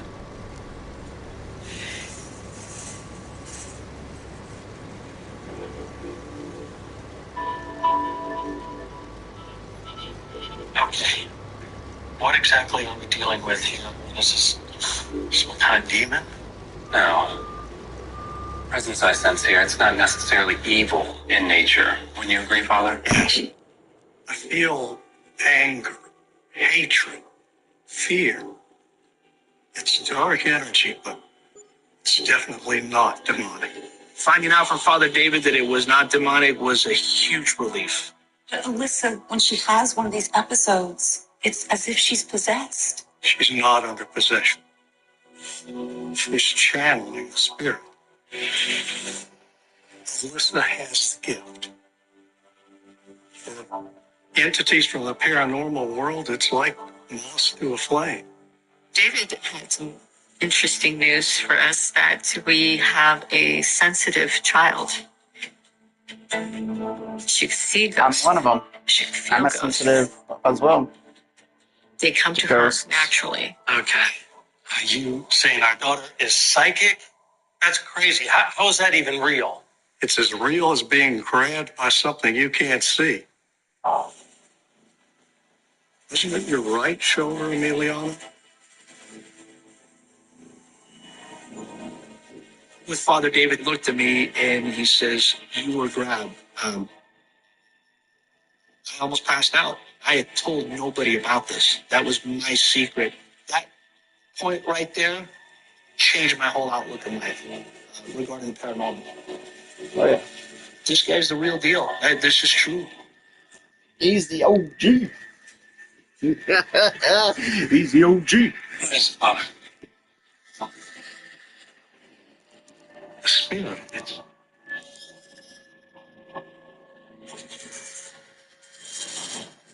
You need something that belongs to you, something that's important.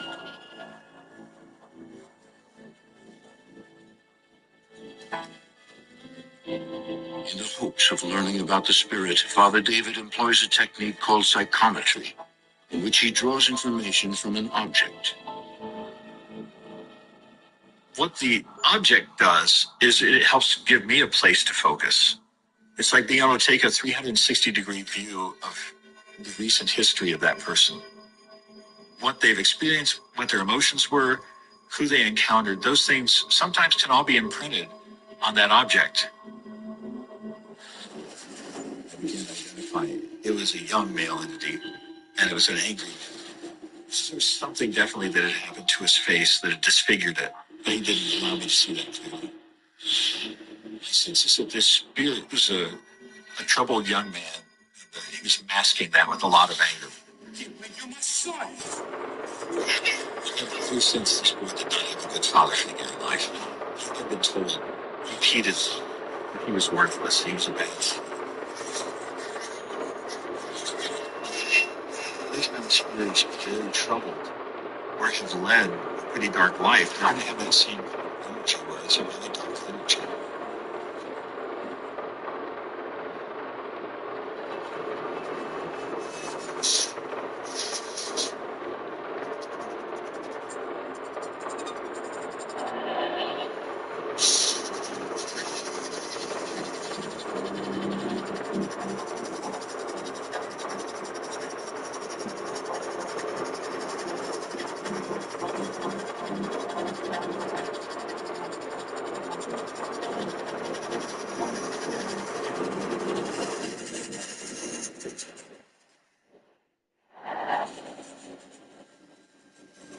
While investigating a haunting at the Balistreri house, Father David senses a spirit's past using a technique called psychometry.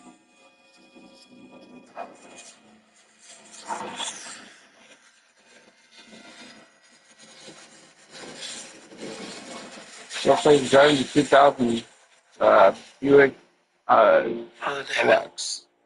Father David, are you Like a okay? century. The spirit, it's a young man, about 17 years old. It's a kid?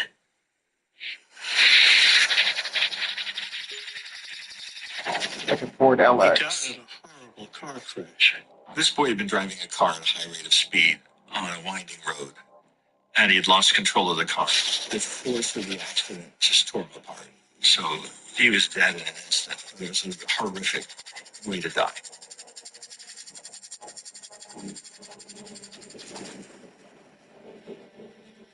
You were there.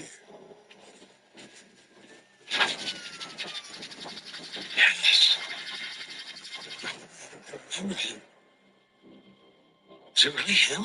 I did go to an accident scene where it was a teenage boy. He died on impact. There was no chance of survival. It was pretty gruesome.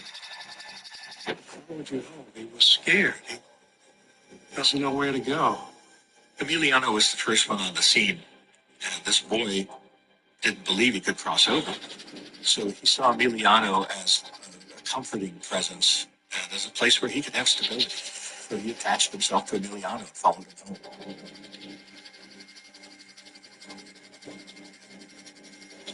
He used to go into the light. I could guide him. Father David asks to be alone with the young man to help him cross and find peace. What keeps the spirit bound has to do with some sort of fear. For this young boy, it was a fear that he wasn't worthy of crossing over.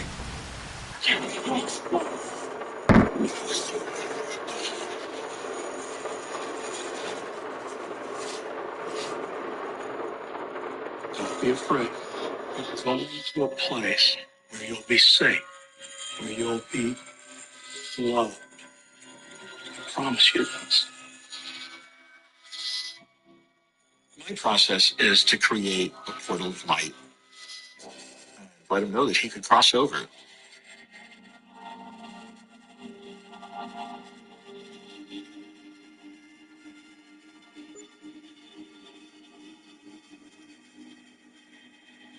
Go into the light, my son. You'll find peace, happiness there. Go on. God is with you now.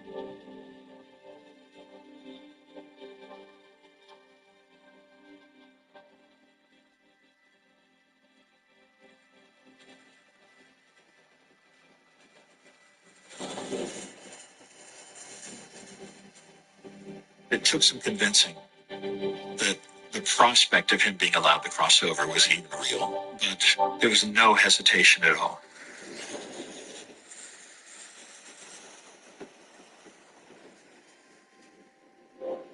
Afterwards, Father David conducts a house blessing. Jesus talks about how if you clear out the space, you need to fill it with good. And otherwise, you're just leaving an open space that anybody can step into.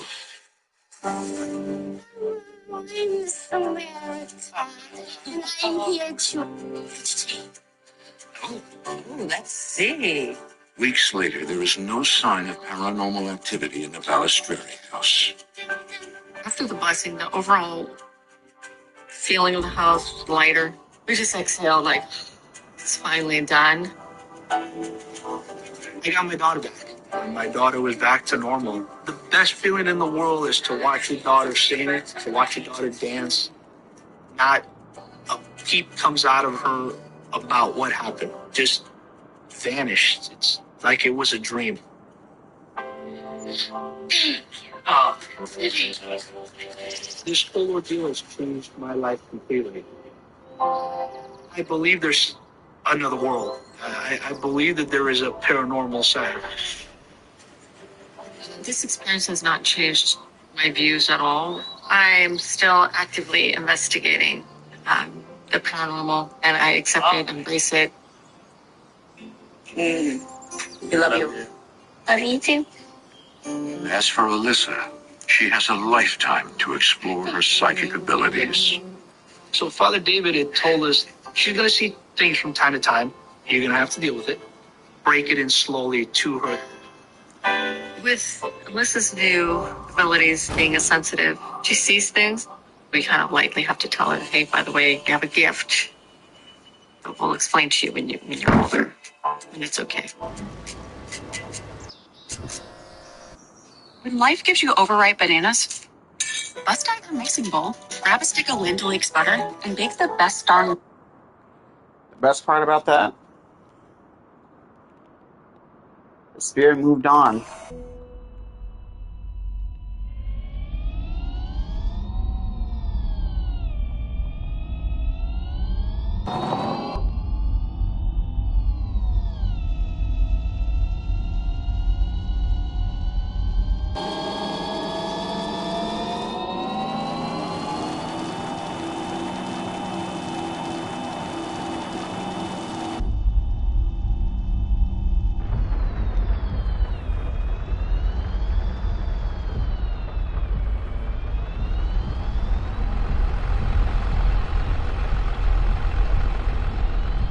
Clearly, this field doesn't need working, obviously. I mean, it's very obvious.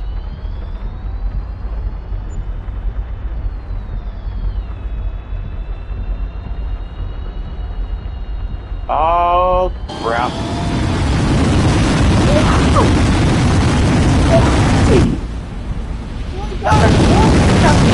The tractor. Oh my god, it nearly avoided me. Where the f did that come from? What the? Where did he come from?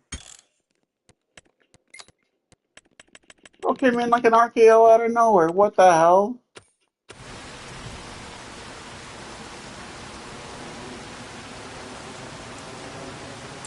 The freaking thing did no such thing. Did not leave no path of destruction. I hate it when it tells me, oh, the twister left a path of destruction. It did no such thing. It did no such thing.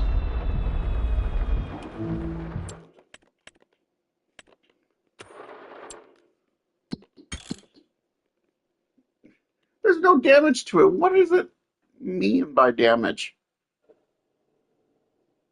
I mean, it's not like it left a big scar on the land. Not like the other one, like this one. But this twister actually moved and shit and left a big scar over here, and then this one right here. Boom, like that. Didn't do that.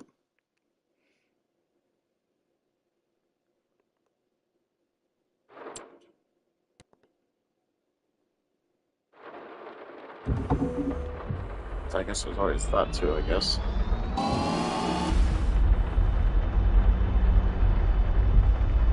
It is kind of funny though, the fact that it's like, oh, basically it left damage on your farm. It's like, it did not. That's a lie. That is false news. It did no such thing. Not one bit did it leave damage to the farm. So if it did, the entire farm would be freaking gone in a flash. There'd be freaking vehicles tossed everywhere and damaged. Like, my truck would be destroyed, all my farm vehicles would be destroyed. They would probably still run, but they would be destroyed. But of course, they're not. So of course, the farm didn't get destroyed.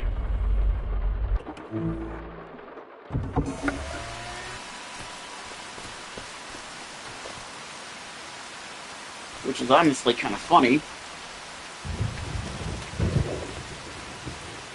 Considering the fact that, well, one, like I said, the frickin' farm shouldn't have been basically damaged, but there's not really any damage to the farm.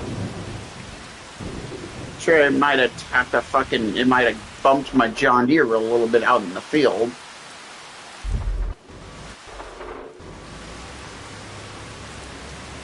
But I don't think it caused severe damage, like where it just scars up the land. I mean, the game's advanced, but not that advanced yet, to where it actually can pick up vehicles and yeet them a mile away.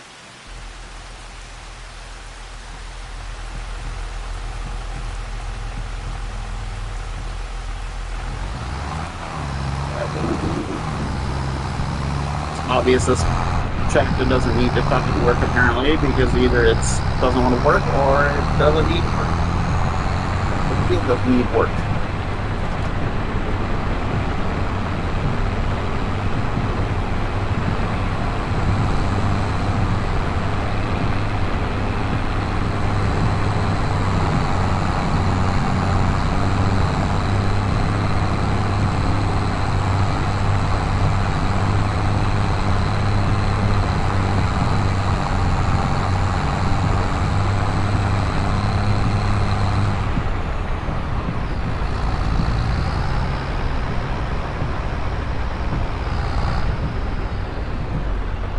Like I said, if there was a tornado in this game that has the ability to pick up the vehicles and throw them as a mod,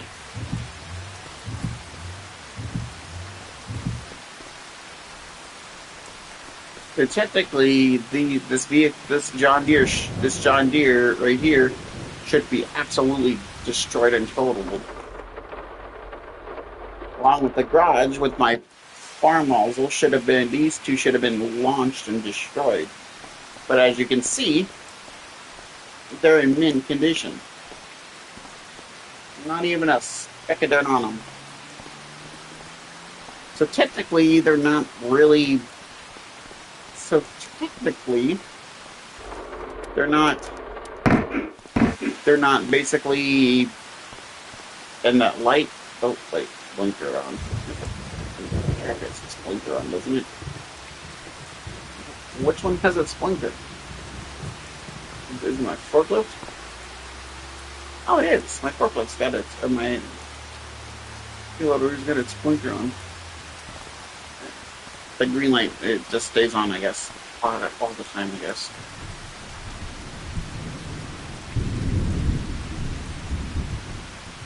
So, I mean, technically, yeah, it doesn't really do anything, honestly, about it.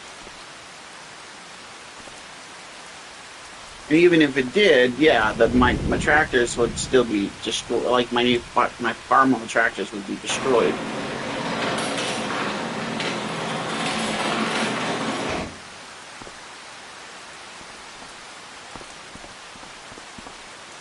And everything. Like, they'd be absolutely totaled beyond repair, but they don't have that yet. I'm sure in the next farming simulator game they probably will.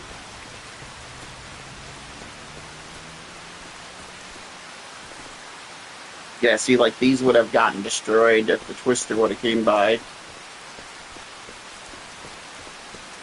And everything, but... Nope. This would have gotten destroyed. The silos, the houses would have gotten destroyed. My Ford would have gotten destroyed. My truck and trailer would have gotten destroyed.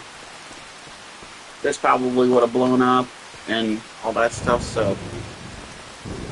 Yeah. It didn't get destroyed. These hay bales right here would have been picked up and sucked up into the freaking Twister, but... I wish they had a mod where you can have it like tornado sizes.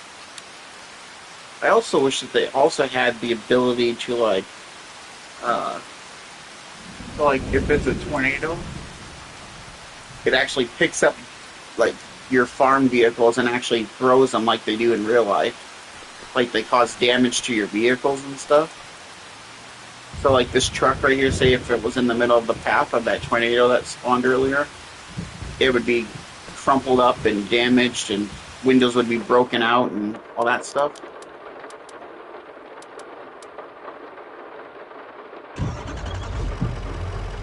Like I said, that would be fucking lit, but...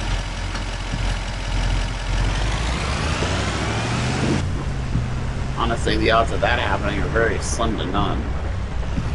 For a mod. I'm sure there'll probably be a mod someday that will probably have that or whatever, but for now, I doubt it'll have that. But for now, I would assume it probably isn't gonna have that. Yeah, anyway.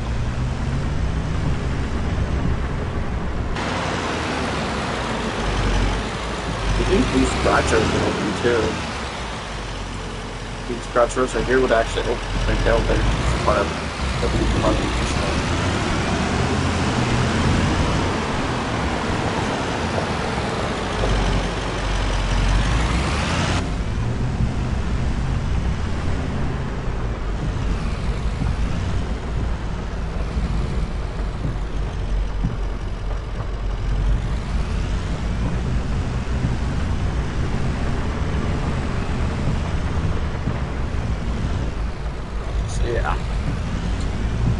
So if you're hearing this, modders, that's what I would like to see. I think that'd be a really cool addition to that Farm Sim 25.